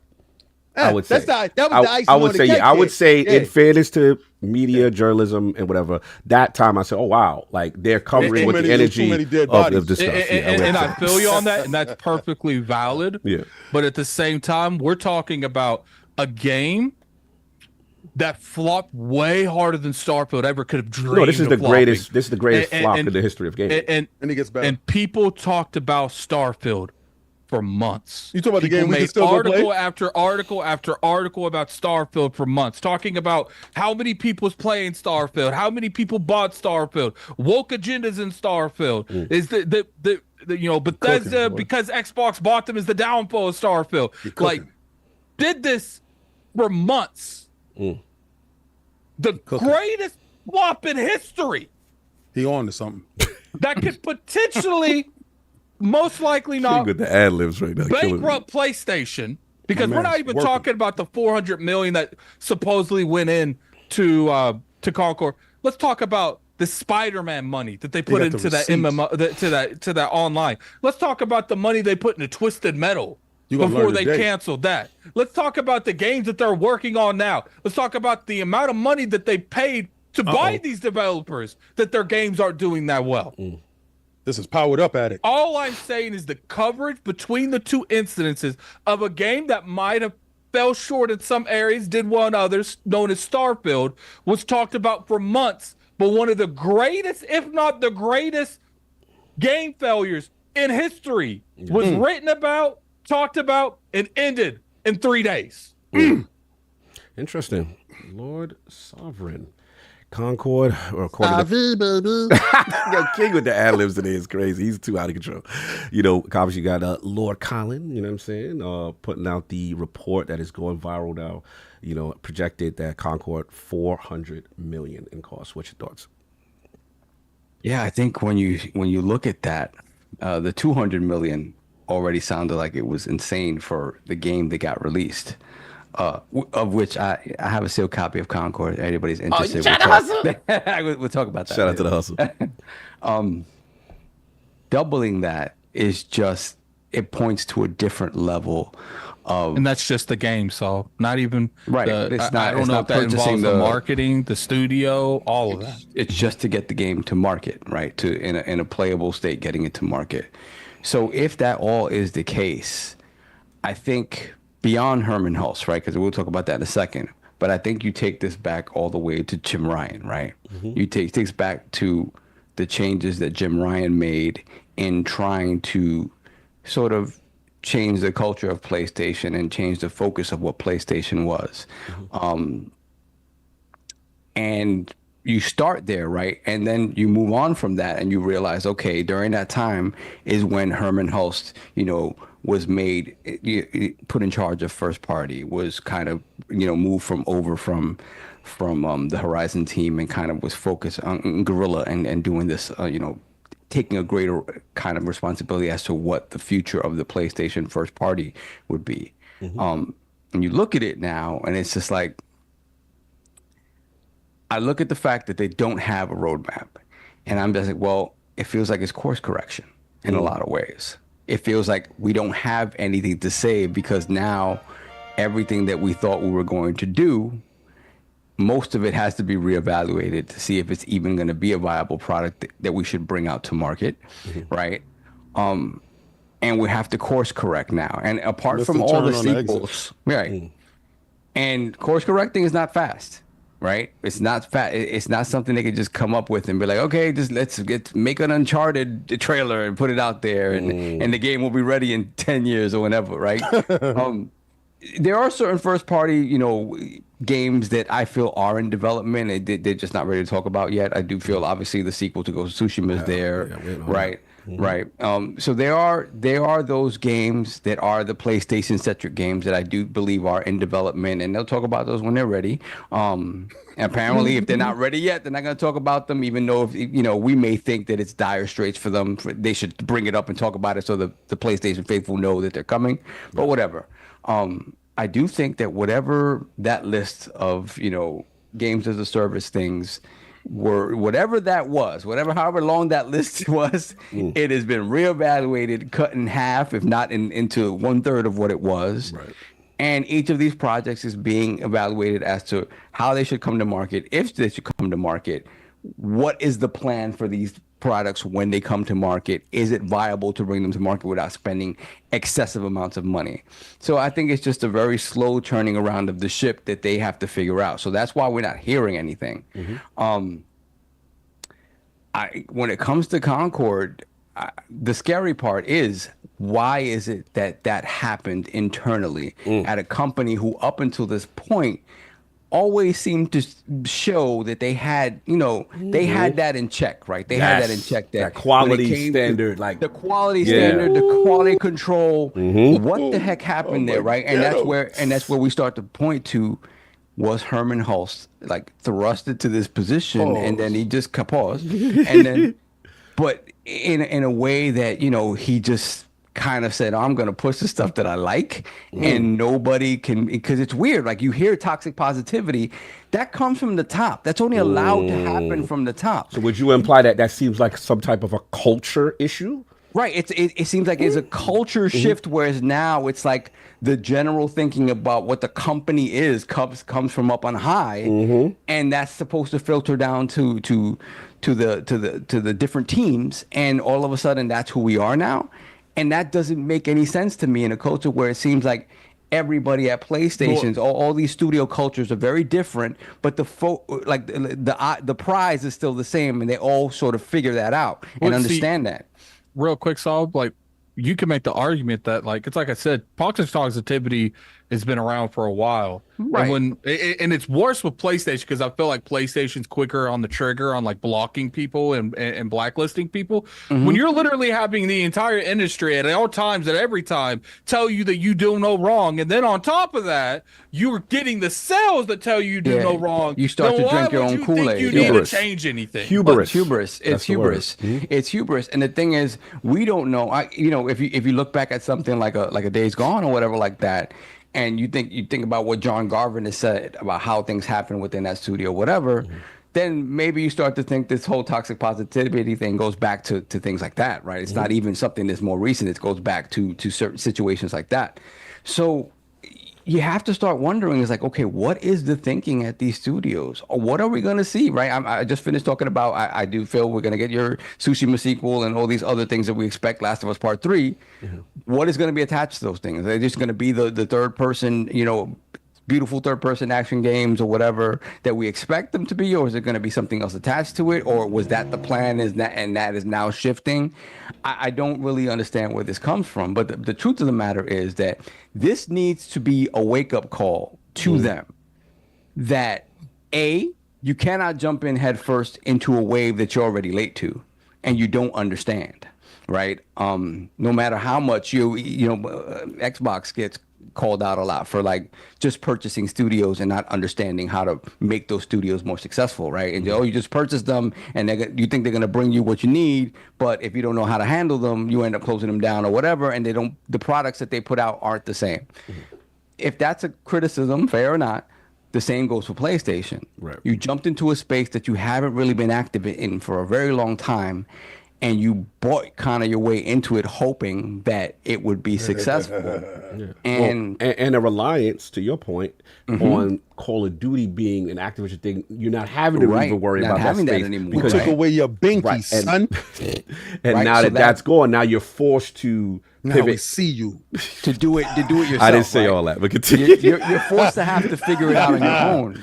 Right. You're forced to having to figure it out on your own, and that's not an easy thing. I'm not saying that's an easy thing, but at the end of the day, when you feel like your back's against the wall, you will try to do. You may make decisions you may regret. You do something strange for some change. Yeah, things happen in dark. No one knows where the nose goes when the door is closed. Oh, not that no one knows. Oh man. So it's kind of baffling to me, and the fact that you hear these things about this was the future of PlayStation, bro. Star Wars. They Wars. saw this and said Star Wars, and the I'm like, future. And it just. Bro. To look at the product that came out, right? Even with the knowledge of like what the roadmap was going to be and all the story related stuff that came out, if you're comparing this to Star Wars and it's supposed to be the future of PlayStation, the product you put out up front should be all of that stuff up front. Yeah. Like if you're telling me that you thought this was going to gain Star Wars status or elite PlayStation IP status from a multiplayer game that is derivative of other multiplayer games in that same space that you're asking people to pay for, and that from the onset people are already telling you they're not interested in the characters, and your hope is down the line have them care about the characters in a way that is going to elevate this property to Star Wars status and top of the heap in PlayStation. None of that makes sense. None of that. In what world does any of that make sense? It's particularly the order you were doing it in. Like, you didn't come out with like whatever. Let's say the third Star Wars movie, right? You didn't come out with Return of the Jedi and expect people to care about Luke's and Darth Vader's relationship without what happened coming before. You had to build that up. Right. So in my mind, you wanted this to be something that big. You start out with a single player campaign or a multiplayer campaign that tells you about the lore, the story, the world of Concord. And then you hope, because there's another thing, do not ever build something to be an esport or this multiplayer juggernaut. You can't build it to be that. You can only build it to be good and put all the elements in that a good multiplayer game has and hope that the community gravitates towards it. If it doesn't, it doesn't. The community always has the last say. So they put the cart in front of the horse. 100%. 100%. And the horses trampled the cart. There it is. So it just, none of it makes any sense to me. None of it makes any sense. Did the horse get impaled by one of the spikes? By one of the spokes on the wheel. Now we got a dead pony. Let's go. So we don't use those words here, sir. That's frontline talk. Oh, my bad. Yes. I do apologize. I'm sorry. I forgot what I was. Yes. My hope is that the silence means there is course correction. They are seeking out a balance with all this stuff that they do need to do. I'm not saying they don't need multiplayer. They need multiplayer games. Of course. My hope is, as a fan, go back to the IP that you have and try to bring those forward. Look at what Nintendo does every freaking generation. Not to interrupt real quick, but you cook it all. The one success that you have, which is held. How about giving that little studio more money and investing in blowing that up? Yeah, and just take away the stupid restrictions on you doing with the Steam and the PlayStation account. And exactly. And you bought this game in X country, but now you can't play it anymore. You can't play it. Yeah, like, how about investing in that you got a W with on your first one? Like, no, we want monthly active users. No. The idea that you would change the entire course of how your company runs and what's made you successful on the hope that you can have one Fortnite style success is bonkers to me. And I can see a third party trying to do that, right? I can see it because the third party's everywhere and will take this chance. For a first party, for the first party, cop the studio for this, right? To do this and for this to be the entire shift, you severely misread the room, and now you have your fan base waiting on what's to come. And I do think the saving graces will be those things, right, that I talked about. You will get a new Tsushima. It'll be great. People will love it. Back to the Herman Hulst thing. Obviously, we're gonna get more. Obviously, The Last of Us will be a story. Horizon was never that good. It just wasn't. And granted, it technically, it's a beautiful game. It is super. It's competent. Everything it does well. Does it require a Lego game? Does it require, and that may be dead now, a movie or a TV show? It was never. I just don't know. So I kind of felt like you look at this and it's like, is Herman Hulst just like abusing his power and like? Yeah, I mean, we're talking about other companies and their leadership should be fired and all this other rhetoric. But we have now tangible evidence about leadership imposing and their decision. We're hearing about things being their baby and they told people, no, we can't. You can't even question. Like that to me is a far worse, scarier situation. But continue. Yeah. So if these numbers are correct. And again, I just don't like the rhetoric that people are seeking to shoot down what Colin brought to the table because it's him. Right, of course. If it were somebody else, there'd be less questioning. But whatever. I seriously don't believe that at this point. I'm happy that it's him because he has more credibility than anybody else. He does. He doesn't have a vested interest in it. And his knowledge on the PlayStation platform and his expertise of what you can't question that he doesn't know what he's talking about. I'm glad it wasn't me. And I don't see him. Because you would have caught it and run with it no matter what. If King would have ran with it, See, the thing is, we knew about that. I did, and I was told to stand down and shut up, and I did, and I sat there and allowed somebody else to bring that information forward because I knew the information was going to come out. Yeah. So me sitting back and allowing that person to do it, it couldn't set up any better than how it did. But let me just sit back and allow you to continue to cook because you did say they are moving like a third-party company, but they are third-party. But I'm just saying, just continue, sir. So I really do think the quietness is them trying to figure it out behind the scenes. I don't care what has happened up to this point. We talked about Herman Hulst and the possibility of just making bad decisions because you're in charge or pushing the things you just like or want to like, or following waves after they're too late, whatever the case may be.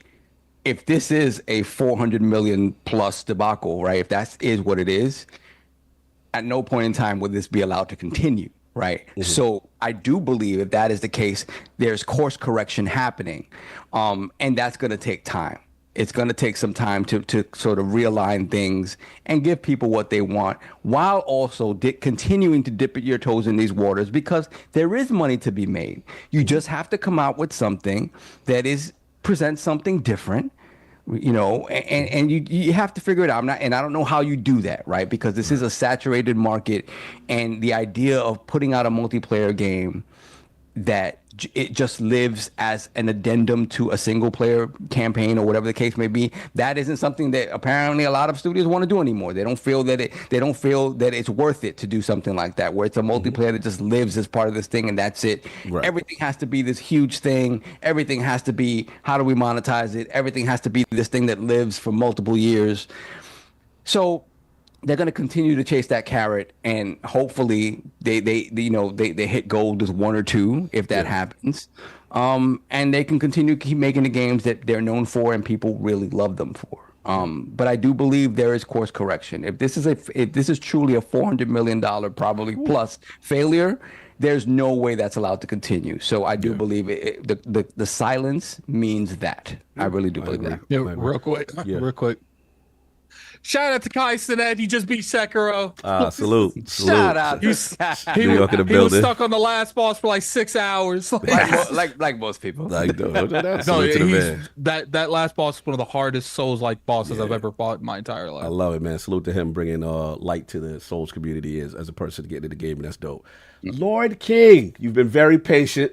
You've been bubbling, dropping all type of ad-libs. Muting my mic. Yeah. Nah, I need you, baby. Yeah, so, I mean, I need you to stick around, Attic. I need your mic hot. Son.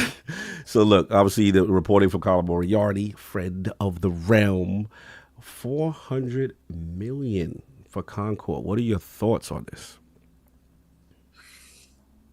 Anakin, you was the chosen one, Anakin. Why, Anakin? I have the high ground. You're ridiculous. You're not my dad, and they still put it out. It got cut down. It got cut down, Anakin. Why did you make me do this to you?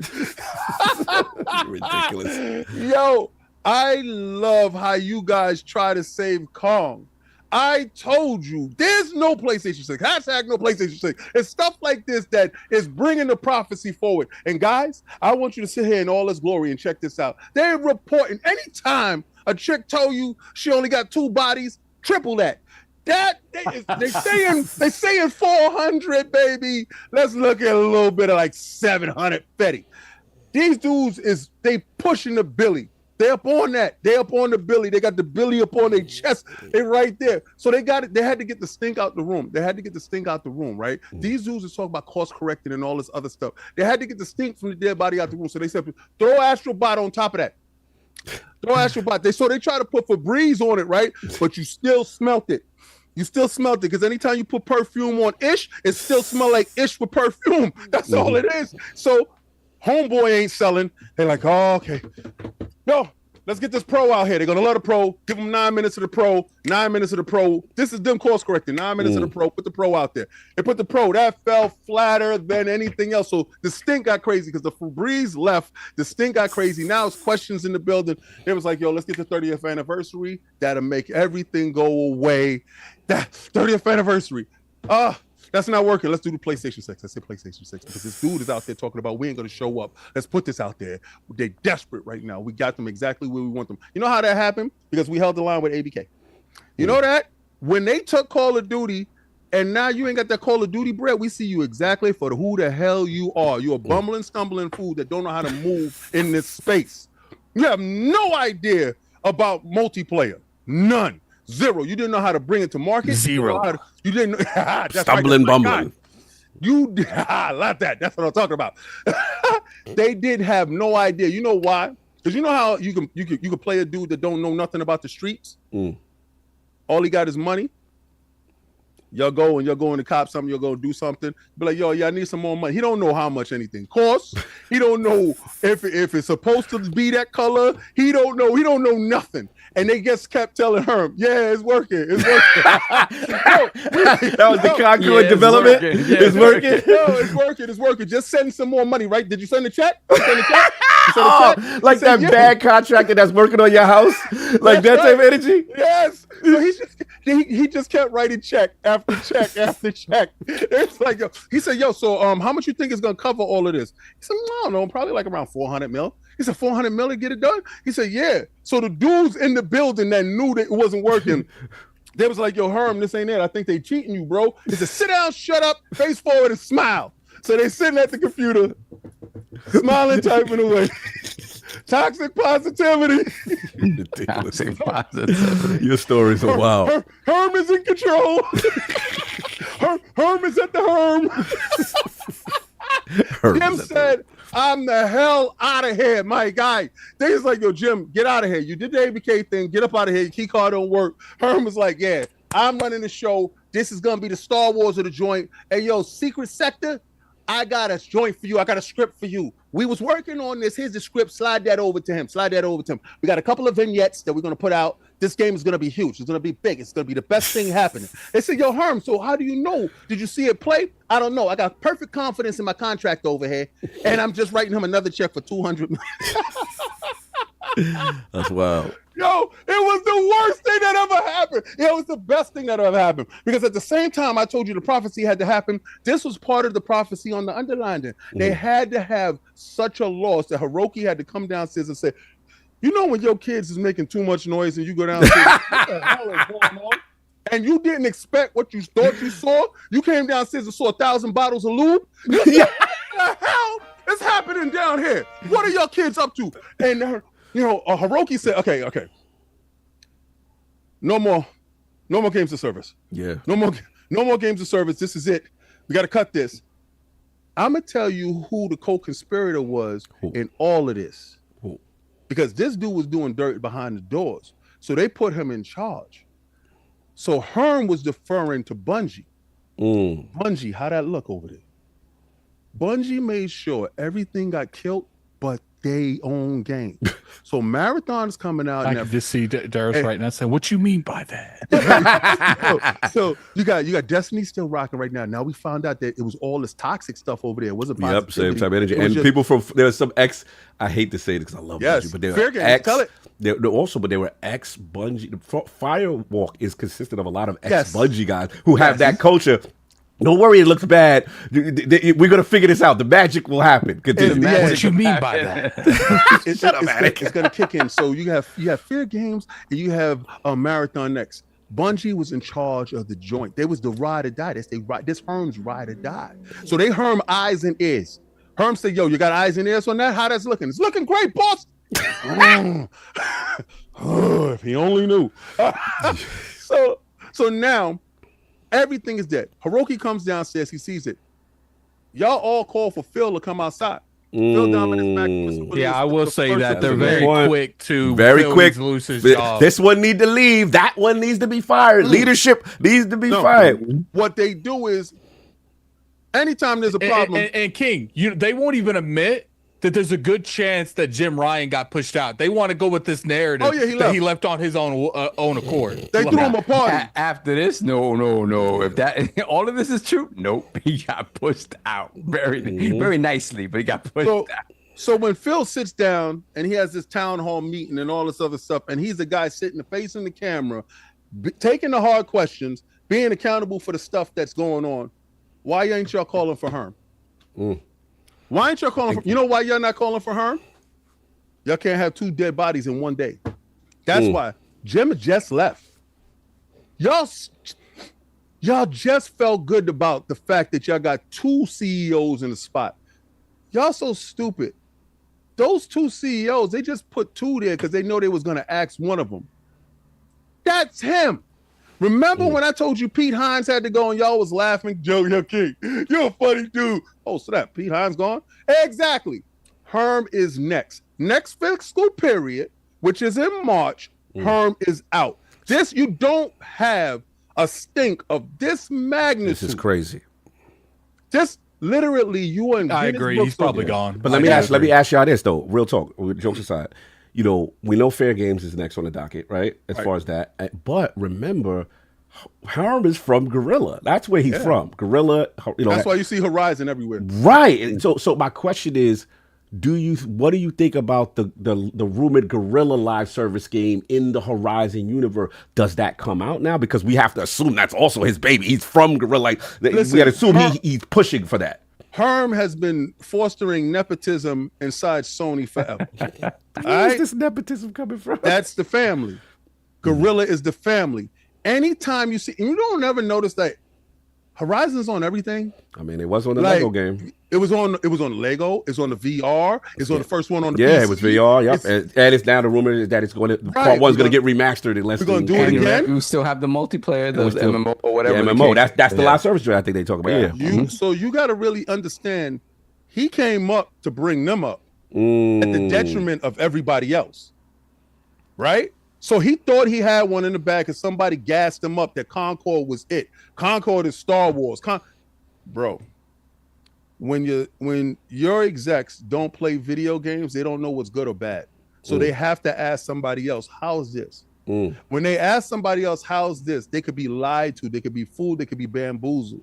They could also be fooled into writing checks. You do not go out and go get a house and send one contractor in without sending another contract in. You got to have different kind of contractors to see things, to understand things. If you don't know something, you educate yourself. Yeah, and I honestly, go ahead. Speaking of that, you know, because I'm considering getting a house in the next year, and my landlord's considering selling this. What I told my brother, I was like, one thing we're not doing is hire.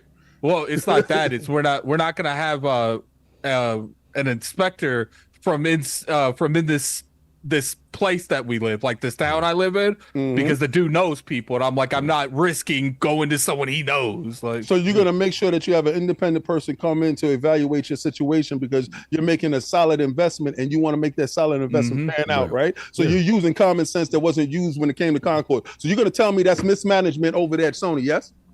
Yo, no, I've been there with you. All right, so now that we're at the point with the course correction is this is what happened when a boxer gets wobbled, when he gets off his ding. He goes right back to what he knows. Whatever he trained for before, it ain't going to really pan out when he gets hurt. Right now, Sony's hurt. That's the reason why you heard around Horizon and you're hearing Days Gone, Remastered coming out. You dudes don't understand. These dudes don't have an operating budget. Y'all keep saying, oh, these other games is going to come out and they're going to...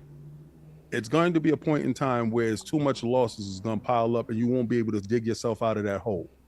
I think from the $10 billion that they lost, from that money that they wasted on Bungie, and from this money right here, they're in a hole that's so deep, and you guys are going to have to bail them out. The reason why I'm saying you guys are going to have to bail them out because they come out with a $700 console that y'all didn't see coming. I saw this coming because I see them for who they are.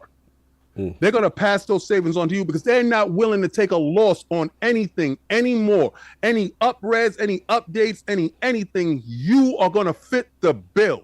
Don't ever look for them to give you anything back at any point in time. Right now, they're in a desperate mode because they don't have that Call of Duty bread. This is what happens when Uncle Phil ain't helping you out no more. It's done. And this is the part here. And I know y'all saying, King, you've been waiting to say this and you've been saying this all the time, but they're selling mad consoles. What happens in a world where you price yourself out? What happens in a world? And you don't sell exactly what you're doing. What happens in a world where you're bumbling and stumbling catches up to you? What happens in a world where nobody trusts your instincts and your moves anymore? What happens when mismanagement catches up to you to the point where they no longer the quiet place is what happens. Yo, they no longer looked at as the golden child. I'm telling you guys, I know I have a bias towards these dudes because they're not the same people. And I'm telling you from a bias standpoint, I'm laughing because this is fun. I'm not laughing at the fact that the common consumer, common consumer, I'm not laughing at you because you don't know. You're just taking somebody's word for it that this is a good product. I feel for you. You toxic dudes that always go at me, console warrior dudes, I'm dancing on your grave and I'm having fun doing it. And Herm did this to you. So I want you guys to call out Herm. The same way y'all call out Phil to be fired. I want to see you guys tweet that out. I want to see if the glove fit. Let's see if the gloves fit. And I want to know who's driving the car in the Bronco. Is it Bungie? Who's in that Bronco driving that car? The OJ references. With Herm in the back. I want to know. They trying to evade. We gonna find out who's driving the truck. I think it's Bungie, and I think Herm back there is trying to throw out the evidence. I'm telling you right now, we need to find out what's going on. But it's mismanagement, and y'all not calling out. And I'm having so much fun watching y'all right now. It's very interesting, and like I said, to your point, you know, you're seeing a lot of what I consider the transmedia initiatives, which is remaster a game that hasn't been that old, but also in conjunction with put it with a movie or a TV show to try to regain interest and low Isn't the Horizon show coming out? Yeah, I believe so. Yep. So the anime, I'm talking about the anime, not the live show, because they got the live one too. Yeah. That was they were supposed to be doing with Anna Parana or whatever. Yeah. And they walked out, so that thing is in jeopardy. Yeah, we'll see. But I'm glad we all talked about it. Got our bars off. Let's get this moving. Give me 1 second. Hey, Herm. He said, "Hey, Herm." Ridiculous. Hold on. How you doing? Yeah. Let me roll back a little bit. We got a few things. Oh my God, I can't buy. Okay. Donald Taco, $5 super chat. Horizon was also Herman Hell's baby. Yes, that is his. He came from Gorilla. That's all you need to know. His rep been questionable. Then we got Champagne Supernova, $5 super chat. We finally know what Usher meant all these years when he said, "Let it burn." He was just yearning for a dry run. Hey, Concord, you got this. Hashtag toxic positivity. Wow. That's wild. Then we got Argy Chani, $20 super chat. And I quote, Concord might be one of the greatest multiplayer games of the modern era. This has the potential to overtake Horizon as PlayStation's most important franchise of all time. Expect to see a lot more Concord in the future. Herman Helps. He did not say the Horizon thing. I know this is. He was popping off, but I would be interested if he said that. Oh, we forgot to even mention that the director of Concord stepped down. Stepped down, yes. Oh, yeah. Yes. Oh, they all gone.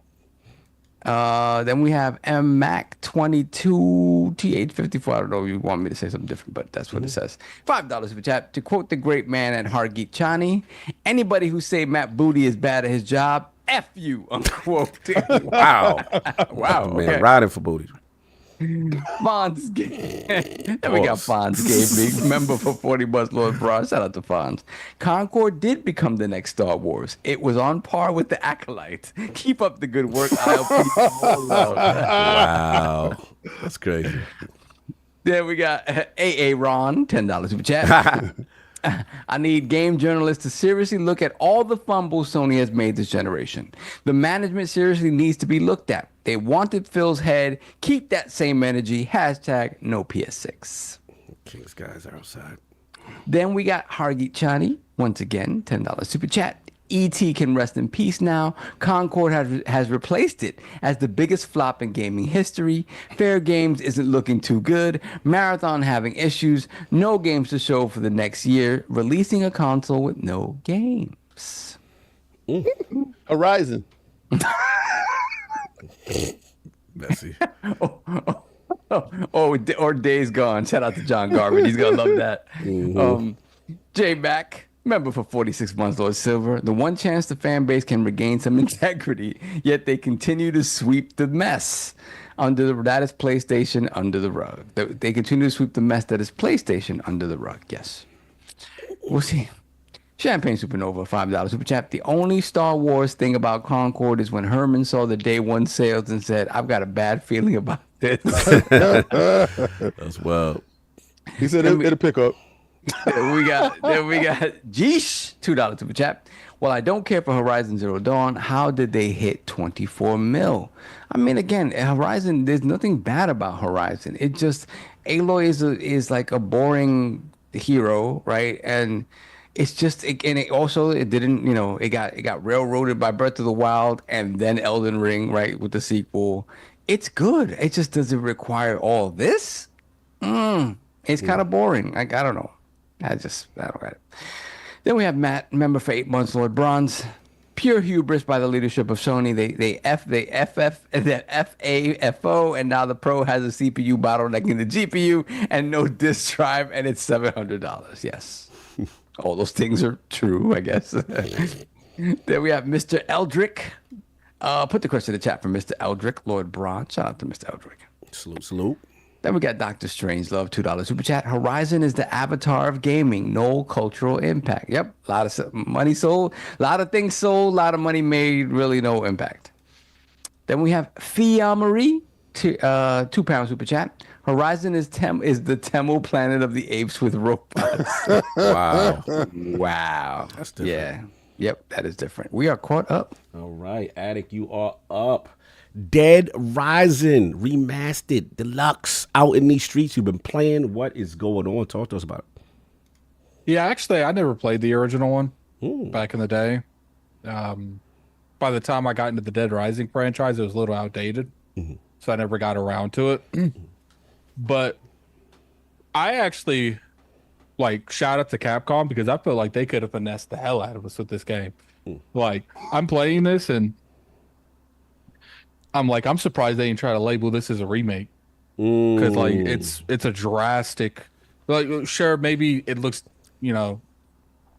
maybe 1-to-1 in terms of gameplay, it's more the same from the original one. But when I'm playing this game, like especially seeing from where the original one was, I'm looking at it and it's like it looks like a completely different game. Because I did like mess around a little bit with the original one when it come to when they re-released it. Yeah. But I didn't. It still felt really bad. Does that make sense? Yeah. So it is a really. This is what I consider what a remaster should be. Not like Sleeping Dogs, because I felt like we got a lot of Xbox One remasters that was just like we're gonna just run it to 60 frames and charge you 60 bones for it. Like, Right. like this actually feels like a remake, and this is what the standard should be for a remaster. Like I would go like Resident Evil 4, that's a remake. Yeah. This is a remaster. Final Fantasy 7, that's a remake. You know, it's nice because it's just like what I noticed is 2, 3, and 4. Maybe not much as 3, but especially 2 and 4. Yeah. Dead Rising feels like a parody. Right. Dead Rising 1, I'm playing it. After playing Dead Rising 2 before I played Dead Rising 1, I feel like Dead Rising 2 is a parody of Dead Rising 1. Because You like the tone more. The tone, it feels very Resident Evil like. Okay. Like the zombies don't walk around like crazy. Sometimes you'd be walking around zombies in Dead Rising 2 and they'll have like crazy someone put like things on their head and things on their heads and stuff like, yeah. and then that's not necessarily saying that doesn't happen in this game, Right. but a lot of the time you have to make it happen. Like I ran into a big overweight cop and there was like 6 hostages, survivors, and I had to fight the cop without hurting any of the hostages. And I felt like there were some things like that in Dead Rising 2, but it wasn't this serious. I really like the serious tone that this game has. Like especially it makes you feel like missing stuff. Like I remember in Dead Rising 2, there was the psycho that was in the bathrooms that would go through the bathroom stalls and they would pick up glass and stab you with it. Like that, I think that's what makes these games so fun. Is these psychos are like hilarious, ridiculous. Yeah. Like they are absolutely. I came across a cult leader in a movie theater, and like, what's funny is I kind of like locked myself out because I only had a certain amount of time to start to continue the story, and I was like, and being me, it's like I think I can go do this real quick. So I went over there and did that, and I didn't have enough time to go and actually start the actual quest. So what ended up happening is I just lost. I had to start the whole game over again. Oh, wow. But the good thing is you don't have to necessarily start over from scratch. What happens is when you start the game, you keep your level and stuff. So even though I'm starting the game over, I'm not necessarily in the same situation. Right. I got more health. Zombies aren't going to kill me as quick. I have more access to better weapons, so I'll be able to go through it quicker. Okay. And plus, I missed a lot of the quest that was interesting to me. So I'm kind of curious on that. First off, shout out. We did get review copies of this. I've had this game for like 2 weeks. Yeah, shout out to Capcom. Shout out to Capcom. Yeah, Capcom.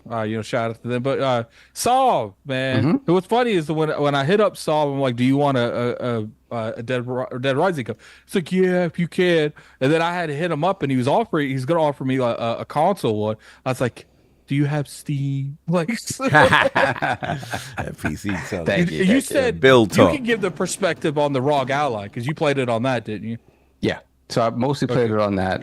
It's funny when I was going to install it on the laptop, and right before that I had like a Windows update, and it was a Windows update and an MSI. I have an MSI laptop, so an MSI like BIOS update. Yeah. And those are the worst because every time you update that, you come back, your Wi-Fi is gone, your Bluetooth is gone. Oh. So I was like, oh damn! Like I had to go connect it to the Ethernet So.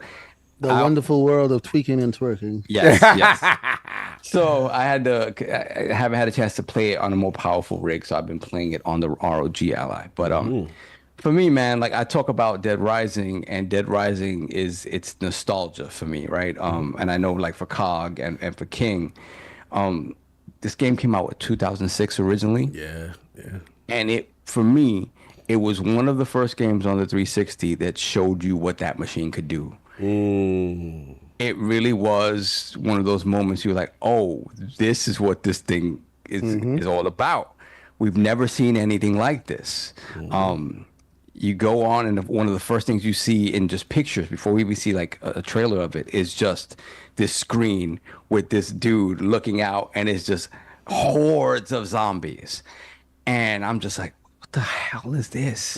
And admittedly, in the beginning, when I first saw it, I was a little turned off because you could tell already the tone is more comedic than Resident Evil, right? So I'm like, I don't know. But then you get the game in the house, and it's like, you know what? I'm going to give this a shot for what it is.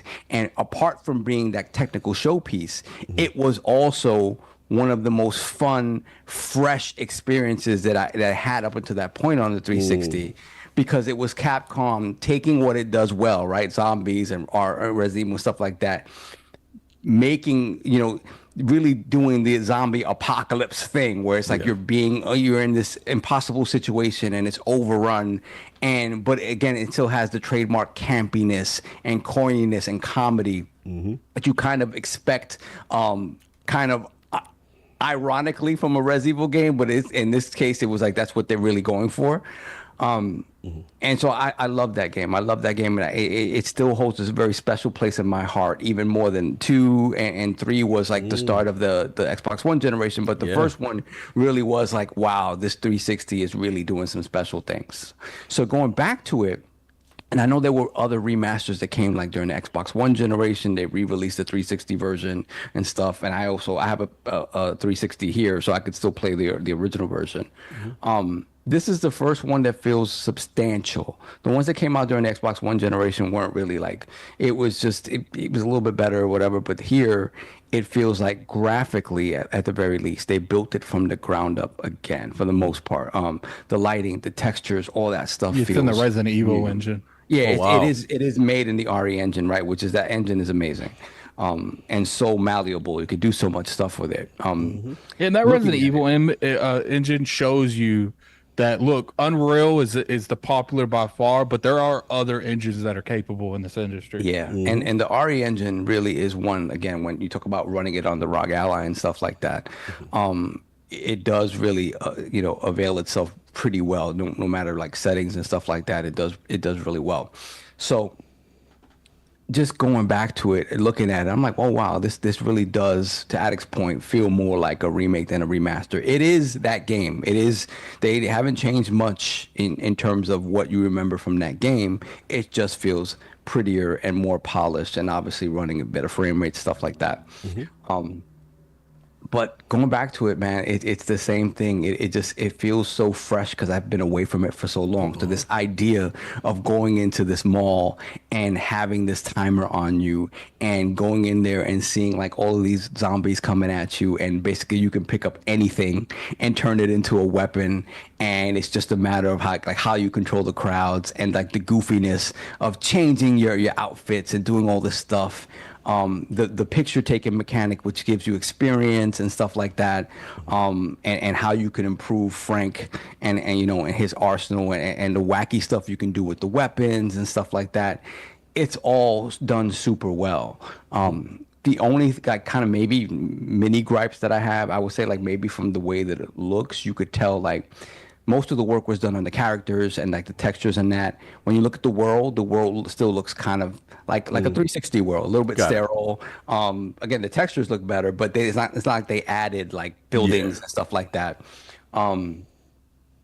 The facial stuff and the way Frank moves, he still feels like a little bit heavy, right? So it in that regard, it does feel like an almost 20-year-old game at this point, right? 2006. So it does feel that way. But immediately, something that I noticed was the quality of life stuff that did change. And it was like, hey, remember before you had to stop to shoot, right? You had to stop, shoot. Yeah, you can move and shoot now. You can move and shoot, and that turns the game like same way with Resident Evil 2. It's like, oh my God, this is a new game. It feels different. Yes. So just being able to do that, it like I said, that's why it feels so fresh. Like when you play other parts of the game, like when you talk about the psychos and like the boss battles and stuff, you could tell the AI is still not quite, it's still a little dumb, whatever. You can get it to fall into the same traps that you could before, get them to get stuck into geometry and stuff like that. But the game is no less fun. And for me, I enjoyed 2, 3. Obviously, at the start of the Xbox One generation was special, and I haven't gone back to that one specifically. Also, because I bought it, I guess, years later for a couple of bucks on PC, so I know it runs better. Yeah. I'm not sure how it runs on the series consoles. That's a good question. Yeah, right. I never kind of went back to see what it does. But I would love to go back to that one because that one felt like the culmination of all the things. It wasn't with Frank, obviously, but again, it was the taking all of the wacky things that they figured out in 1 and 2 and kind of putting it all in one game with kind of a little more of a serious tone. But at the end of the day, the end product is always goofy with again, the types of kills and the way you're dressed and stuff like that. But one is still very special and still encompasses that moment in time for me where I was like, wow, this Xbox is really doing something. And again, it's for people who say that I hate Xbox, no, I do not hate Xbox. I don't have time to play Xbox. I hate Xbox. Yeah, I hate Xbox. But it just harkened back to that, and to see what they've done with this game. I don't know that it's going to necessarily appeal to new players, although it heartens me a lot that Attic feels the way he feels about it, not having played the other ones. So that means it's still very playable as a modern game. Yeah, it is. I would feel like if I were to expect like a Dead Rising 5, it would be this game. Right. And 4, the problem with 4 was they came back. I think they eliminated the time mechanic, right? So it didn't feel as kind of, there was no rush to do it. And I remember the first time I played, right? I was like, what's this timer thing? I don't know, whatever. Sure, there's a timer there, but I know how this works. And I was like, and then I'm running around what I do, let's see what's over there. Explore. Yeah. And then all of a sudden, like when you're deep into the game and you get this prompt like, oh, so yeah, you won't be able to see this thing now. Oh, this thing won't be resolved now because you didn't get to it. And I'm like, oh, word? Like, okay, I really do have to adhere to this timer thing. So yeah, it is the timer thing. Some people's mileage will vary on how much you like it or whatever, or if you feel restricted. But again, that was part of the charm of the game that I had to learn to sort of accept and play within those bounds.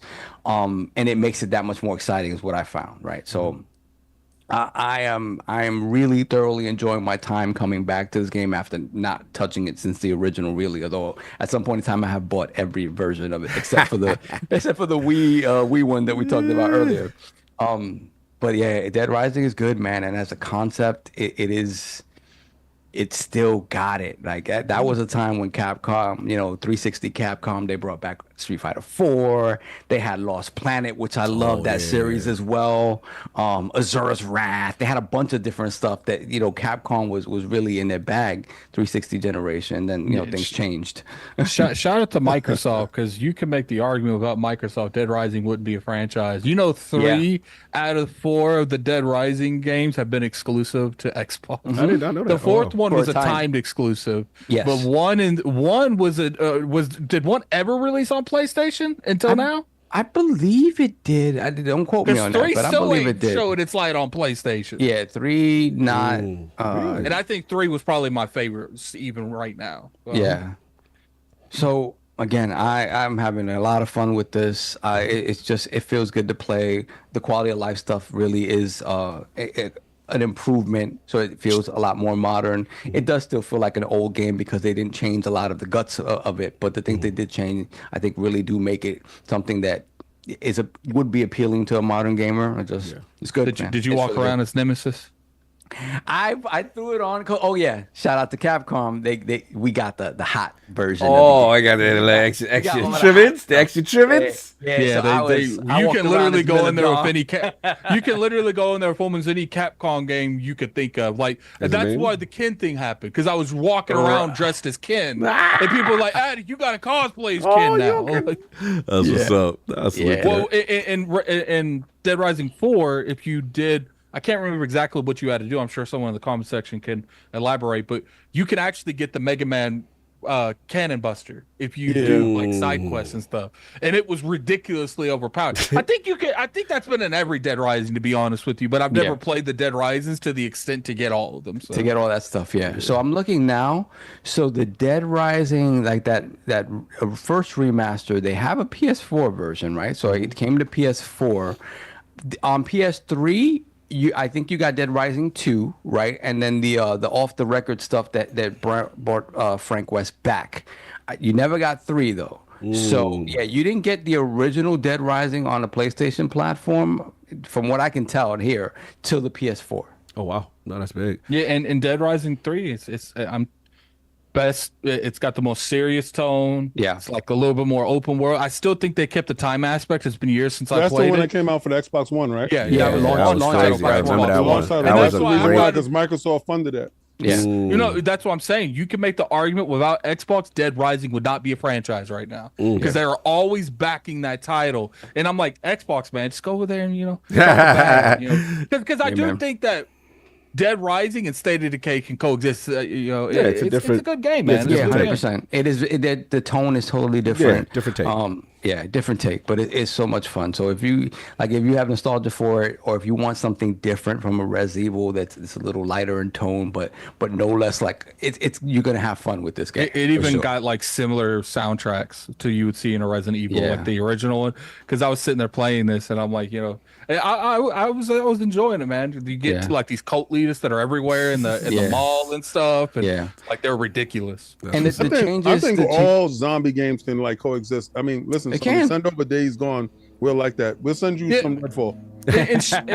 And shout out to Capcom for even taking a risk on Dead Rising because they already had Resident Evil, so you can make the argument that they don't need this game, but they wanted to experiment. So what they used to do back in the days, right? They would give you some off-brand something to just experiment with tech. Right? And we thought Dead Rising was just them experimenting with tech that was going to be inside the Resident Evil. So they will always give you like even the fighting games, like what was Plasma Sword? Plasma, the Revenge of Bill Steen and we love Plasma Sword, bro. Exactly, pause. But it's just like that. You love those swords. Shoot that plasma. You love it. If you have a plasma sword, you need to go to the hospital. Let's go with the other name, Star Gladiator. Sure, that's busting out plasma. Listen, that could have been what Usher was really talking about. Continue, King. No, that was all. Oh no! Okay, Saul was finished. Yeah, I'm done. But I'm having a great time with it. They did a great job with it. I mean, at this point, 20 years later, would have been nice to get like a full-on remake and like really like add crazy animations and make it like into this real next-gen thing. Yes, you could have. But again, like I said, the core game is so good and the idea is so good that that first one just really encompasses it so well that I still think it's worth playing all these years later. Yeah, and shout out to Capcom for raising the bar when it comes to remakes. Like they're always raising the bar on bringing back older IPs and making them. And that's why I say, like, if companies are doing something and they're doing it well and they're showing you that you should invest your money where your mouth is, like, reward the publishers that are actually doing something good and not just the bad ones that just only do bad stuff. Like, they're doing it super well because I get Resident Evil 4 is a full on. That's a new game in a lot of ways, right? And then you have this that is so super faithful. And both of them work. So yeah, shout out to them. Doubt. King, any other bars for Dead Rising? No, 0. All right, no doubt. For me, like I said, I didn't get a chance to play. I played the old one, but to see you guys, really be excited about it is super cool. I love Capcom taking risks. Obviously, I like the relationship with Xbox and them have improved it because, I get something like, Kunitsigami, you know what I mean? And seeing that game, let's be honest, in this type of climate and culture, most are not going to take a risk on something like that. But to Dead Rising, to your point, King, I remember Dead Rising 3, and I don't care what nobody say. I love the Xbox One launch lineup. That launch lineup was amazing. One of the best launch lineups in the history of games, but Dreamcast only surpassing it. Yeah. When you stood on top of the truck saw the whole tech. I was like, wow. Because it really was proof. This is what I talk about with consoles. I need to see proof of concept of why I should get this new system. Right. And look, we know the Xbox One fumbled the bag with the TV reveal before that stuff. Right. But when it came to the game showcase, remember they were like, okay, the launch titles for the Xbox One weren't that bad. Exactly. It wasn't Dead Rising 3. We were just talking about Rise of the Rome. Rise of the Rome. The only things, but Digital Foundry came out and cut their legs out. Let you know what's up. I played Assassin's Creed Black Flag 720p on that Xbox because I played all those Assassin's Creed on 360. I was gonna make that jump. It was not a big deal, but the narrative had just run away at that point. And PlayStation, all they had was. They had Killzone Shadowfall. They had Rezo Gun. The last Killzone. I love that Killzone. Yeah, Killzone was great, and then Rezo Gun was a great kind of arcade shooter, and the other one they had Contrast as well. Remember Contrast? That was what you call it, Compulsion. Exactly. But it did not compare to what Xbox had. Like I'll never forget that the tech of your man standing over. Yeah, but $100 talk more than all that. $100 and better frame rate and connect in the box, but 1080p versus 720. You know what's funny? I remember because I got married that month, right? And I'm like, so I was trying to push my wife to move the wedding to spring. Man, trying to get that console. So so I was like, damn, because I knew that the PlayStation was coming out early in the month. I got that. I got to play it. But again, I wasn't as excited because those launch games, they didn't do as much for me. I liked them, but it was whatever. Yeah. So by the time the one came out like 2 weeks later, right? It was a 2 weeks delayed launch. So it was funny. I was already in PR, right? Prepping for the wedding or whatever the case may be. So I knew, so Kai, I was like, all right, Kai, this is the first time. Now you can go, you pick up my thing because he wasn't going to pick. So you can pick up that Xbox One, play Rock It Out. Yeah. You're playing, but play in my house. I don't want that connected. I was so petty. I was like, I remember that. Beastie. I was like, listen, man, you can rock out. I don't want to know about it, enjoy, but I want it in my house. So, you know what's funny? Saul was extra with that stuff. I remember when the Xbox Series X came out.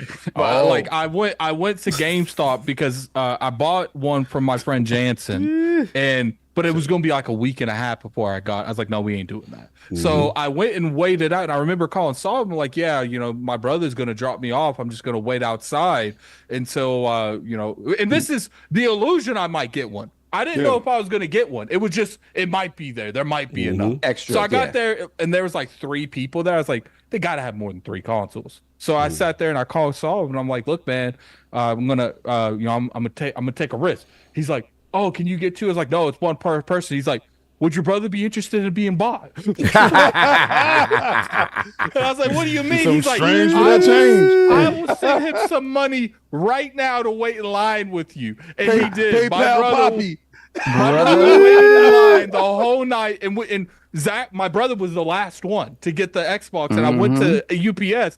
And I was like, look, and keep in mind, Saul works like 18 jobs, doesn't really have time to do anything. And I called Saul. I called Saul and I was like, Saul, like, okay, how do you want to see first class? Bro, no, next day air, whatever, day, overnight. I was like, it's gonna be like an extra 200. I'm good. I'll send it right now. Like, PayPal Poppy. I had so little time set aside to play this console. I'm like, no, nothing is folding it, and I couldn't get the pre-order. I tried to get a pre-order, and the bots folded me. So, Addict, shout out to Zach, shout out to Addict. I was like, what y'all need? Y'all need snacks? Here you go. Go get that. Go get that. Because it was right next to a Walmart. Zach walked into Walmart and literally spent every penny you gave him on snacks and ate it. Salute, man. So Capcom does for us, man. Gotta have us out there with that Dead Rising, that launch lineup. But I wanted to shout them out for that because I definitely saw the jump in the tech and the horrid technology as far as the amount of zombies. I saw it on Attic Arena. Everybody go to Attic Arena. Check it out. Now I really got to throw on that 3 on PC and see what it's doing. I need to play on the Ally real quick. Oh, so on the Ally, okay. On the Ally, the thing is, the great thing about the Ally is you can put everything down to low and it still looks great because it's 720p screen. Yeah. No, I run it. It was actually running it at 1080. I'm running it at 1080. You could run it at 720 and kind of up some stuff. Runs great. I Live and Die by ROG Ally Life. Go to that website. Oh, great website for settings on third-party games. Settings on Oh, ROG Ally. yes. Yeah, they're very good because to get your tweak and twerk up. Yeah, yes, they're great yes. with the tweak and the twerk. They let you know how to do that. They're great because they will tell you, and they will tell you the best settings for different TDPs. Right. Yes. So if you're trying to play it unplugged, right? What's the which I usually TDP, don't sir? do. TDP is the power consumption. Is the power consumption. So if you're able, the max. we don't know. Keep We up don't with know the power consumption. We don't know your jargon, sir. So max Next thing on, you said, on the ROG is 30. I went to the website and got the RTAGA, and then they told me the NGWA I got to use, and then If somebody I come to used my that house to and be like, cross- "Yo, you want some of this TDP?" Whoa, Oh my God. whoa, My guy, I don't know what you're talking about, but that don't sound And cool. then- Time. you gotta go use that into the Rogue dictionary that comes with it. Wow. That's crazy. It's very simple. It's very crazy. Gentlemen. You just don't care to do it. Not That's in fine. my story. But it runs very nicely. Very nicely. No doubt. All right, so we got the super chats and the final choice. We can get out of here, big. What else we got? Super chat. Any super chats? Oh, let me see. Let me see. We got a super chat. Just a couple. Let me see. Let me see. Okay, Fia Maria. We just have one more. Invincible with the $2 super chat. We happy few up at Sony. Wow. Yeah. But Everybody, take your pills. That's different. And the sad part is that was a good game. It just it's development hell made that game what it is. Like the concept was dope and the DLCs was really good, but like the base game just needed to be restructured. Yeah, South of Midnight coming. Yeah, no doubt. So we good? Yeah. All right, final topic. This is King. I'm gonna set him up. EA unveils AI system for instant game creation. Shout out to Mario Nafal, who's the one actually kind of got the tweet going about this pretty much a press conference that EA did. And basically their imagination to creation concept allows users to create and modify games instantly using simple voice commands, no coding required. In a demo video, users conjured up a maze game, tweaking everything from scenery to game rules on the fly. Want grenades? Just ask and they appear. Fancy a different setting? Say the word and it changes. While EA heralds this as the dawn of personalized gaming, not everyone is cheering. Game designers and artists fear for their jobs, arguing that AI shouldn't replace human creativity. Critics also poke fun at the demo's uninspired cardboard box mage, questioning EA's imagination. These AI system spotlights a growing dilemma. How do we balance cutting-edge tech while preserving human artistry in gaming? So the debate is raging on social media. Shout out to the source, also Futurism and Jeff Keighley. So King, this is your topic. You're very passionate about this subject, so the floor is yours. EA unveiling this AI system for instant game creation. My heart goes out to each and every last one of you college students right now in school, learning how to code to be the best programmer and game designer on your way out. When EA came up to the stage and said, "No coding necessary. Let's get Bob from accounting. Hey, Bob, come here. Come here, Bob. Come here. I want you to sit You're down a here. janitor. I want They you get the to sit down. janitor. Yo, listen. I'm gonna get you. They got the glizzy stand, man. Hank, come here, Hank, sit down. I want you to sit down right here. And Calvin from what you do, Calvin? I'm the mop guy. I do the mop over there, and then I got fries. Best mopper. And I got fries in the afternoon at McDonald's. Oh, All right, Calvin. my God. Y'all sit down here. And what I want y'all to do, I want y'all to come up with your best game. Oh, we don't know how to code. No coding needed. Tell me how when King was saying they're going to get the glizzy dude to code. Dude. Who, Hank? I was thinking someone dressed like this. Oh Lord, let's see what he says. Oh Lord, yeah, that's what I was thinking for your Halloween. Hey, that's gonna be your costume. Oh my God. King Glizzy. Yeah, that's what he's talking about. So Continue. when they did the demo, bro. Now, see, this is the stuff that I've been hearing about in the background. Mm-hmm. And I found out that they were going to do their presentation, and I was trying to find it, and I couldn't find it. And then somebody in my DMs hit me. They was like, "King, I found it. Mm. And I was like, all right, cool. Let me check it out. I check it out. I was flabbergasted. I was flabbergasted at the All right, so we know they throw sauce on it. I know this is a controlled environment and this is sauce on it, and they act like this is stuff is acting.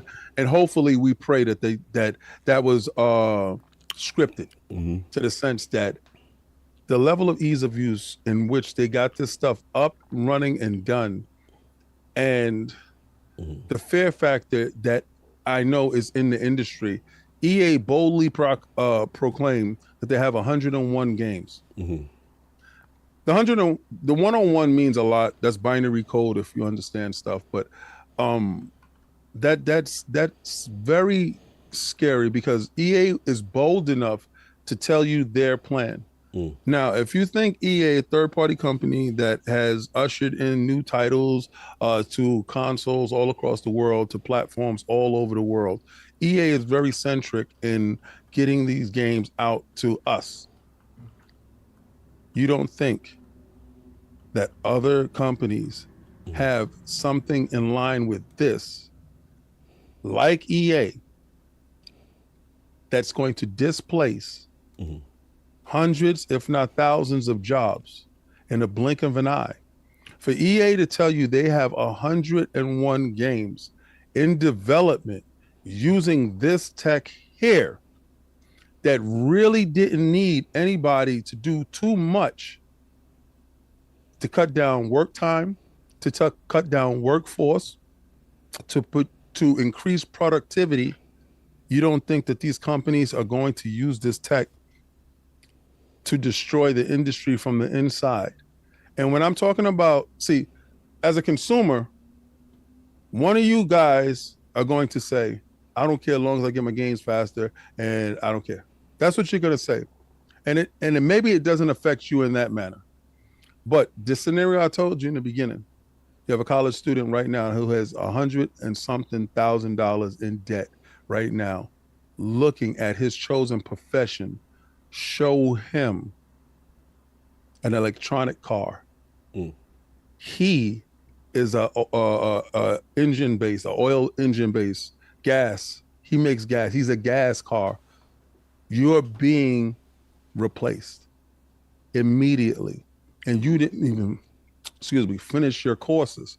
You are looking at what, and it's going to accelerate at a rate that before he can even probably graduate by next year, he or she, that tech is going to be prevalent in our industry, and the displacement has already started.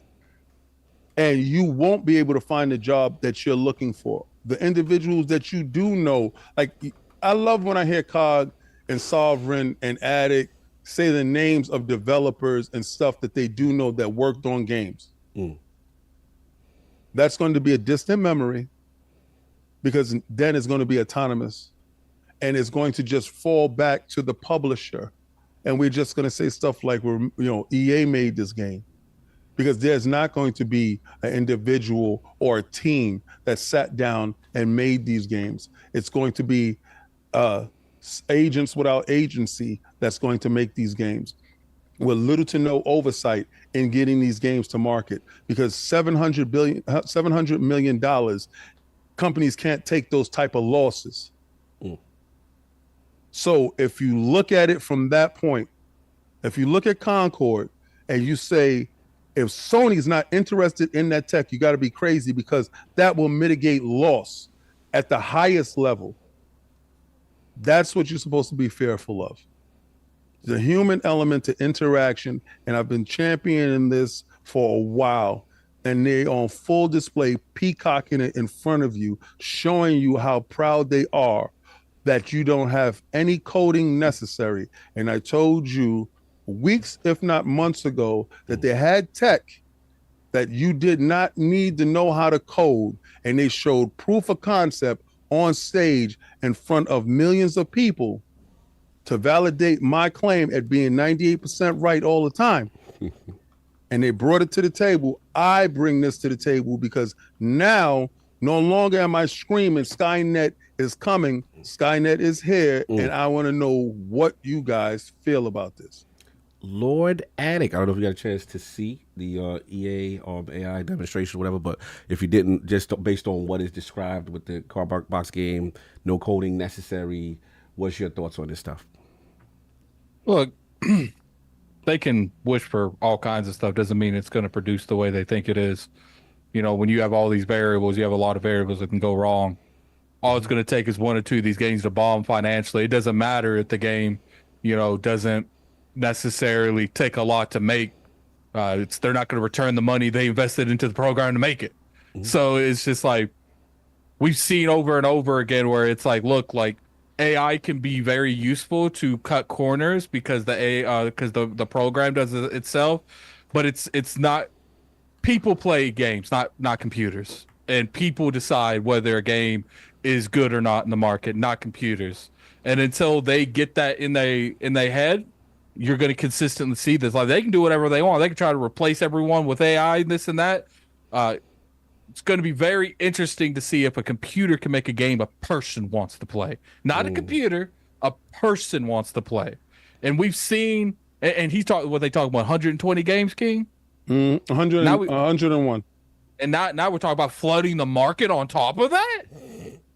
So it means 101 games, no one playing. So now the only people looking stupid is the one person designed the program to make those 101 games. Very compelling topic. Solve your thoughts. Don't know where you stand on this. I don't know if you saw the EA demonstration. You know what I'm saying? Obviously, the new AI system that they are touting. No coding necessary. What are your thoughts? Yeah, I mean, we talked about this a little bit when we were talking about, I think it was the last week before we mentioned the whole thing with that there was a Doom-like game being made, basically like on the fly, right? And it's the same thing. It's text to code. It's text to code. You just say what you want, and the AI does it. And without us understanding exactly what the underlying process is to get there. And I think the problem with that is that in my mind, it's making a very surface level experience. Unless you are telling it specific, like down to the grain specifics about what you want. And then we still have to see if it's able to achieve those things. I think coding and game development, things of that nature, it's so complicated that I cannot see this being truly viable as a replacement at any point in time, except for, you know, dumb repeatable tasks that devs don't want to do anyway.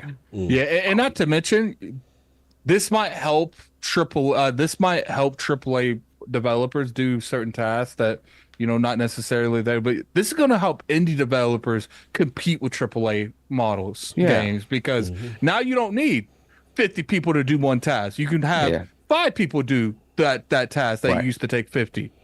So at the end of the day, it's still going to bring about change that's going to be destructive to the structure that we know now. It absolutely will be. People will lose their jobs because certain people that are paid to do those jobs that kind of nobody wants to do, or it is the grind work, right, of building a game out. If they can figure out a way not to pay somebody and have a machine do it and it be comparable to what somebody can do because it's part of the job that doesn't require, you know, necessarily creativity or whatever the case may be. It's kind of just placing this thing there 100 times or 1,000 times, whatever the case may be. Those repeatable tasks, absolutely, it'll help everybody up and down the board in getting games out faster and being more efficient. But at the end of the day, it does mean that somebody who does that job will be redundant. So it is hearkening change. It 100% is. I just, like to King's point, you know, this is a very controlled environment. Them telling this thing to build this thing out and it does it. I don't doubt that it can do it. We were already seeing it before. But like to Addict's point, does it get to the point, when does it get to the point where it builds something out that is interesting to play and it has heart? And I think, you know, when you think about how people sometimes flippantly look at games, it's like, you know, I firmly believe that we have too many games out now, and that means that a lot of great games get lost in kind of the shuffle because there's just too much out there. Yeah, smaller games get lost. We talked about discoverability on different platforms, right? Like it's a very difficult thing to get your game to be seen. So them talking about, like, you know, however 100 games in development and you know what that means, if they're thinking about these games being something that, you know, people really want to play and being kind of top of mind, with, you know, when they announce them or whatever, it just feels weird because I just don't know that this thing is capable of that. You know, we've seen firsthand, like we've seen firsthand some of the things that the AI can do, and it's like, oh wow, oh wow, right? We saw some things. We saw some things. Yeah. And I, you know, as a fan of tech, it is a little bit, it's kind of awe-inspiring to see that we've gotten there.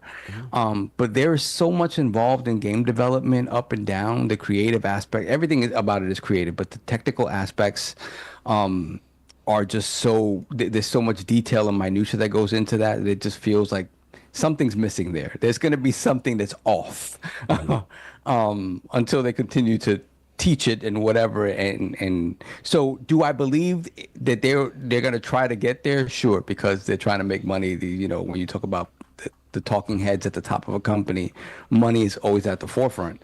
But ultimately, how it affects game development, like on a big AAA scale, my hope is that it's just, hey, this thing is going to be more efficient and done faster.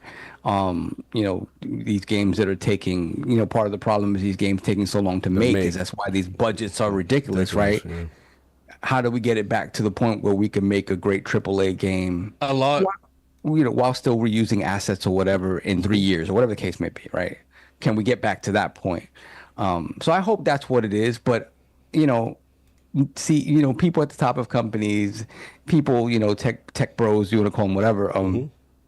Yeah, they're always looking at the almighty dollar, right? So we'll see how it gets utilized. But my hope is that it gets utilized in a way that makes sense, with the understanding that it will bring about change that will have people lose their jobs. But I guess you want it to be the same jobs that were lost, like when we went from, you know, building cars by hand to doing it on an assembly line. Right. You want it to be those same jobs that evolve to something else, and obviously a machine is going to do it at that point. Not taking away creative jobs from human beings that have input.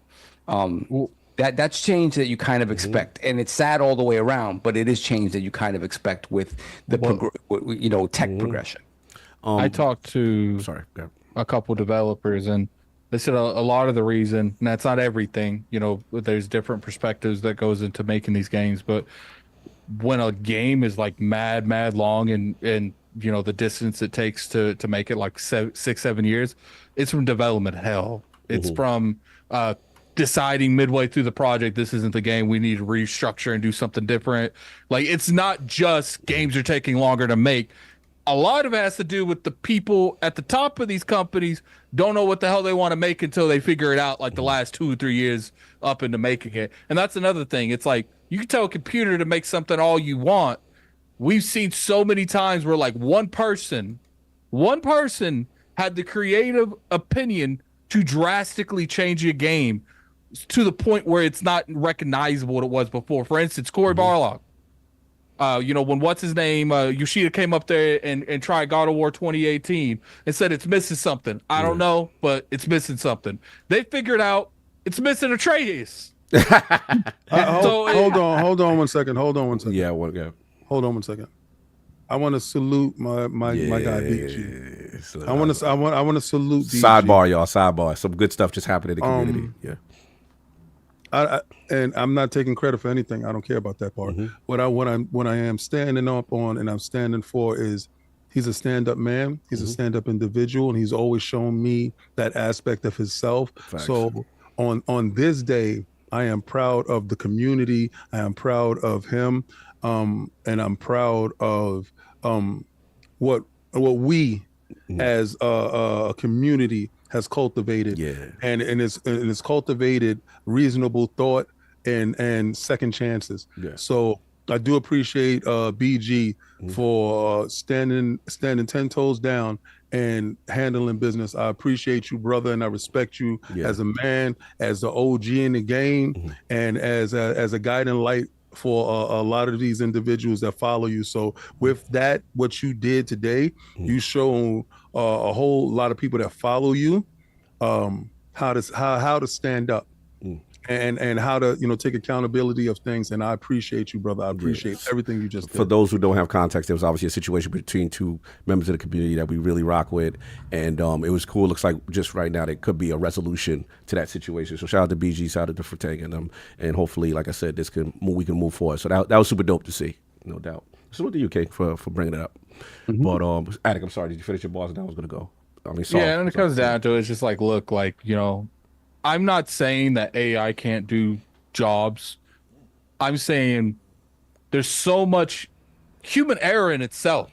How many times have we heard about a game being where it was because they messed up development, they left it there, and it ended up being one of the key factors of the reason the game was successful. Like, it's like, look, as much as us humans screw stuff up, sometimes that human aspect is the reason these games turn out the way they are. Like, no, the human element in artistry. Yeah, I'll jump in. Shout out to King. I know he's passionate about this, and he knows, what I'm saying. I try, even when we are opposed on things, I always try to be empathetic to my cousin in terms of where he's coming from, what his motivation is, and what he's seeing. He's very future facing, and this is something that's very concerning, what I'm saying, to him. And I get it when it comes to human artistic creation.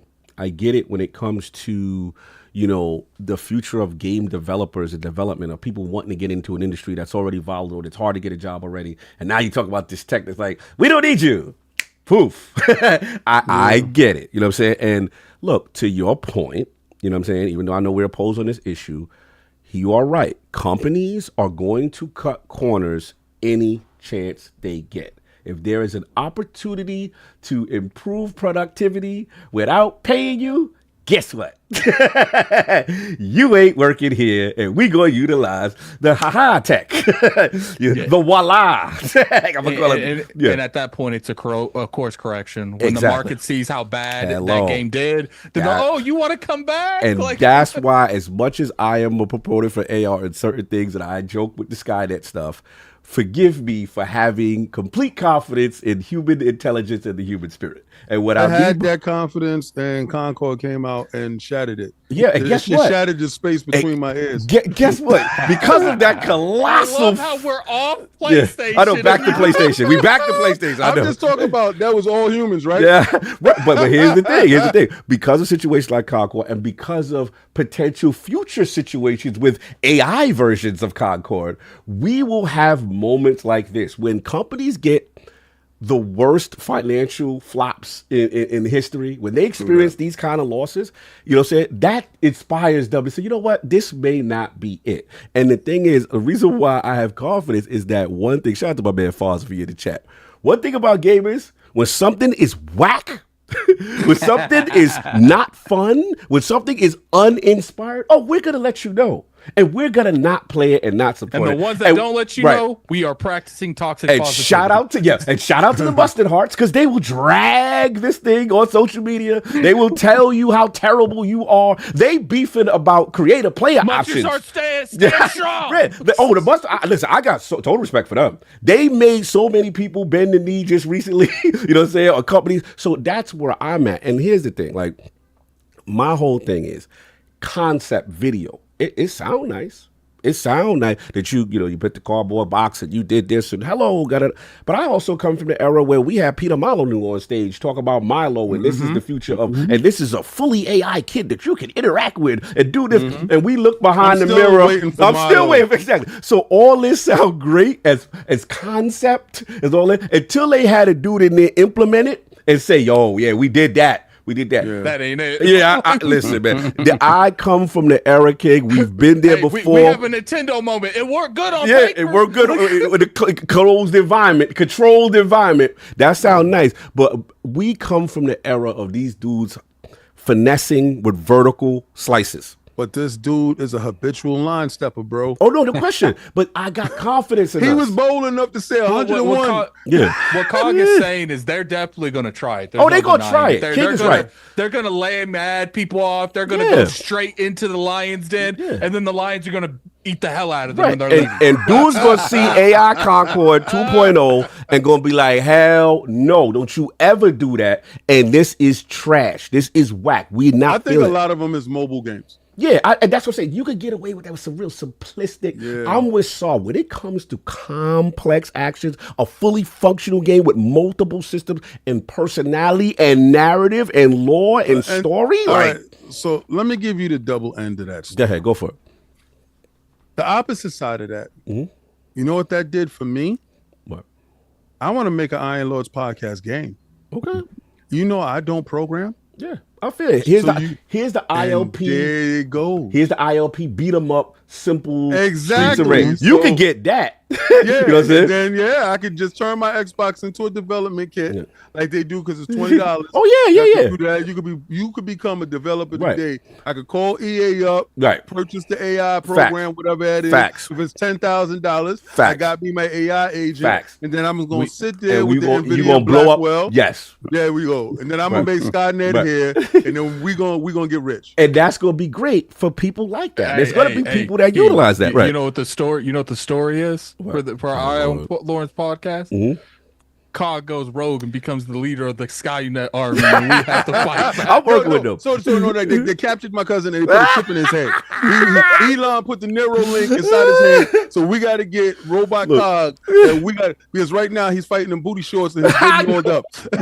I can't with you. You're ridiculous. But to your every point, every boss is one of the different personas that we have. Like I don't like this deep lore with me. No deep lore with me with booty shorts and lubed up. Let's not do like that. The little sprite cutscenes. That's the where final Cog- boss. Imagine the little sprite cutscenes where Cog's in a room with all his alternative egos, and he's talking to corporate Cog, BP Cog. You're gonna have bad skins. He got the ninja, he got the defining dude, he got the last word card. Y'all stupid. Anyway, like I was saying, Cog is the final boss, you guys. We're gonna work on this AI stuff. Let's get it together. You're ridiculous. It's Ultron Cog, where all the Cogs come together. Ultron Cog. Y'all ridiculous. Look, man. All I will say is that, like I said, I have confidence in the human spirit. You know what I'm saying, and what discernment of that. And then look, in defense of AI, though, I'm gonna say some stuff. I mean, look. There's going to be some things from a tooling perspective that's going to make games better. You know what I'm saying? I'm not going to run away from that. I'm as a techie, I'm about that. So look, this is the part they said that I did like. They said this tech or whatever, they have a discovery tool for 100 million assets available to developers that would supercharge development by making these shared assets between teams easier to find and easier to use. No longer will they struggle if they aren't sure something fits their game, if it's already sitting and waiting to be used. That's a big deal on dev time. These games take long to make and they cost a lot. If you can make this more efficient and help them get the tools and the assets they need, that's going to help it. The other thing solved that I like, I ain't going to lie, this is when I was in my team AI, my Skynet mode, I was in my Miles Dyson. Listen, we got to be real. We're at the point now, and Attic, you know where I'm going to go with this, of diminishing returns with graphical fidelity. We just got to be real. Yeah, we're going to get more pixels here. We get a little ray tracing there. The gameplay is going to evolve before the graphics. Yeah, like we always keep saying, what's the next step, though? We're at that point of diminishing returns. We've been there for a while. Yeah, Switch is now catching up to the big boys. Like, yeah, we got DLSS. We can match y'all. So what's going to be the separator? The separator. Oh, let's not go that far. I mean, but, at least they could get competent ports of popular games because now they have more power that's, comparable. So what I'm saying is the thing that they talk about, this tactical AI joint, they said they're going to leverage real world data. They talk about this SportsSoft to reflect how real team and teammates play together. An ongoing issue of chemistry between two teammates that emerges throughout a season could be shown within the currently released titles in theory and not have to wait for it to be programmed in the game. To me, that's dope. If you're a sports simulation fan and you're like, yo, we building up the rapport between the teammate, between the pitcher and the catcher or the quarterback and the thing, and that has effect in the game from a simulation and tendency, these guys don't have good rapport. Yo, he don't pass me the rock and the guy may fumble the ball. You know what I'm saying? It's like that deeper sports sim stuff.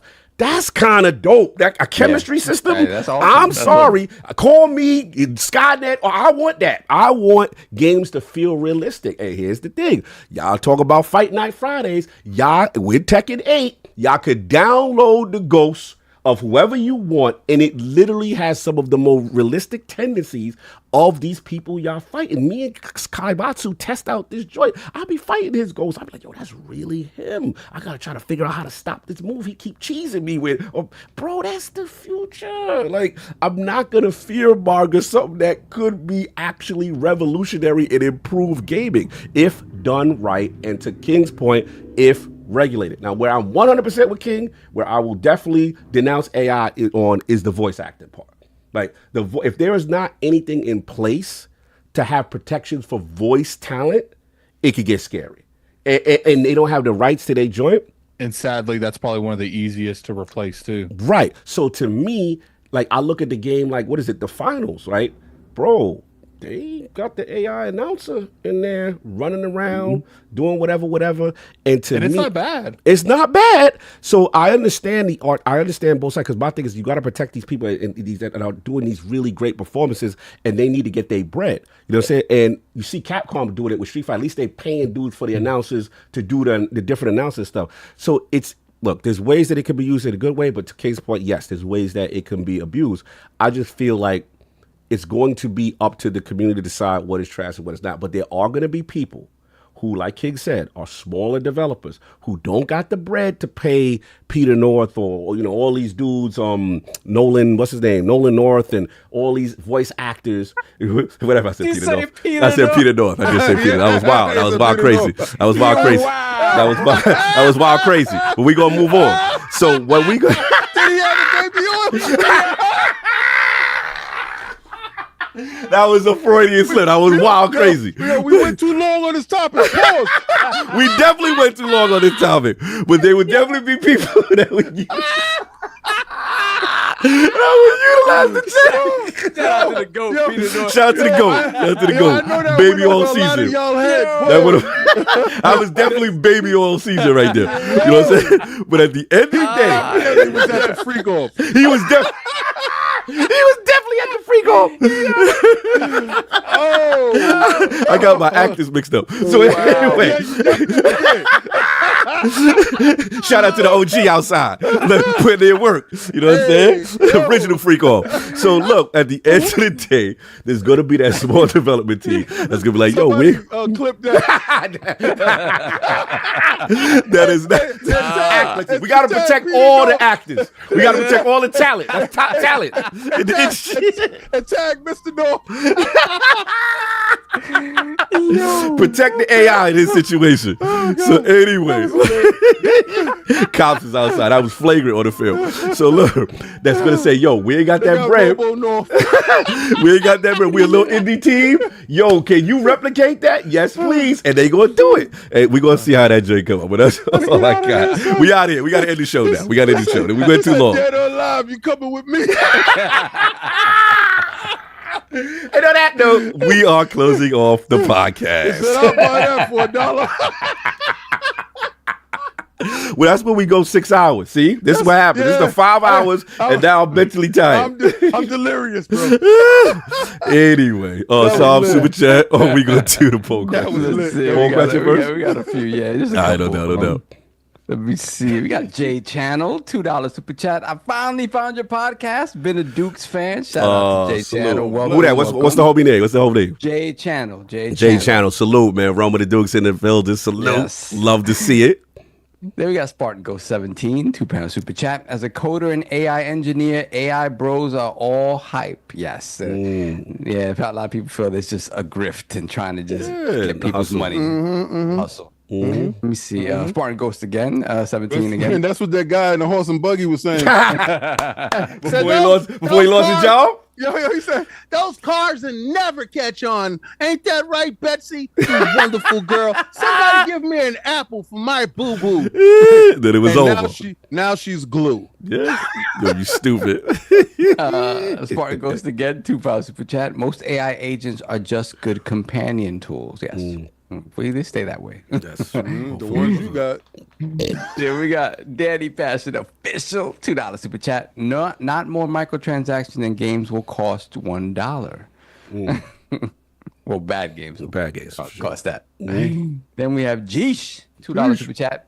Hey, Fatal Fury is bringing Cristiano Ronaldo. I saw something earlier with Fatal Fury and Ronaldo. Wow. I don't know what that is. He better be getting a bag for that. Better get a bag for for likenesses and usage, whatever. Then we got Flight Ronaldo, yes, he will be. I'm pretty sure. And we got Flight 116, $5 super chat. It almost sounds like what 2K Sports did with ESPN 2K5. Going in there and shutting it down. Shutting it down. Then we got Jorvar Ingi, $2 super chat. Don't fear Skynet's future. Feel the Wally future. That's real. Shout out to Jovar. Hit me up. He's in that space. He knows a lot about AI, and he does have some concerns and stuff. So love to hear your thoughts one day, sir. Then we got Spartan661, member for 10 months, Lord Bronze. The PS5 Pro is a joke. It's a money grab for the weak and the sheeple. Buy an Xbox Series X, the original RDNA 2 console for 4+ years. Sony sucks. No PS6. Why is this? Sony wasn't even in this topic. That's as I just finished purchasing a disc drive for my you got the hustle.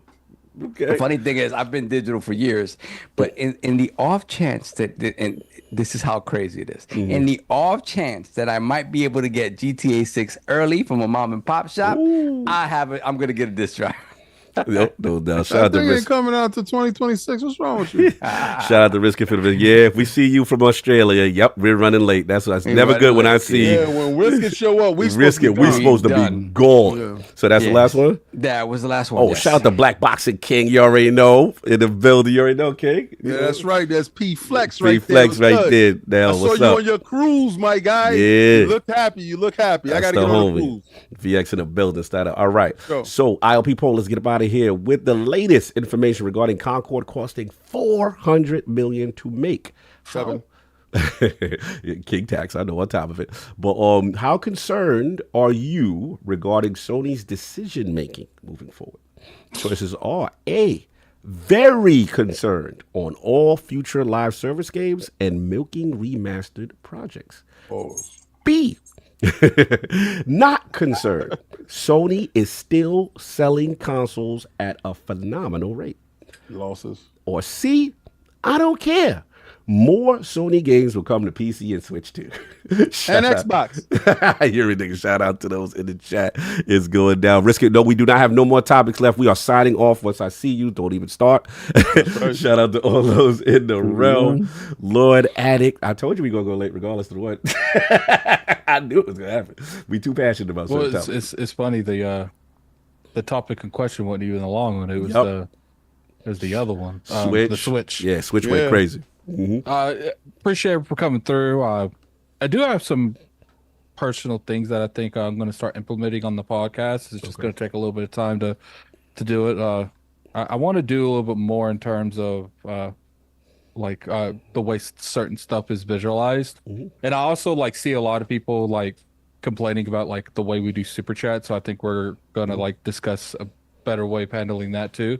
But I appreciate it for coming through. We're gonna send you to me actually because I figured I might as well just go ahead and play some Dead Rising because I want to play it. So I might as well just go ahead and play it on stream. If I'm gonna sit here and play it, I might as well play it on stream. That's what we do, bro. That's what we do. You gotta keep them cat ears going. You got a bet to fulfill, sir. Here we go. Keep the cat ears on. The cat ears are retired. Nice. You gotta sleep with the cat ears. The cat ears are retired.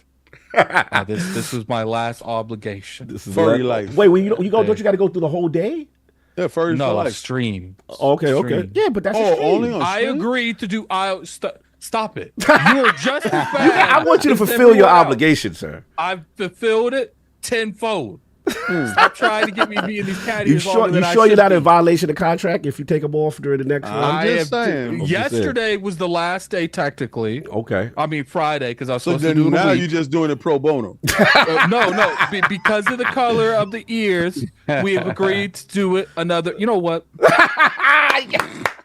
Hold his feet to the fire, y'all. We got to make sure he does not violate the rules. That might be over. Who is this man? Hey, guys. This man? I don't know. He violated. Look at this. We got him in 4K without the ears. Look, y'all. if y'all feel cheated, y'all know what to do. Yeah, so definitely pop over there and enjoy that. I will be thinking about doing the Ken thing. I don't mind the Ken thing as much. It's just I know you guys clip things. You guys love clipping things. We just saw what you guys did today. So definitely we're gonna be sent. You started that off. No, you gave them inspiration. You Nintendo'd them. You inspire people all the time. Don't mean that they don't got to do it. So this is true. Thank you. I appreciate you. So, I appreciate everyone for coming through. No, I'm not dressing up as Cammy. Wow. Again, this week, first off, Saturday next week is going to be me, King, and J-Dub playing Chain together. Ooh. Yep. Oh, that's gonna be fun. That's gonna be good. So it's going to be us three chained together, having to cooperate and move. Not literally courses. in a game. In a game. In a game. You know what's funny? What booty shorts involved with that? No booty shorts. No baby oil for that one. No, it's funny. Kai strained with speed, and he was literally chained with speed. Whoa. So every time one get messed up, so I get to tune in to see y'all chained together. Yeah, chained together. They would get up and literally tug each other across the room and no! So we're gonna be doing that. You ain't yell out pause off and tug each other. Yeah, I was tugging each other chained together. No pause. Let's get up out of here. You know what? Hey, hashtag no diddy. Get him out of here, son. So this is a game or a freak off? What is how this? It's gonna work is this week, probably tomorrow. I'm gonna play Starfield. I'm gonna start my Starfield streams. Tuesday, I'm probably going to play more Dead Rising because I don't want to play Starfield all week. Mm-hmm. And then the rest of the week, I'll probably be finaling that character out to play next week when it comes to the expansion. Okay. Also, Saturday, like I said, is that stream. I have no clue how King and J-Dub going to work together. Yeah, I don't know. They got to be chained together. We ain't never done this. This is we ain't got no problems. Yeah, all three of y'all like being chained together, all three of y'all. Pause. Bro, we got to shut you down. You know it's late with my mind. I'm turning. It's ILP dark for me right now. Somebody pull his AI shit. I guess it just depends on like who's chained in the middle. Who's gonna be tugging who in the middle? Yo. Addict don't care as long as he ain't the center. We're having no Oreo. Technically, we making an Oreo cookie. Yeah, that's an Oreo cookie. Technically, we making an Oreo cookie. Yeah. You my friend. Klondike bar. Yeah, little Klondike bar. Oh, you my friend. It's in the middle. 2 black pieces with the white in the middle. Oh, man. And ILP After Dark. I'm sorry. I should be podcasting this long. This is what happens when y'all got me out here this long. All right, so, but you want to appreciate together. For you coming through, man. We had a very eventful stream. I appreciate it. Lewis, unfortunately, podcast keeps getting longer and longer. Yes. Shout out to Lady Sov. You're gonna get killed. Pay for it right now. Yes. But I'll probably hopefully try to play some more Dead Rising. But I'm excited. The 26th, Zelda Echoes of Wisdom. Yo, the chat. I'm sorry, they singing. What would you do for a Klondike bar? It's horrible. So hey man, they make some really delicious Reese Klondike bars. Oh, this guy here. Yes. I'm excited to play Zelda. Let's move on. Let's move on. Okay, that was it. And on that note, Lord King, where can we find you going on? All you were trying to say was Zelda. Oreos. Xbox Frontline News, dropping videos every day, and you can catch me on Twitch. That's King David ILP. And Friday is Community Day, where we will be probably playing Halo multiplayer the whole day, having fun, acting up, throwing grenades, shooting them guns. I can join in on that. Make sure you PlayStation dudes have that hi-fi powered PC to play with me. You mean like the ones NZXT sent us? That's what I'm saying. Like, shout out to NZXT for your making this possible. But also, we might be playing Concord. Oh, no, we won't. That game's dead. And on that note, that's all I got, everybody. Enjoy yourself. Actually, one more. One more? We got, okay. Mescalito, $5 super chat. Why is everyone only in a tech panic now? Blue collar has been screwed by automation 3 decades, longer than that. And they tell them to learn code. Only PC Master, I guess PMC fears matter. They tell them to learn code. Now they tell them that you don't need to learn it. learn to talk to the AI that does the code. That's what they're telling you. Right. Linguistics. No doubt. Look, everybody, enjoy your Sunday. We are out of here. Peace. Sorry, we got to drop that.